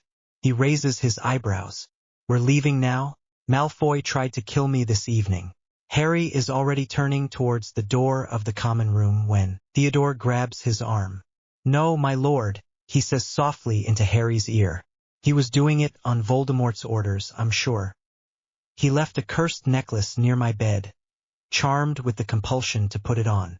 Malfoy isn't powerful enough to have cast the curse or the compulsion. Harry pauses, then nods. But I should still punish him. I want that honor, my lord. Later. It will take some time for me to think of a fitting one that can't be traced. Harry nods again, understanding.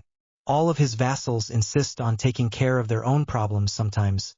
The twins with pranks, Dean and his, Ravenclaws with vigorous arguments with their housemates, Neville and Wayne by going unnoticed, Colin by taking some interesting pictures, the Slytherin girls with their well-developed tactics for protecting themselves already, Justin by being aggressively friendly and stereotypically Hufflepuff at enemies until they go away. Theodore hasn't insisted so far, but when he does, Harry is hardly one to deny him. I have a lead on a Founder's artifact that was supposedly in the possession of the Smith family at one point, and the Patils are acquainted with them, Harry says and extends his hand. Come with me, Theodore? Theodore takes his hand, and Harry leads him through the paths of shadow.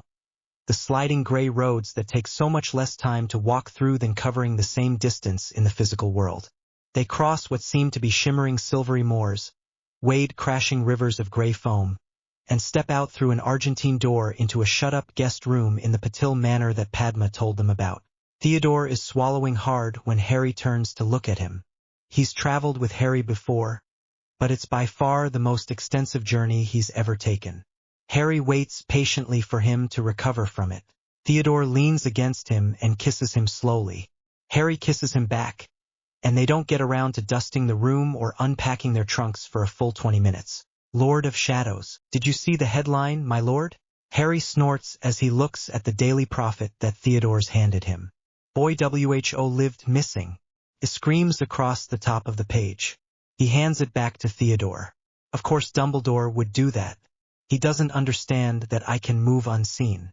Or he probably thinks that I'm operating. He'll try to hinder me as much as he can. It won't be a concern, my lord? Harry shakes his head as he digs into the breakfast the Patil house elves have delivered for them. Honestly, he thought there might be a problem with the house elves. But once a few of them saw Padma's mark, they immediately assumed a mantle of faithful service to Harry and Theodore too. Of course we have to be cautious. But cautious isn't the same as paranoid, the way you think Voldemort is becoming. Harry grins. Yes, the research that his Ravenclaws have done and that they're oling him now are, in Padma's case, just coming to their rooms to tell Hymus moving better than he ever thought it could. Terry was the one who had the bright idea to search for Slytherin artifacts, since after all Voldemort is supposed to be descended from Salazar Slytherin. Turns out that Slytherin didn't leave a whole lot of relics. One of them is a golden locket with an emerald snake on the front that should prove recognizable. Another is a huge ring that passed into the Peverell family. Sue is working now to trace what happened to the Peverell family after it stopped being called Peverell. Hufflepuff's relics seem to be limited, given Padma's talks with the insufferable Zacharias Smith, to a single golden cup with a badger on the side and large handles. The Smith family once owned it, but it was apparently stolen long ago from one Hepzibah Smith who was accidentally poisoned by her house elf. Harry's eyebrows went up when he heard that. Right. The old house elf is dead now, so there's no way to prove it, but Harry would be willing to bet his Parseltongue that Voldemort arranged for the murder and also for the house elf to be blamed, which doesn't tell them where the cup is now. But at least they know what they should be looking for. Ravenclaw's relics are supposedly more numerous, including a wand held by a Swedish family that claims to be her descendants. But Theodore is the one who points out that Voldemort would hardly be content to let someone else keep his Horcruxes. It has to be her diadem. He tells Harry one lazy morning when Harry's been refining Dementor-killing plans and Theodore has been reading through the owls that the other vassals have sent in.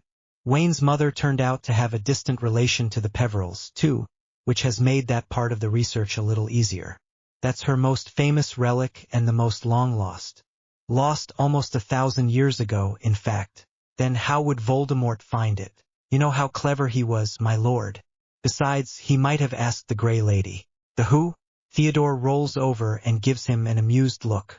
My lord, you are truly not that observant of things at Hogwarts that don't relate to your own concerns. The Ravenclaw ghost, the Grey Lady. She was the daughter of Rowena Ravenclaw in life, he adds when Harry just keeps frowning at him. If she knows where her mother or Ravenclaw's other descendants disposed of the diadem, she could have told Voldemort. Harry shakes his head a little. How common is the knowledge that she's Ravenclaw's daughter? Surely Sue and Terry and Padma would have bragged about something like that. And I'm surprised Luna never told me. It's known, but it's considered an odd little fact by now. Theodore shrugs. She very rarely talks to anyone. I assume a wizard as powerful and as charming as Voldemort was reputed to be could have tricked her into revealing her secrets, however. Harry nods thoughtfully. Then we have to think about places that Voldemort might have hidden the diadem, I suppose. By the time Harry and Theodore moved to Pansy's house, more research has been added to their pile of notes. Sue has tracked the Peveril line to 2 endings, one in the Potter line and one in the Gaunt family line. The Gaunt family is also supposed to be extinct, but they used to live near a village called Little Hangleton. One late summer evening, Harry's birthday, in fact, when he had to repel several owls that contain tracking charms and gifts, he doesn't want the and Theodore set out for Little Hangleton. They have to go slowly by Muggle roads and signs and leap from shadow to shadow like that. It takes almost until nightfall, but there are still enough lights around for Harry to feel confident as he and Theodore home in on the only feeling of magic. Towards the edge of the village, the only feeling of magic for miles, Harry realizes, as he regards the small shack in front of him. He wonders if Voldemort chased off any other wizards who used to live here. Be careful, my lord, Theodore murmurs from behind him. Harry nods and fills the air in front of him with shadow beasts, mostly snakes. It makes sense to assume that Voldemort might have guarded one of his Horcruxes, if it's here with Parseltongue magic. The shack itself has few spells on it. Instead, they all concentrate into a corner where there's a loose floorboard.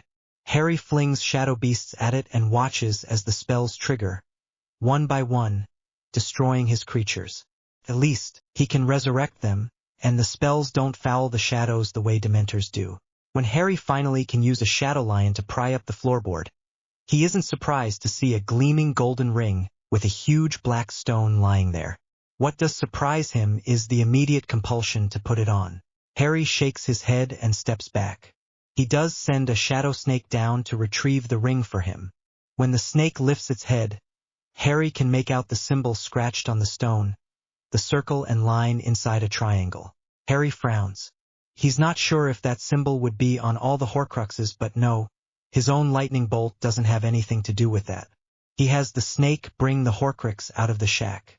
He and Theodore will cooperate in taking off the spells that prevent someone from touching it directly or harming it. Theodore's eyes glaze the minute he sees the ring. He starts to step forwards. Theodore! Harry snaps and flexes his link to Theodore's magic through his mark. In a second, his boyfriend stumbles back from the ring, eyes wide and shocked. I've never felt anything like that, he whispers. The compulsion that Voldemort put on the necklace was easy to break out of in comparison. Harry snarls, reminded of that. Suddenly he doesn't care about breaking the curse on the ring, not when there's a chance that the compulsion to put it on could snare Theodore again. He lashes out with his wand and chants the incantation for fiendfire. At the same moment as the fire comes pouring out of his wand, he adds shadow to it.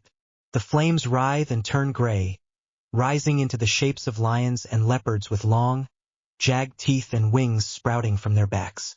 Harry tests his control over them and finds them fighting it, but at a low level. For now he can command them. Destroy it, he says, nodding at the Horcrux. The shadow fire turns its attention towards the ring. The nearest leopard scoops the ring up and tosses it into the air. Then a lion snatches it and nearly bounds away, but Harry limits its scope, and the lion reluctantly turns back towards the center of the fire. The beasts claw at the Horcrux, snap at it, and wrench at the glittering, etched stone, pulling it out of its golden setting. Harry hears a harsh scream in the distance. He's never heard a Horcrux die, but he manages to smile as he watches the ring begin to lose its golden gleam. At the same moment, Theodore relaxes against him, and Harry knows the compulsion to put the ring on must be gone. Harry strokes Theodore's hair as he watches the first part of his revenge against Voldemort come to fruition. In the end, the flames destroy everything except the stone. Harry keeps a wary eye on it as it falls to the earth, and Harry banishes the fiendfire, sending the strength of the shadows that powered it back into the twilight falling around them. He doesn't know why the stone didn't melt and fade like the gold of the ring. He isn't sure he wants to find out. Harry is magically exhausted from the shadow fire, so Theodore is the one who uses a simple digging charm to open a little pit in the earth near the shack, and tosses the stone into it. Then they pile dirt and stones on top of it and smooth out the ground so it looks like it was never disturbed, and go back to their temporary home. Of all things, it's a house elf who brings them their next lead on a Horcrux.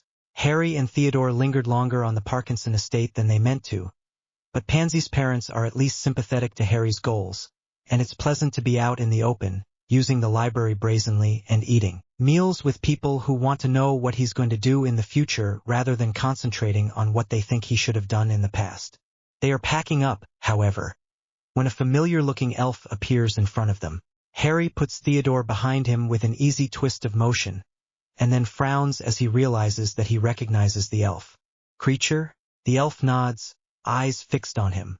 Parkinson House Elves says that you be researching Dark Lord's evil things. His voice is low. Harry stiffens his back for a second. He honestly never thought the House Elves could form a spy network, but of course they do. He and Theodore and the others are going to have to be especially careful not to leave letters lying around or discuss things without privacy wards.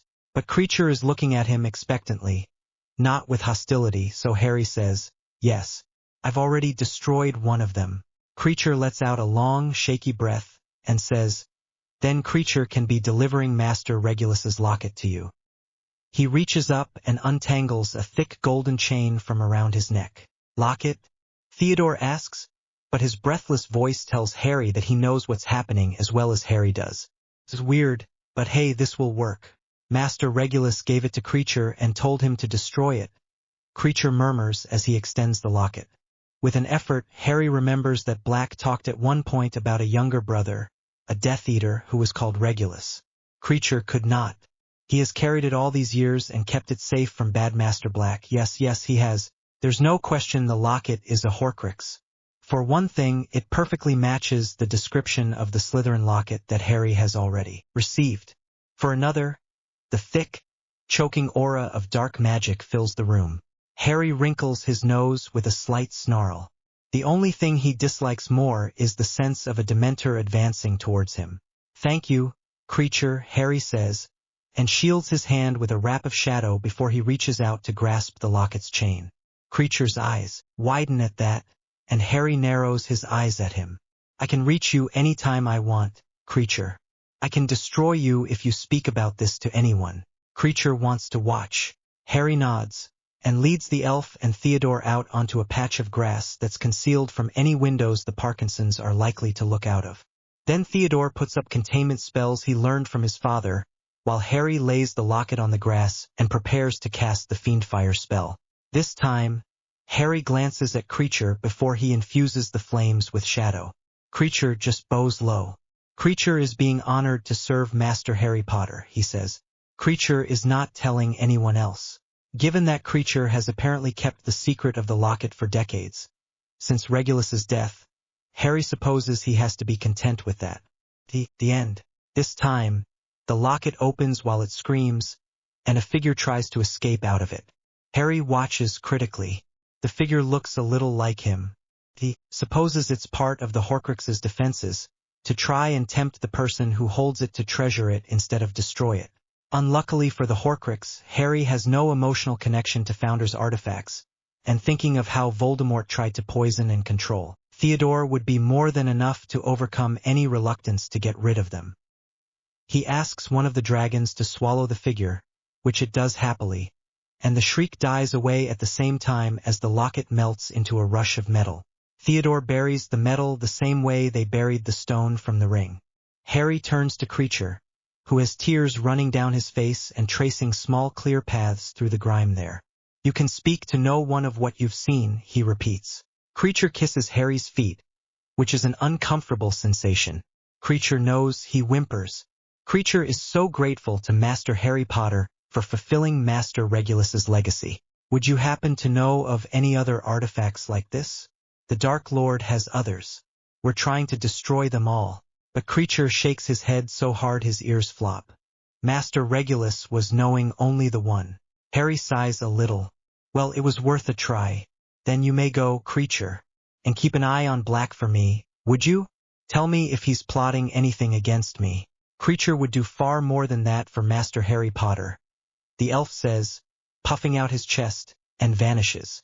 Harry turns to Theodore. Ready? Theodore smiles at him. Ready. You are remarkable, my lord. He extends his arm so Harry can bring him through the shadows to the Greengrass estate. Although I hope that we don't have to bury the remains of too many more of those.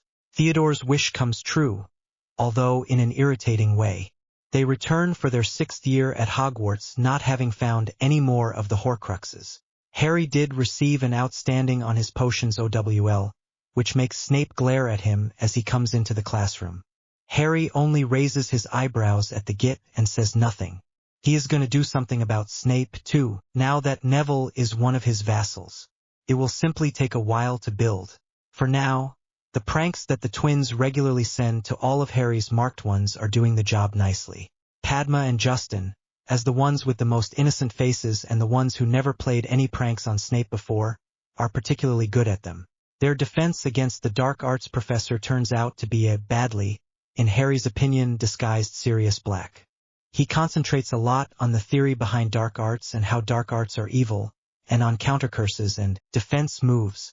Most people seem to love him. Granger and the Weasleys go around with smug smiles on their faces because they know something other people don't. Harry wants to shake his head, but doesn't. Even Neville, by far the most obvious of his marked ones, doesn't show that he has a secret like that. He does have a problem that comes up in the 3rd week of the new school year, when Harry is going back to the Slytherin common room from a late-night detention with Black. Black thinks detentions and haranguing him about his parents and offering Harry free fire whiskey is the best way to get Harry on his side. Harry takes the fire whiskey but doesn't drink it. Instead, he sells it to 7th-year Gryffindors who want to get good and drunk. It's the only reason Harry keeps going to the detentions. Honestly, in some ways he's grown beyond Hogwarts. The fact that so many of his vassals are here and that getting his newts will help him in the future are the only reasons he's still attending classes.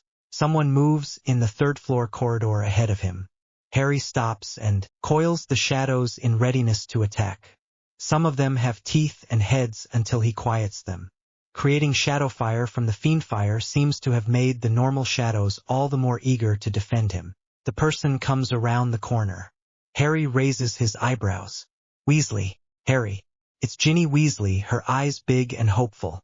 Are you? I know you said that you were in a relationship with not 2 summers ago. But you aren't right now, are you? Harry nods. I still am. It doesn't surprise him that Weasley has been this unobservant. Gryffindors never do pay enough attention to Slytherins, unless they're one of the few smart ones Harry has found. Although sometimes they aren't so smart either. Colin is pushing for his little brother Dennis to be marked. Harry tells him Dennis is too young, and Colin argued that he wants to and Colin wants him to, and he's going to be able to keep all their secrets once he's under the lordship oath anyway.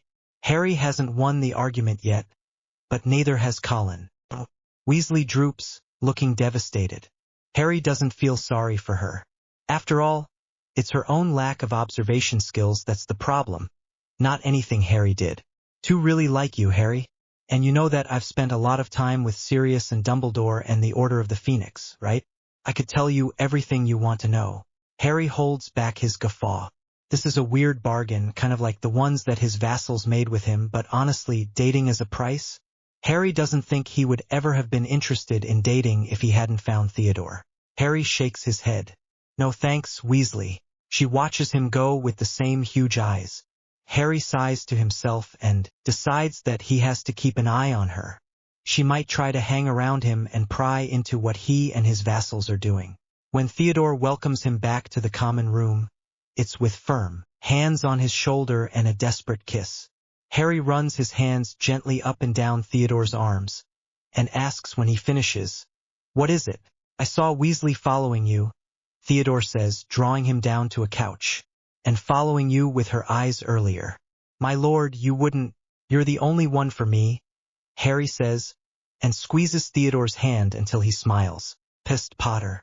Harry wants to roll his eyes as he turns around. Malfoy thinks he's subtle. He never is, but it suits Harry's purposes for the moment to let him go on thinking it, so he tilts his head. "Yes, Malfoy?" Malfoy glances around as if to make sure that they're alone, although they are. They're up in the sixth-year boys' bedroom, and Crabbe and Goyle are Merlin knows where. Zabini is in the library with Theodore, being carefully felt out to see if he wants perhaps to join the vassals. It's not because Harry wants more, but because it would be useful to have an equal number of people on their side in case their bedroom turns into a war zone. Yes, Harry has his shadows, always, but he's taking no chances with Theodore's safety, now more than ever. "You really should join the Dark Lord," Malfoy says. "Subtle, you aren't," Harry mutters before he can stop himself. Malfoy flushes, but doesn't burst out with the usual haughty language. Instead, keeping his eyes on Harry, he draws up his sleeve. There on his left arm is the blazing dark mark. Harry resists the instinct to lash out. It's interesting because he's sure Snape has the dark mark, but he's never had that instinct around him. Maybe it's seeing it. Maybe it's because he's a lord himself with marked vassals now. "Imagine how powerful the Dark Lord is," Malfoy whispers. "I'm in Dumbledore's school, bearing his brand, and still Dumbledore has no idea. You could have that power, too, if you only joined him, Potter. He tried to kill my boyfriend. Why would I? That's a small sacrifice to pay for power. I would sacrifice Pansy in an instant if the Dark Lord asked me to." Harry smiles. Malfoy seems to see how big it is and not what it conceals, just like Dumbledore, because he smiles back. Malfoy is too stupid even to know that he and Pansy aren't dating. Therefore, Harry expects to be able to dance rings around him. "I don't make the same sacrifices. I don't play by the same rules. The Dark Lord would have to prove himself to me. How could he do that?" Malfoy is almost dancing with glee. For example, Harry says, "I'm interested in history, as you well know." Malfoy nods. Harry's outstanding in history of magic, the first a Slytherin student has earned in years, was talked up all over their house by Theodore. "I want to talk to the house ghosts about what they've seen and learned, but few of them will speak to me. I want to know if the Dark Lord knows charms or spells for making ghosts talk to me. That would be an initial investment." Malfoy stands tall. "I can tell you that right now, Potter. The Dark Lords trusted you with such a charm? Not a charm. Knowledge. He spoke to the house ghosts when he was here." Malfoy's voice is hushed. Harry supposes that it's almost blasphemy for him to think of the Dark Lord as a young Hogwarts student. "He gave me permission to invoke his name to get the Bloody Baron to help me if necessary." "Well, Slytherin's house ghost." Harry makes himself shrug. "If I wanted to talk to him, he probably would already just because I'm a student in his house. But what about the Grey Lady, for example? He did speak to the Grey Lady as it happens. Malfoy couldn't look more smug if the shadows around him were full of smugness, too. He did?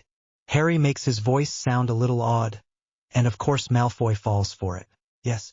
He said that he was the first person in over 100 years to get more than a few words out of her, and you can imagine that she's going to rejoice when she hears that you're one of his followers. Let's not leap ahead, Malfoy. I want to try out of the validity of this information first and make sure that his name actually convinces the Grey Lady to speak to me. Malfoy looks disappointed, but nods. Do let me know when you've spoken to her, Potter, so I can take word back to my lord. Oh, I will. Harry gives Malfoy one more smile and watches him strut away, then goes to find Theodore and Zabini, dreaming all the while of what Theodore's revenge on the pompous prat is going to be. When Harry mentions Tom Riddle's name, the Grey Lady swoops and shrieks at him. Harry steps neatly out of the way and watches dispassionately as she flies past him and through a wall. He knows logically that she's the most dangerous opponent he's probably faced, because he can't see her coming the way he can with most people, but he's already tricking Dumbledore and Voldemort both, and he's destroyed 2 Horcruxes. He just can't get upset the way he would have a few years ago. The Grey Lady bursts out from the stone again, almost right in his face. Harry deflects her with a shadow dragon's wing. She stops flying and immediately stares at him. What are you? Someone who has lots of magic, Harry says. Before she can lose interest or retreat into silence again, he adds, and someone who would like to rescue your mother's diadem from the corruption that Tom Riddle steeped it in. You know? Then why did you talk to me? The Grey Lady looks like she's about to cry. Harry puts out his hands. I don't know where the diadem is, and I only suspect what he did to it. I don't know for sure. But if I'm right, then he made it into a Horcrux. He watches as the ghost recoils even though she's floating in midair, and nods. You would want it to stop being one, right? Of course I would. But the only thing I know is that Tom Riddle told me he would bring the diadem home. Then I never saw him again until he was corrupted into Lord Voldemort. He must have been lying. Harry blinks. Then he says, Did you think he would restore it to your mother's tomb? Of course not. My mother is buried in the foundations of Hogwarts. I thought he would bring it here, but I never saw it again. If he hid it, that's impossible. The Grey Lady holds out her hands.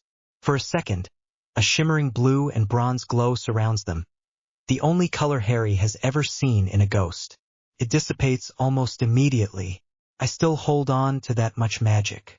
I would have sensed the diadem if it was anywhere within Hogwarts. There aren't places that are hidden from any magic like that. House magic or ghost magic. Places like the Chamber of Secrets that was opened several years ago. The Grey Lady's eyes widen.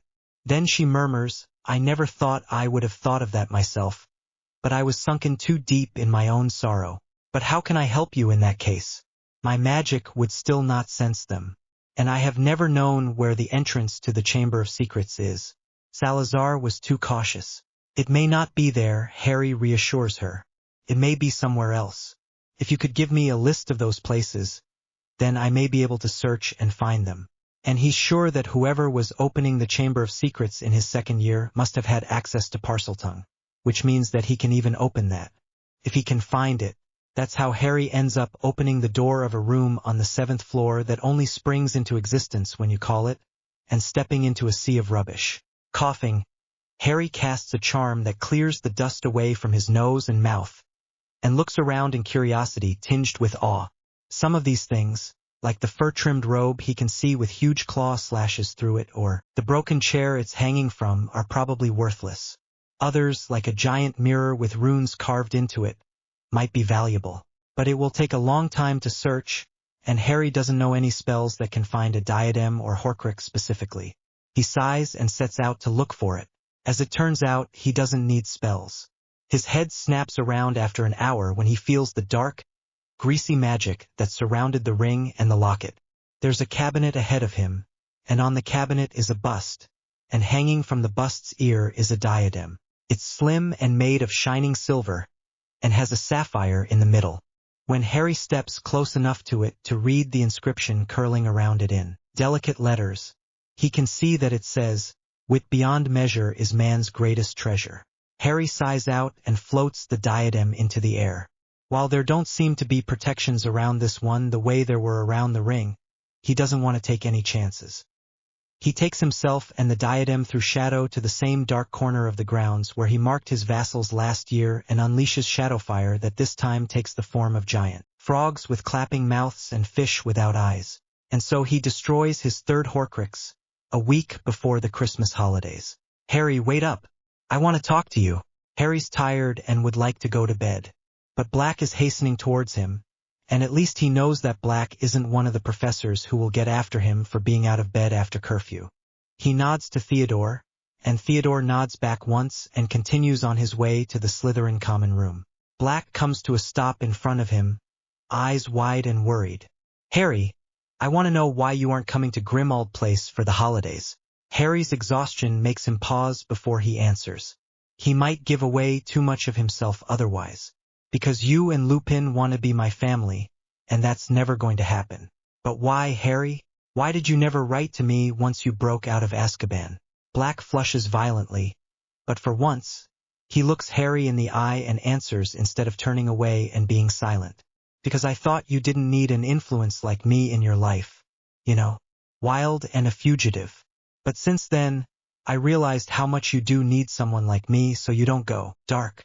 Did it ever occur to you, Harry says very slowly, that going dark, however you define it, isn't the worst thing that could happen to me? No, Black says, face and voice both blank. Harry thinks it's pure surprise, not that he's hiding something. It isn't, Harry said. As it happens, I do practice magic other than dark arts, and I do have friends other than the Slytherins. You're just upset, because they're not all Gryffindors, and I don't do all the things my parents did. But you're too late to influence me into turning into a hero, Black. Just give it up. Black blinks at him. Then he says, but you're working with Dumbledore. That doesn't make me a hero or a Gryffindor. It doesn't make me someone who's going to date a red-haired woman like my father, Harry adds, remembering the way that Ginny Weasley's eyes continue to follow him across a room, and that Black often nods and smiles encouragingly to her. You can't relate to me unless you see me for me. Not someone you want me to be like. Black just looks at him. Harry finally turns and walks away. He's given Black all the chances he can. He and Theodore end up going to the house that Susan is maintaining by herself, her Aunt Amelia's house, for the Christmas holidays. Susan turned 17 on the 2nd of December, and that ended the legal challenges that people were trying to gain custody of her, as she tells Harry and Theodore with fire in her eyes. I think the laws should all be changed, she says, sitting in front of her fireplace with a glass of butterbeer in her hand. The ones that say how children can be treated if their bloody family members all die out are barbaric. What do the laws say about Muggle family members? Harry asks, mildly interested. He has nothing to worry about, but if he didn't have shadow magic, then he might have. Susan looks at him as if he's mad. No one would ever leave a known magical child with Muggle family, no matter how closely related. It's different for the Muggleborns, they have no choice, and usually only the headmaster of Hogwarts and maybe some obliviators know about them until they turn 11. But if you're known? Susan shakes her head, making her long plate sway. It doesn't happen. Theodore looks at Harry with something hotter than fire whiskey burning in his eyes. Harry raises his glass in a toast that's meant to quiet him as much as acknowledge him. Harry already has plans for Dumbledore. Leaving him with the Dursleys is only one more point to the score. The second half of Harry's 6th year is quiet. Harry still searches for information on Hufflepuff's cup, but that seems to have disappeared good and proper. He contents Malfoy with vague intimations that he's considering joining Voldemort, which he proves by not having any more public confirmations that he believes Voldemort has returned. He accepts a scarf in green and silver from Black, and wonders. He reads the news of Voldemort breaking some of his followers out of Azkaban without surprise. Harry only wonders why he didn't do it before. He supposes Voldemort was simply lying low, given that the Ministry is still officially in denial of his return. Bellatrix Lestrange. Neville says softly during an informal meeting that Harry's taken to having with his vassals in a variation of the room where he found the diadem. It's a huge place decorated in all 4 house colors, and with large targets that Harry's put up at the back of the room. She was one of the people who tortured my parents into insanity. Harry stares at him. What? Neville tells the story with his gaze fixed on the fire. Dean puts a supportive hand on his shoulder. The Hufflepuffs look shocked except for Susan and murmur their condolences. The Slytherins and Ravenclaws mostly look thoughtful. Colin clenches his fists. I wish I could do something to them. Neville, he mutters, and Dennis nods emphatically beside him. Harry touches Neville's shoulder lightly to claim his attention. I'll let you have her, he says. Neville blinks at him. I'm not really into killing, Harry. Then you can be the one to duel her and put her back into prison. Harry shrugs. He doesn't care about bloody vengeance on people or if his vassals do exactly what he would do, only getting vengeance and giving his vassals what they want. I don't really care what you do. Just know that she's yours. Neville smiles after a stunned second. Thank you, my lord. Suppose I can think of something to do with her. Then he frowns. But I'm not good enough at dueling to put her back in prison if I meet her. That's something we're here to correct. Harry tells him as he stands up and draws his wand. He's been teaching shield charms and some of the offensive curses he learned from the black books to his vassals. He might as well get on with it. They've talked long enough. If you want to learn some advanced dueling spells, come with me. All his vassals are eager to learn the spells, except Theodore, who already knows them and stays lounging in a chair near the fire, grinning at Harry. Harry grins back and turns to face the small crowd again. Neville and Justin both have the looks of awe on their faces that makes Harry want to sigh. They think he's doing something absolutely burdensome on him, absolutely for free. Of course it's not. The better they defend themselves, the less often Harry has to come roaring to the rescue. And he enjoys teaching. He would never do this if he didn't enjoy it. Briefly, he has cause to remember that he's had to do several things he didn't enjoy, including marking all these people who somehow keep showing up and asking him to do it. But he shakes that loose. He isn't going to mark anyone else, thank Merlin. No one's asked in months. No. Absolutely not. Susan's gaze doesn't waver. She's kneeling on the floor in front of him, along with Hannah Abbott, whom Harry doesn't know much about, except that she has a pure-blood last name and is Susan's yearmate. Please, my lord. Harry waves his hands vaguely in the air. They're in the hidden room again, except that Susan asked to meet with him alone, and then showed up with Hannah. What motive do you even have for this, anyway? He asks Hannah. You're not bullied, I don't think, and you don't have vengeance to claim like Susan, right? I can see where the power's going as well as anyone. Hannah sounds a little offended. Did you think I couldn't because I'm a Hufflepuff? This has nothing to do with that. What I'm doing is supposed to be a secret. At a certain point, that has to stop, my lord, Susan offers. She shrugs when Harry glares at her. It's only true. It's not because we're running around betraying your secrets. It's because other people see your magic, or see that we're sneaking out of our rooms at night and put pieces together. But you don't have to, Harry says to Hannah, with his very best persuasive smile. You can stay on the sidelines of the war. Why wouldn't I want to follow you? Hannah looks stubborn and suspicious. Because I'm much more of a Dark Lord than Dumbledore, Harry says flatly. And I'm making my vassals more powerful, sure, but not necessarily to change the world like some of the Gryffindors or even the Death Eaters might try to do. You could swear to me and then just find your political career going nowhere. I'm not interested in politics. I'm interested in keeping my friends and family safe. Susan says you're the same and I trust her.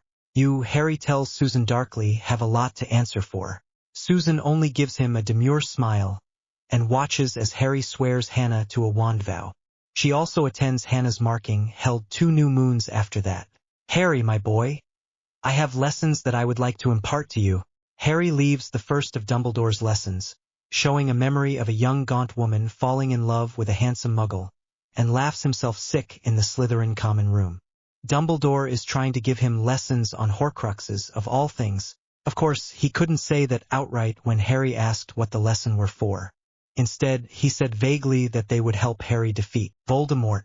Harry shakes his head now and wipes a few tears from his eyes. Damn, Dumbledore is funny sometimes. Harry also supposes he should be glad that one person other than he and Theodore knows about Horcruxes, so Voldemort can still be brought down if they both die. Harry just wishes that it was someone other than Dumbledore, who Harry wouldn't like to survive beyond Voldemort's death. Dumbledore does tell him two interesting things as the lessons continue. He thinks that Voldemort was aiming to make 6 Horcruxes, to create 7 pieces of soul total. He also tells Harry that he himself destroyed 1 Horcrux in Harry's second year, a diary that was possessing poor Ginny Weasley, giving her the power to speak to a basilisk in Parseltongue and open the Chamber of Secrets. She should not be blamed, of course. She was young and vulnerable to outside influences. Harry utterly ignores the implication that he should find someone who let herself be possessed attractive. Instead, he's thinking, 6 Horcruxes, but Harry knows for sure that Voldemort doesn't know about the one in his scar, or Voldemort would have done much more to collect Harry and lock him away somewhere safe. So, 7 altogether. The diary is gone. So are the ring, locket, and diadem. Harry has no intention of letting anyone touch the Horcrux in him, so 5 are accounted for. That leaves Hufflepuff's Cupid suspicion confirmed when Dumbledore shows him the memories that he collected from Hokey about Hepzibah Smith and a last one. Dumbledore tells him that he is virtually sure Nagini, the large snake that follows Voldemort around, is that one, which Harry has to admit makes sense. Voldemort would value a snake above other living beings that he might put a Horcrux inside. So Harry needs to find the cup and find a way to kill Nagini. He has to assume that, even though she's alive, basilisk venom and fiendfire are the only things that can touch her, just like a regular Horcrux. He is still having no luck gaining any insight on the cup, so he decides to tackle the snake first. Harry travels through shadows to the Knot House, leaving Theodore behind. Harry doesn't want to chance his father seeing him, and Theodore would only protest at the danger that he would think Harry is putting himself in, even though Harry isn't at all. As he suspected, Voldemort has made the Knot House his headquarters, or at least a place that he spends a lot of time. Harry only waits 2 hours, hidden in the shadow of a tall vase, before Voldemort arrives. Following him is a large pit viper that looks as if she holds all the lethal qualities of his shadow snakes. Harry gathers up fiendfire on the tip of his wand. It dances and tries to edge around his will, but only until he clamps down on it and mixes shadow with it. Then it's his, this time draping his wand in dark burning phoenixes and birds of prey. Voldemort leaves Nagini at one edge of the large receiving hall of the Knot House while he speaks with Ethelred at the far end. Harry briefly thinks about traveling through shadow to that end to spy on them, but Nagini is a more important goal. Grey fire swarms out of the shadows around her, from Harry's hands and wand and unmanifested body, and grabs hold of Nagini. Her shriek is a terrible thing, but Harry thinks that only he and Voldemort can actually understand it, because Ethelred is staring blankly as Voldemort runs towards the snake. Voldemort chants a quick countercurse that would put ordinary fiendfire out, but what Harry's conjured is beyond his reach. A phoenix descends on Nagini's head and tenderly rips it apart with its claws. A second later, a hawk is there, gulping up the pieces of her body and letting charred ash dribble out from under its tail. Harry laughs silently to himself at the idea of Nagini becoming Horcrux-driven bird shit.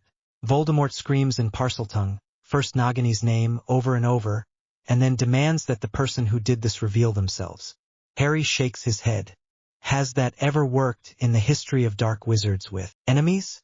He doesn't think so. He stays only long enough to make sure that Nagini really is a pile of ash and shit and Voldemort doesn't manage to stop the burning somehow, and then leaps away. Voldemort is ranting at Ethelred about how the defenses on his house didn't stop whoever did this, and by the sounds of it, he can probably go all night. 6th year ends without any leads on the Hufflepuff Cup, but also, thank God, without anyone else asking to be marked. Harry is glad to stay with Theodore at Susan's house for the summer and get away from Ginny Weasley's cow's eyes. It also helps that Susan's house is one of the places that Dumbledore will never think to look for them. Susan isn't obviously dark. Her aunt wasn't part of Dumbledore's order, even if she was secretly sympathetic to them. The way Susan thinks and Hufflepuffs don't seem to exist for Dumbledore in his blinkered view of the world as Gryffindor and Slytherin. Harry himself hasn't been thinking enough about Hufflepuffs, as Theodore tells him when he comes up one day with a large tome and asks bluntly, "Why don't you do a blood ritual to locate the cup?" Brings them back to Harry's face. Harry grins at him. A blood ritual. Theodore spreads the book out. Can find certain objects, or people, It's more often used for that who are related by blood to an object's owner or the member of a family. An object isn't related by blood. Fine, an object that belonged to someone related by blood to the person whose blood you use. The person whose blood you use in the ritual. And I'll thank you not to correct my grammar, my lord. Harry shows him another grin and sends shadows tumbling around the walls, making the exercise room look briefly as if it stands in the middle of a silent storm. I take it that you think we should use Smith's blood. He has made himself intolerable to several of your Hufflepuff vassals, my lord. Harry nods thoughtfully. Apparently Smith wants to marry a Hufflepuff girl, and he keeps telling Hannah and Susan that their blood is almost good enough. They don't complain about it as true bullying, so far Harry hasn't done anything about Smith. But now, he can help in the greater good, as Dumbledore would say. He tells Theodore, and gets a smile in return and a familiar widening of the eyes and vibration of the bond in the back of his head. It seems that his mocking Dumbledore turns Theodore on. Then again, there's very little about Harry that doesn't turn Theodore on, apparently. And Harry wouldn't have it any other way. Capturing Smith is ridiculously easy. His family's house has shadows everywhere, and they seem to think that dozens of torches make them better descendants of Hufflepuff or something. Harry blinds and binds Smith, and carries him back to Susan's house through the shadows. Susan stands with her arms folded, watching, as Harry cuts Smith's arm and bleeds him into a goblet that Theodore bought with some of Harry's money in Knockturn Alley yesterday. It's a golden cup with 2 handles. The ritual's description said that the more similar the container for the blood is to the object they're seeking, the better the ritual will work. Harry did tell Susan that she didn't have to be involved in this, but she shook her head. I'm getting some of my revenge already, she says, beaming down at Smith, who's making babbling noises behind his gag. Smith turns his head towards her voice in shock, and Harry sighs and deafens him too, although with a charm instead of shadows. We'll have to use one of the twins' memory-altering potions on him before we let him go, he says. Oh, Susan murmurs, do allow me. Harry nods gracious permission, and accompanies Theodore to the ritual room in the center of the house. Torches flare to life the instant they enter, and so does the iron circle set in the center of the floor. Iron is the best of all metals to use with blood magic, given its presence in blood itself. Harry considers the fact that Amelia Bones had one already set up a happy sign from the universe. Theodore sets the goblet of blood in Harry's hands and backs away. Harry steps into the center of the circle with the goblet, and at once the circle seals behind him with a spark that leaps up into the air like the beginning of fiendfire. Harry slowly closes his eyes and focuses entirely on the weight of the cup in his hands. How heavy it is, how round, how much he longs to find the one that corresponds to it. Find me Hufflepuff's cup that belonged to the woman who was the ancestor of this blood, he whispers. Draw me a map. And he scatters the blood into the air with a shout. Theodore's gasp near the door tells him it's working, but Harry has to keep his eyes shut for the moment, and doesn't know what the map looks like. When he can finally look, after the drain on his magic stops, he smiles in appreciation. The ritual can only give him 3 words, but if it's been done properly, they should be informative ones. Bellatrix Lestrange Gringotts. Harry loses his hold on the ritual in his shock, and the words become a random rain of blood onto the floor in the center of the circle, accompanied by the map a moment later. Harry wipes his face clean and thinks about it. Then he turns to Theodore and holds out his hand. Theodore crosses the inactive circle at once to clasp his wrist. It seems that it might be time to reveal my shadows to the rest of them, Harry tells him. If only so Neville can get his revenge. It's on his birthday, a day after Neville's, that Harry goes on his Gringotts raid. He takes Theodore, Neville, Susan, who insisted on seeing the shadows, and the twins with him. The twins are to provide rearguard coverage, distracting goblins who happen upon them if necessary. Fred and George are more than happy to get to test how their tricks work against goblins, and ecstatic to finally figure out how his powers work. They admit, as Harry has them link arms with each other, Susan, Neville, and Theodore, that they never would have suspected shadows. Lots of places. Fred sings out to George as they appear in the underground of the bank, not far from Harry's vault. But not everywhere, George finishes and grins at Harry. And it's not doors. Harry smiles briefly back at them, and leaps through shadows again with them in search of Bellatrix's vault. He had to wait as long as he did to collect some of Black's blood, since he's related to Bellatrix, and locate the number of her vault that way. Like Smith, Black was given the memory potion and returned to his bed after Harry was done using him in the ritual. Harry will never feel that Black is family, but he doesn't have to die. The large chained dragon lying on the floor of the tunnel. Be ready, he tells Fred and George from the shadows. They nod at once and ready some fireworks. Neville has his wand in hand. Susan is looking fascinated. Theodore stands at Harry's right shoulder with his hands folded behind his back. As always, Harry creates a shadow dragon easily by now, after all the practice he's had. And, more important, the dragon breathes fire. Shadows fill the corridor, some of them extending under the door of the Lestrange vault. Harry chuckles and leaps under and through, bringing Neville, Susan, and Theodore with him.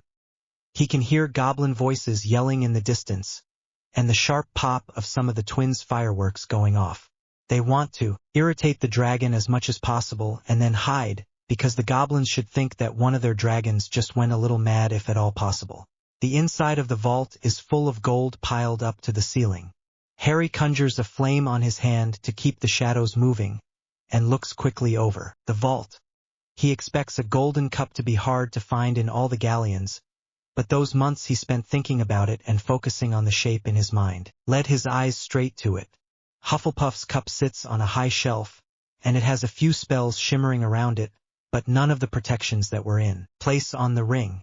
Harry grins as he realizes that it also has the stinking dark murk of a Horcrux worked into it.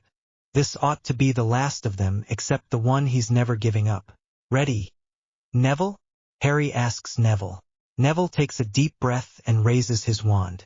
Even if he never faces Bellatrix in battle, Harry promised him this much revenge. He roars the incantation for fiendfire, and it springs out to swallow the gold in the vault. Harry dumps Shadow into one particular set of flames and seizes control of them, easy enough to do with his link to Neville's magic through the mark, and sends a gigantic bat streaming up towards the cup. It reminds him of the shapeless creature he sent to wrap around Dudley 7 years ago. The protections that are on the cup try to shield it. There's a curse to make it burn whoever touches it, but Shadowfire burns hotter. And there's a curse to make everything double. But when doubled items merely fall into Neville's fire, Harry laughs aloud as he watches the cup melt into a small stream of gold, just like the locket and the ring did. Voldemort really ought to have chosen sturdier objects to be his Horcruxes, although I suppose he was counting on the traps he had around them, and the location in Gringotts, and the fact that most people would rather use them than destroy them. By now, Neville is sweating and straining and on the verge of losing control of the fiendfire. Harry gently takes it from him and confines it to the vault. It doesn't want to go out, but Harry makes it, and uses the last of the shadows to take them all out under the vault door again. Fred and George are laughing as they stand behind a conjured stone wall, tossing fireworks and the like down the tunnel. Harry sees that they've cast the same doubling curse that was on the contents of Lestrange's vault on them, leaving the goblins to deal with a positive avalanche of stones, flames, scurrying metal creatures, and everything else the mental minds of the twins could think of. The dragon is also still roaring and thrashing around in its chains, and breathing fire that the goblins have to duck.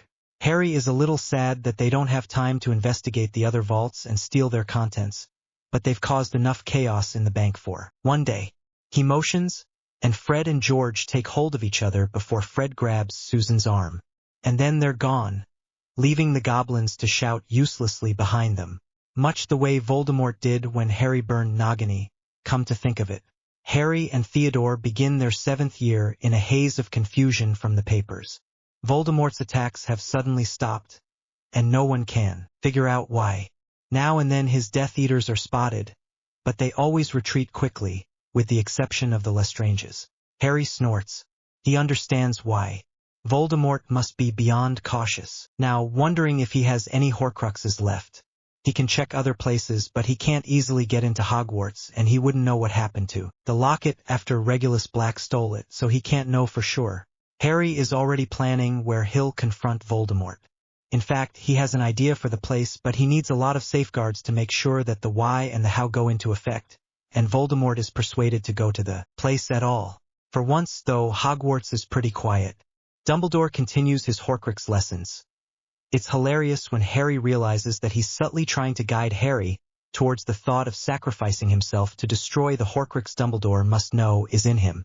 Ginny Weasley mopes around, but doesn't approach him directly. Black is gone as defense professor and some ministry drone is in his place. But since she doesn't appear to be an actual Death Eater, Harry doesn't care. He spends a lot of time snogging Theodore and studying for his newts. At times it feels like he's almost a regular Hogwarts student. But then he goes back to planning his confrontation with Voldemort and his vengeance on Dumbledore and Snape, and he knows better. At last, Harry decides that he's going to have to make the final confrontation flashy. Subtle is just not going to cut it with Voldemort any more than it does with Malfoy. He would distrust every little clue and suspicious hint that Harry tried to give him. Anyway, so Harry spends a month or so working hard, is pretty good at transfiguration, not so great at enchanting objects, at creating a replica of the locket and the diadem. Then he steps into the Great Hall one morning and walks straight up to Malfoy. People are staring at him after his second step. Harry knows why. They can see it now, his shadows snapping and uncoiling about him, rising up so that they wrap around the tables and most of the students. Those of his vassals who didn't know about the shadow magic are staring with shining eyes and open mouths. Most of the others are cowering. Harry thought he would always be fearful to finally reveal his shadow magic. But he realized recently that, if there's really nothing about it in the Wizarding World's books except when it comes to Horcruxes, that means no one can counter it either. And it feels fucking great to show off who he is. He dangles the locket and the diadem, one in each fist, in front of Malfoy. Tell your lord to come and get the pieces of his soul if he dares, Harry sneers. He's spent some time practicing that sneer to make it as convincingly Voldemort-like as he can. If he dares to face Dementors. And me. Harry sends shadows racing and reeling across the room as Malfoy opens his mouth in shock. They gather up his vassals, wrapping securely around them, and bring them over to Harry. He could probably transport them without touching them, he thinks now, but he's not going to take the risk. He jerks his head at Neville and Susan, who grab hold of his shoulders and reach out to the others, who get the idea quickly. Theodore is right behind him, his hand on the nape of Harry's neck where a mark would be if Harry had one. And Harry leaps, retracing a journey he's already taken many times this school year, to Azkaban Island. His vassals begin to shiver the minute they land, except Theodore, standing tall and proud at his side. Harry calls forth his silver Nundu Patronus, thinking of the last time that he and Theodore snogged, and it prowls in a circle around them, driving back the Dementors. Harry smiles and dumps the replica locket and diadem behind a shield. For now, the Dementors are hovering at a distance, held back by his Nundu and, a second later, Theodore's silver cobra. And it's a good thing, too. Harry has had a hard enough time filling the shadows of Azkaban with his little surprises and then telling them not to attack. It would be harder if the Dementors came near now. What's going to happen? Hannah sounds more than breathless. Susan didn't tell her about the shadows, then. Harry nods approvingly at both of them. Susan stands a little taller. Now Voldemort is going to come, Harry says, which makes several of his vassals cringe. Dean takes a deep breath, though, and draws his wand. Let him come. Harry smiles at Dean. Thank you, but I plan to deal with him myself. For now, I need you to work on holding back the Death Eaters. Takes even less time than Harry thought it would. Either Malfoy or one of the other Death Eaters in the school must have communicated with Voldemort through the mark. Pops of apparition sound, not surprising Harry. Voldemort has more than enough magic to drop the spells keeping that from happening all over the island. Voldemort is surrounded by Death Eaters, most of whom Harry can't identify, although he sees the wild, streaming hair of Bellatrix. He catches Neville's eye and nods at her. Neville's grip gets even tighter on his wand. I would have left you alone. Voldemort spits the words like a curse. If you could have only accepted that my followers' children belong to me. Not so, Harry says, and gestures lazily with his wand. All of his followers' marks light up, blazing silver. Theodore turns around and lifts his hair to show his own mark. I've chosen those who follow me, Voldemort, and they chose me back. Voldemort doesn't respond. His eyes have locked on the replica locket and diadem. This close, Harry thinks he might grasp that they're not real, but the shield might be confusing him, or Harry's work on the enchantments that made them radiate the foul aura of a Horcrux really worked. Return my possessions. The last word is nothing but a hiss. No. Harry smiles at him. Voldemort lifts his wand and begins to cast. And Harry claps his hands together and releases his hold on the snakes that he filled Azkaban's shadows with on his trips here. The island is covered with snakes, cobras and mambas and krites and vipers and every other poisonous serpent Harry has read about or could think of. And they go after everything and everyone that doesn't have Harry's mark. The Dementors move in now that Harry's concentration on his Patronus is wavering. But after the first few are torn apart by snakes, they begin to stream away. Harry isn't concerned. The snakes will follow them as long as shadows exist, and Dementors can't travel, any more than the snakes can, where there are no shadows. He's going to cleanse the world of them today. Voldemort hisses at the snakes in Parseltongue, trying to turn them back, but nothing happens, of course.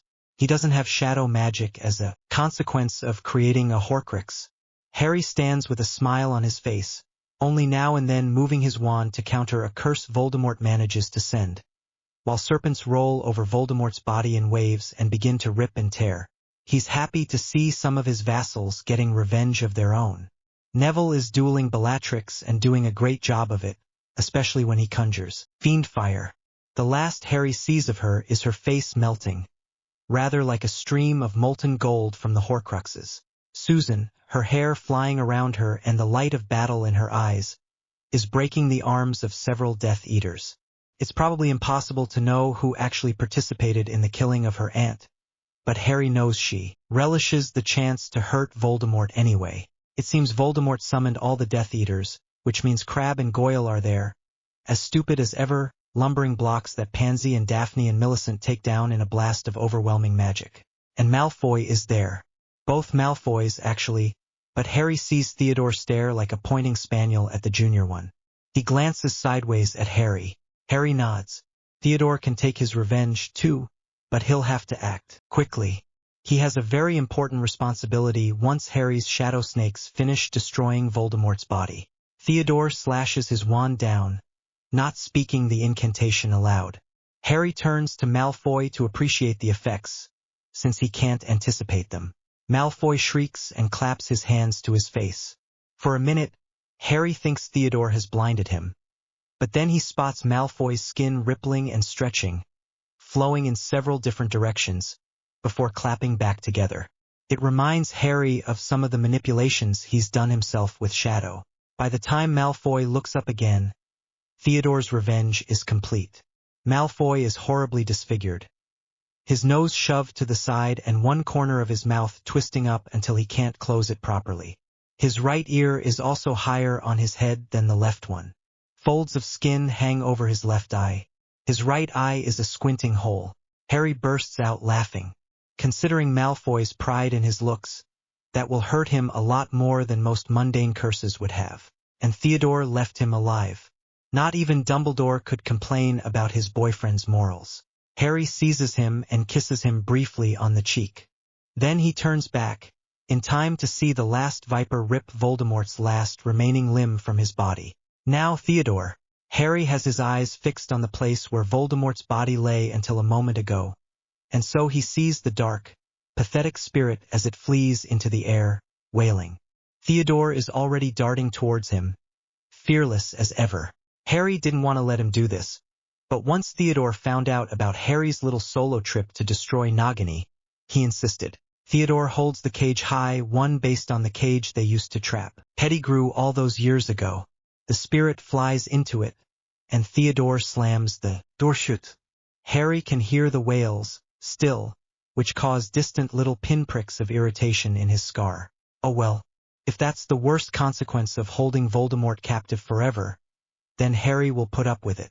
And when they get back to Hogwarts, in triumph, and Harry hides the cage with Voldemort's spirit inside it in a special version of the hidden room, the pinpricks stop. I must say that I cannot let you simply go about your business, Harry. How I wish I could. Harry smiles at Dumbledore. He did know that Harry's a Horcrux, after all, and he figured out that Voldemort must still be alive because Harry's not dead. And now he's holding him at one point in his office. Even better, Snape is standing off to the side, looking conflicted. Harry really can't wait.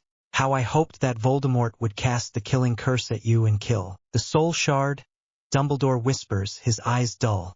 That you would have the chance to survive and become a more normal person without the… Harry snorts.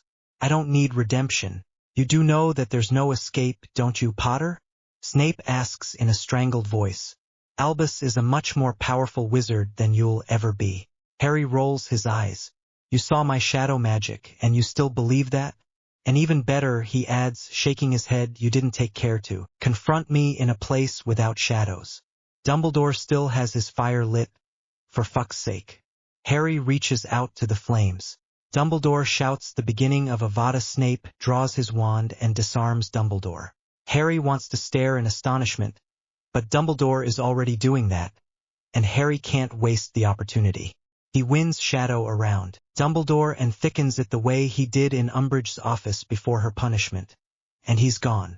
Snape turns in a slow circle, his hands still on his wand, his chest heaving, as if he thinks Dumbledore might pop up behind him the way only Harry can manage. What did you do, Potter? Where is he? Lost in shadow, Harry says. Permanently lost. From now on, he'll be like an invisible ghost, able to watch and listen from shadows, but not control his own wandering, and not able to affect anything in the material world. He'll learn all sorts of knowledge and never be able to interfere with anyone's life. Harry chuckles. It could conceivably last forever, unless I decide to liberate him someday. And even I would have to find him first, when he could be in any shadow anywhere in the world. I think it's a grand punishment. He cocks his head at Snape. Why did you do that? I swore an unbreakable vow to protect you. Snape says hoarsely. Your mother and I were friends, and I hold myself partially responsible for her death. I know that Albus told you I related the prophecy to the Dark Lord. Could not stand by and let Albus kill you. He lowers his wand. Neither can I fight against you. I suppose that you will punish me now. Harry says. It's debatable whether you saved my life, but you might have. And what I'm interested in most of all is making sure that you don't get a chance to bully Neville or any other students again. He snaps his fingers. Hold out your left arm. Still looking as if he expects Harry to kill him, Snape does. Harry takes hold of his sleeve, pulls it up to expose the dark mark, and lays his hand over it. Snape closes his eyes and stiffens in sudden agony as Harry infuses the mark with a binding shadow. What did you do? Snape whispers, opening his eyes. Most people wouldn't notice the faint gray edge the fading dark mark now has. But Harry thinks Snape does. Put in a binding that means that your mind will literally be changed every time you try to say or do something nasty to someone, Harry tells him. You won't be able to speak the words or think the thoughts. You'll find your limbs moving to correct someone's mistake in potions instead of vanish their potion or whatever else you were going to do. And you won't be able to unfairly take points or assign detentions, either. Enjoy your reduced power, Snape. Snape is still staring at him when Harry leaves the office. A cheerful whistle in his voice and a jaunty spring in his stride. After the war is done, it seems like everyone in school wants to be marked as Harry's. Harry is selective, though. He still doesn't take people like Marietta Edgecombe or Granger or the younger Weasleys, especially since Ginny Weasley is mooning at him when she asks in a way that's frankly disturbing. He accepts Blaise, who was on the verge of being persuaded by Theodore at one point anyway, and some of the Hufflepuffs and Ravenclaws in his year who he didn't have already. He chose the best lordship oath he could without even knowing it. It's an honest excuse that he can only mark 3 people every new moon. There's a lot of screeching in the papers about the new Shadow Lord and how he might destroy Wizarding Society, but equally a lot of good press for destroying Voldemort. Both his vassals and the Death Eaters captured that night told the story to anyone who would listen, including the tale of the death of the Dementors, none of whom have been seen since then. So Harry and Theodore and his vassals are largely left alone, and it's easy enough to make the few people who don't do that disappear. Even better, Ethelred retired and left the country for health reasons. Theodore tells him the news with an absolutely placid face, so that Harry can't actually tell whether he had anything to do with it. Well, Harry doesn't care. What matters is that they have the Knot House to themselves now, and when they take their newts and leave Hogwarts for the last time, they have a place to live that's their own, where they can ride the Granians Voldemort left there, his evil plan unfulfilled, where they can read for hours and sleep in the same bed with no intrusions. Theodore is nervous the first time, although Harry can only tell because of the way the bond in the back of his head is vibrating. But Harry runs soothing hands up and down his sides, and spreads his legs for him, and spends a long time swallowing down his cock, and Theodore finally relaxes and smiles. Harry slides inside him with the help of a lot of lube and charms. But so, what? They can do it other ways later. They'll have months, years, decades to do it in other ways. Harry takes Theodore on his back in the bed where his father used to sleep, in the house's master suite.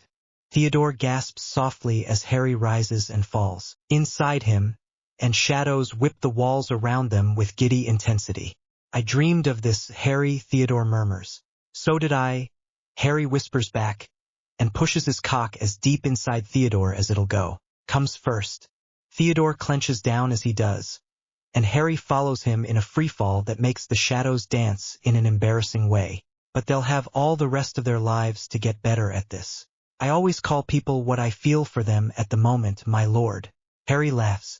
This is Theodore, who still calls Dean Thomas and Fred and George Weasley 1 and Weasley 2, who holds himself aloof from most of the other vassals except when they're dueling, who had less than no fear at being called Harry's boyfriend and betraying his father even years ago when it was dangerous for him. Harry loves him the way he is, and wouldn't change him. An owl bangs at the window. Harry turns his head. He recognizes Black's owl, and sends a shadow to chase it into the Ollery. Black is still trying, even though he highly suspects Harry had something to do with Dumbledore's disappearance. Harry might let him claim the position of Godfather someday if he keeps it up. "Do you ever wonder what the future will bring?" Theodore asks, eyes closed.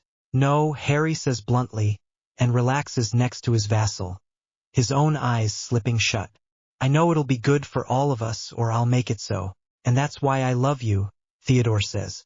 Harry smiles at him. "I love you, too," he says, and the shadows sway in agreement. The end.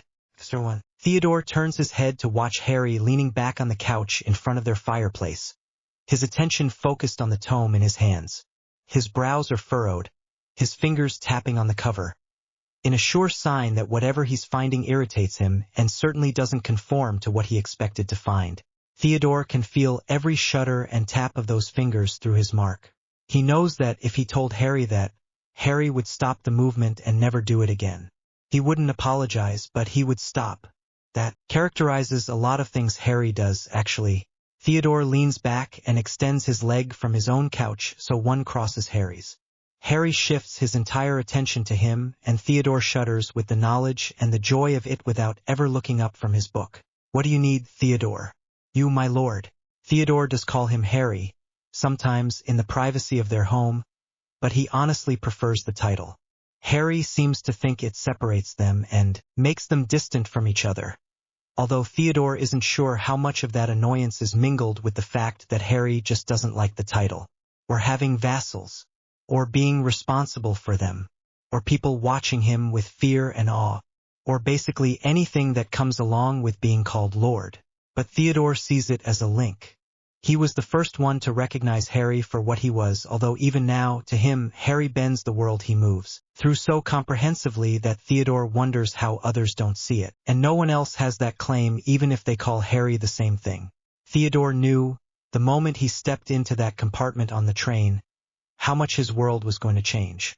He deserves to be rewarded for that insight. Harry smiles, and his face floods with warmth. So often, he's cold, lingering in his shadows and looking at the world from around corners, or listening to private conversations. But Theodore knows how to value the power that Harry wields, and the coldness has never bothered him. It's never been directed against him. "Come here." Then Harry says and extends his hand, a shadow unfurling further along the floor in invitation. "You haven't moved us like that before, my lord." Theodore murmurs, carefully respectful and tilting his head back to watch as Harry undresses. Theodore is more than willing to do so. Making love with Harry is like making love with a windstorm, or a shining waterfall, or some other great force of nature. Theodore certainly can't complain of a lack of attention. Harry gives his full attention to this the way he gives his full attention to Theodore when he asks, or marking someone new when it's the dark of the moon and he can be persuaded to do it, or the books he studies. It's just that there's so much of him. Theodore is glad the thought shatters and breaks apart as Harry shoves into him again. His eyes wide and brilliant and fierce in a way they never are the rest of the time. The shadows are going wild on the walls, twisting around the two of them as if a fire has escaped the hearth. Theodore kisses his lord, and Harry kisses back, his tongue driving into. Theodore disappears into bliss for a second, but never loses the sense of his lord on top of him, inside him. He relaxes enough to come back to his smug thought. Harry uses his shadows to make sure that both of them come at the same time every time. Even if Harry had never spoken words of love, that gesture would tell Theodore everything he needs to know. Not? Theodore looks up, a little surprised. He has been shopping in Diagon Alley for something to give Harry for his birthday, a task that's always hard. Harry seems pleased with every gift, but Theodore wants to get him something special, breathtaking, something to make his eyes brighten. He puts aside the suspicion that someday he might not be able to, and face the woman he never thought would approach him. Yes, Granger? For some reason, she flushes. Maybe there are Gryffindors in the crowds that she thinks would be angry she approached Theodore. Theodore doesn't keep track of that kind of thing himself. He has shadows following him that blend into the ones cast by buildings and fires and people walking and anything else they can find. He feels safe, as if he's still cradled on that. "Two wanted to know if you would give this message to Harry for me." She stretches out her hand to give him a folded piece of parchment. Theodore takes it and flips it open to read it. Granger immediately tries to snatch it back. "You idiot," she hisses. "You weren't supposed to read it. It wasn't sealed," Theodore says. "And of course I'm going to make sure that it isn't something dangerous before I give it to my lord." "How can you call him that when you're dating and everything?" Theodore shrugs. He will take some time to answer the questions of his fellow vassals, whom Harry insists on calling his minions, but he doesn't owe anything to Granger. He scans her message instead. "Harry, this is Hermione Granger, who used to be in Gryffindor House. I need to talk to you. I'd like to debate the morality and politics of what you're doing with you. Will you agree to talk to me 6 days from now in front of the ministry?" Theodore laughs as he closes up the parchment again. "I'll give it to him, but I can tell you this now, Granger. He's not going to agree to meet you. He doesn't give a damn about blood purity," Theodore agrees. "But he doesn't give a damn about people debating morality and politics with him, either. He only cares about the people who are close to him and his magic. That's it. If it wasn't for the library that fills Knot House, Theodore thinks that Harry wouldn't even care if they lived there. Harry could be in a hovel and be happy with books and Theodore and the others nearby. But he has to see that what he's doing is wrong." Theodore shrugs. "He doesn't think so. What would make him listen to me? If you swore him a vow of loyalty and let him mark you, then I would be betraying my principles. Well, then you have no access to him." Theodore turns around to walk away. Granger reaches towards him, but luckily stops before the shadow that's forming a puddle at Theodore's feet can reach her. Frostbitten fingers would be the least she could expect if she touched him against his will. "Can you just tell him I'd like to talk to him? Not? Please?" In the end, Theodore decides there's no harm in the verbal message, any more than in carrying the written one. Just don't expect a good response. "Granger," he calls over his shoulder as he disappears into the crowd. "But Harry, no." Theodore grins a little as he sits back to watch the contest. Granger is leaning forwards as though she's about to get called on by Professor Snape, her elbows driving into her legs. She has a set of robes on that are nicer than the ones she wore at Hogwarts, but only barely. Theodore would never wear robes like that to an audience with a lord. Then again, neither Harry nor Granger tend to think of Harry that way. You have to see that what you're doing is wrong. Granger's cheeks are. Harry stares at her. Theodore would be worried if it was a flat stair or if the shadows on the floor were moving.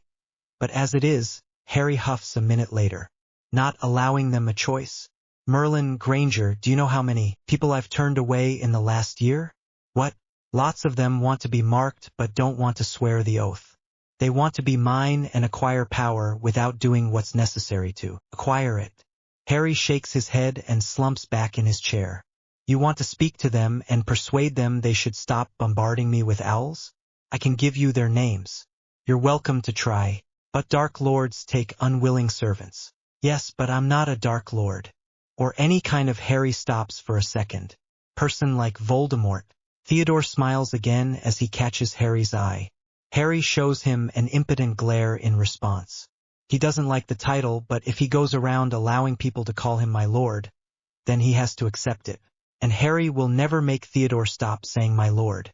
I don't understand why anyone would want to be branded like a slave. You think I do?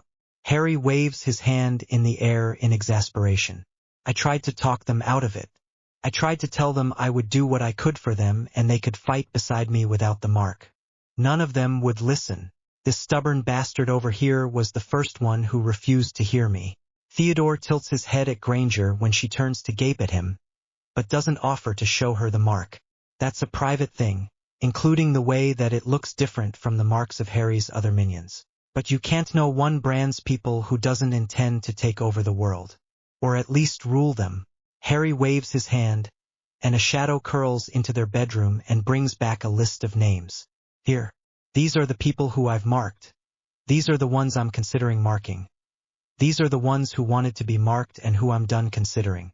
You can look at them and decide whether any of them are cringing slaves. I don't, Granger says like it's a complete sentence but takes the parchment. The ones that you're considering. Why not just mark them all at once? The ritual I use can only be done on the new moon and only to 3 people at a time, that's why. Granger makes a few more spluttering noises and then leaves. Harry rolls his eyes at Theodore. She came here expecting to find a sociopath, right? And then left when it was too much for her?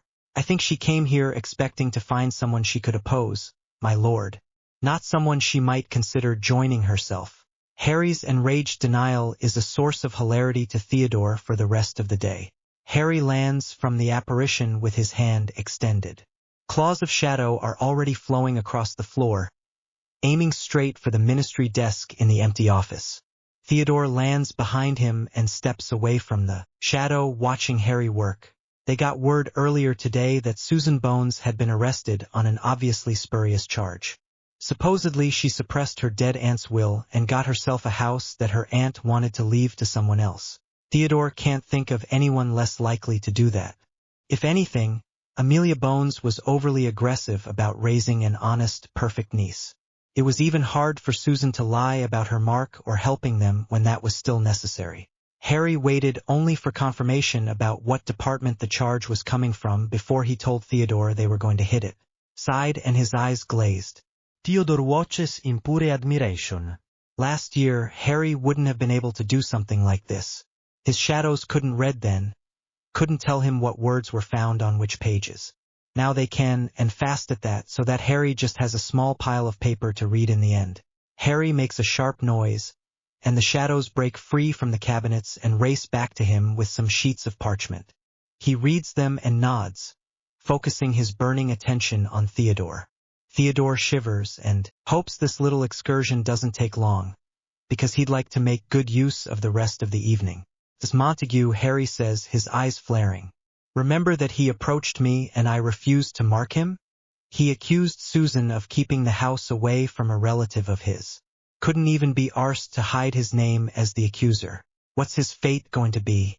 Theodore asks, a delicious shiver working its way down his spine. Harry smiles. Were you the one who destroyed Graham Montague? Harry blinks at Granger, who's accosted him in the middle of Diagon Alley. In the end, Theodore did find him the perfect gift. A series of magical boxes that let his shadows practice carrying things through walls and under doorways.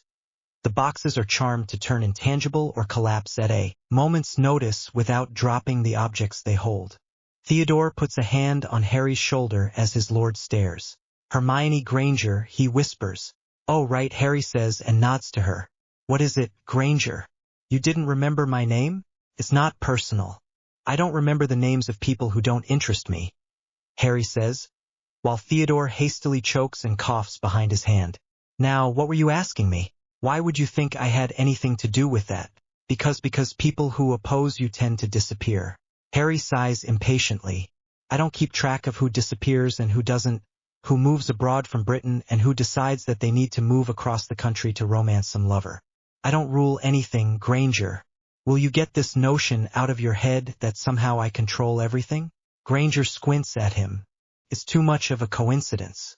Theodore stands at Harry's side and smiles unhelpfully when Harry glances his way. Honestly, this is funny as hell. And Harry does need to learn to be a bit more careful with how he responds to people threatening his vassals. He's not secure enough yet that no one can challenge him. Although that day is coming. Probably within the next year, if Theodore is any judge. I didn't make Graham Montague disappear, Granger. Is that what you want me to say? And it's true, as Theodore well knows. Harry can make people disappear and wander his shadows forever, but he doesn't do it often. Instead, after he got the confession out of Montague, the shadows pulled him apart. The walls of Montague's bedroom are now embedded with tiny, atomized pieces of him, bits of flesh and blood too small to be picked up by any kind of magical scan, even using house elves. Montague is still right at home, fulfilling his last wish, which was, please leave me alone here. Now he's at home. For always. If you did something criminal, I'm gonna prove it, Granger threatens, and flounces off. Harry sighs and rubs his forehead. Theodore bends down next to him. Why do you leave her alive, my lord? Because she's not threatening anyone I care about, and she's not even a credible threat to me, Harry murmurs. And the twins like her. I'd like to not have to check my tea and my chairs and my sheets for itching powder or potions every single night. Guess who's applying to be marked? Harry stares at the parchment in Theodore's hand and sighs. It's not the twins under an assumed identity again, is it? No. Hermione Granger. Theodore lays the parchment on the table in front of Harry with a little flourish. Harry looks gratifyingly blank before he rolls his eyes. Right, the one who had problems with the way I handled Montague. Why in the world would she ever want to become one of mine? She says in the letter that she thinks you're going to be in control of Wizarding Britain in a few years, and that she wants to reform the system from the inside. She's advancing fast in the ministry and says she would help give you information about how you should change the position of magical creatures. I'll change the position of magical creatures that help me in mine, Harry mutters with a deep breath of irritation. I don't see any reason that I would consider her. You know that if you don't mark her, she'll be back in 6 weeks arguing that you should, and she'll probably undermine me from without, right? Start some sort of resistance? I wouldn't put it past her, Theodore says innocently, and loves the way that his lord closes his eyes in a motion too long and slow to be a blink. I'll give her a chance at one of those blasted Vassal social evenings that Susan badgered me to put together. Harry turns and stalks towards the far side of their bedroom. See how she does with you, Pansy and Millicent. She has to be able to get along with people who weren't Gryffindors if she's going to be my vassal. If she can't, I'm not marking her no matter what kind of trouble she tries to cause. Theodore smiles. Harry turns around in time to catch it. He huffs and folds his arms. You want me to mark Granger? Why, she could be a good advisor, my lord. And you could use a few more Muggleborns among your vassals. There's nothing wrong with Granger's brain, just her common sense. Ian, Harry says, with enough vowel sounds to make Theodore chuckle. Now come to bed. He holds out his hand. Theodore comes willingly. Another reason he thinks marking Granger would be a good idea, although he doesn't say it to Harry, is so that he has company in keeping Harry on his toes. Bar this, he thinks as he lies next to Harry in bed later and admires the rise and fall of his chest. This is mine alone. Extra 2. I don't understand what this is. A vassal social? There are enough of us now that not everybody knows everybody. So Harry organized this kind of thing so that we can keep in touch. Granger just gazes at Susan in what reads like stupefaction. Although Susan has no idea if it actually is. She took up the responsibility of getting Granger here, and that's all she has to do. She has more important people to go and find. Here is the large set of gardens behind the Knot House, where Harry and Theodore took up living right after they graduated from Hogwarts. They've done some remodeling, though. Susan remembers this garden as gloomy, with hemlock trees shading it, and high hedges, and no flowers at all. Now there's a fountain splashing in the middle, into a stone basin that seems to be decorated with protective runes. The statue in the middle of the fountain is a woman with a face like Lily Potter's that Susan has seen in a few photographs. And there's a bonfire, and most of the hemlock trees are gone. Susan thinks they're what's feeding the bonfire, actually, and there are raised beds with force-grown white flowers shining softly. Granger walks hesitantly towards a group that includes Millicent and Justin. Susan makes for the food tables, partially because she's hungry, and partially because the person she's seeking is more likely to be there. But she's not, and Susan has to endure congratulations on getting out of the ambush that Montague tried to arrange for her with the Ministry. Susan smiles through it and now and then exchanges a greeting with someone she's friendlier with, and picks up a plate of sliced cheese, fruit, and nuts to search the darker corners of the garden. In the end, she finds Padma with a book on a bench near one of the banks of white flowers, which actually seem to shed their own light. It's not enough for reading, though, and Padma has a lumos hovering on the end of her wand. Susan sits down next to her and waits patiently for the blasted Ravenclaw to look up from her tome. Padma doesn't take more than 3 minutes to look up, though, and when she does, her glance is long and slow, and her smile the same. She puts down the book and steals some of the nuts from Susan's plate. Can you believe that Parvati actually asked to be marked? I'm not sure if I'm more surprised by that or by Harry's accepting her. I think she realized that there's more gossip in the group than outside it. Susan, that's rude, but accurate. Padma struggles against a smile for a moment, and then does it. Susan watches the way the firelight gleams in her long black hair. Yes, fine, all right. She had other reasons too, including missing me, but I think that's one reason. She reaches for a slice of pineapple. Susan reaches out and covers Padma's hand with hers. The hand trembles a little under her touch.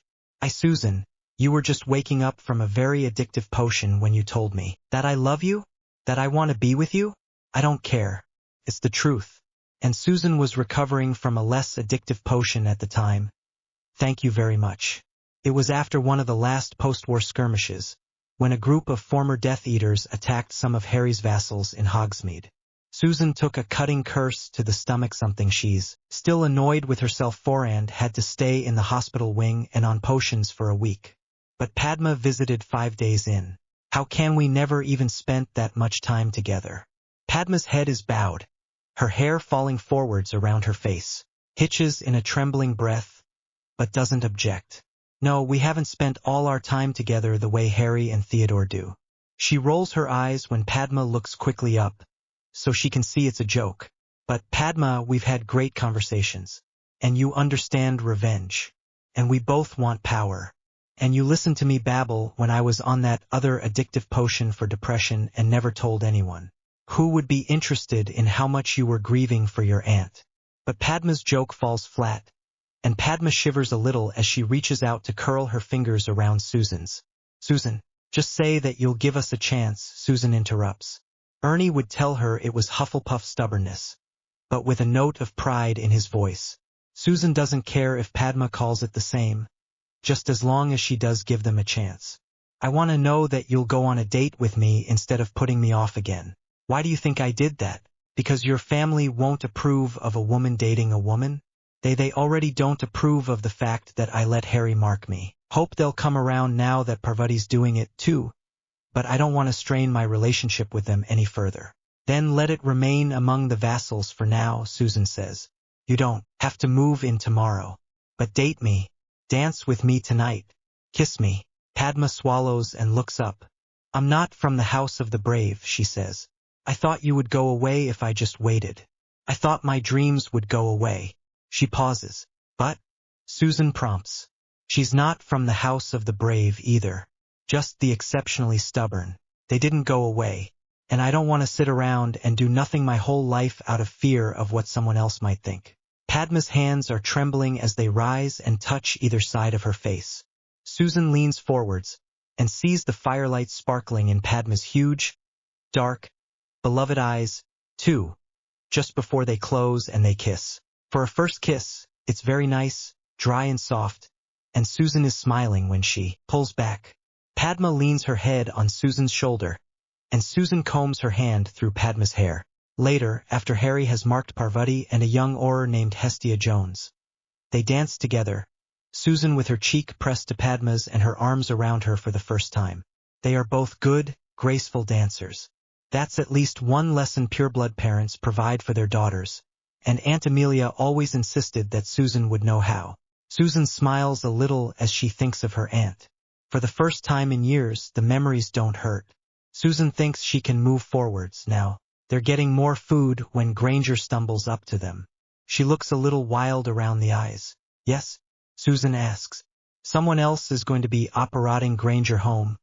But she wonders if Granger forgot. There's so many debates here. Granger all but explodes. And they know more about history than I do. And then there's Percy Weasley here. She says it like Percy's decision to be marked is the one that might sway her to be really loyal to Harry, instead of just trying to convince him that he's wrong. Susan carefully doesn't roll her eyes. For her part, she thinks Percy joined Harry for power, not for moral reasons, but he does have to be loyal or Harry wouldn't have marked him. Yes, we're like that, Granger, Padma says, smiling at her.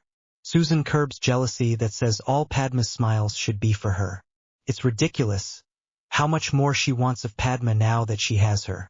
We're not all the same, and you'll need to be able to get along with more than Weasleys if Harry agrees. It's amazing, Granger says, and wanders away, hopefully to engage someone else in debate. Padma turns back and nearly chokes on her sliced pineapple. Susan hopes it's the way she's watching her. From Padma's downcast eyes and the blush that Susan thinks she can see tinging Padma's delicate brown skin, it probably is. Come on, Susan whispers, holding out her hand.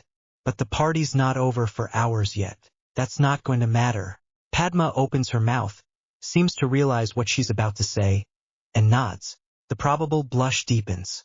Susan intertwines their fingers tighter and leads Padma to the edge of the gathering.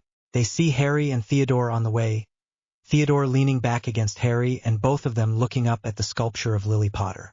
Harry is running his hands delicately down the sides of Theodore's neck. Theodore has his eyes closed, so Harry is the one who sees them and inclines his head with a faint, relaxed smile. Two shadows spring up from either side of him and bow to Susan and Padma, then detach from the rest and follow them to the apparition point. Well, it's nice to know that we have our Lord's blessing, Susan decides, and then puts her arms around the only woman she wants to take home tonight, and operates.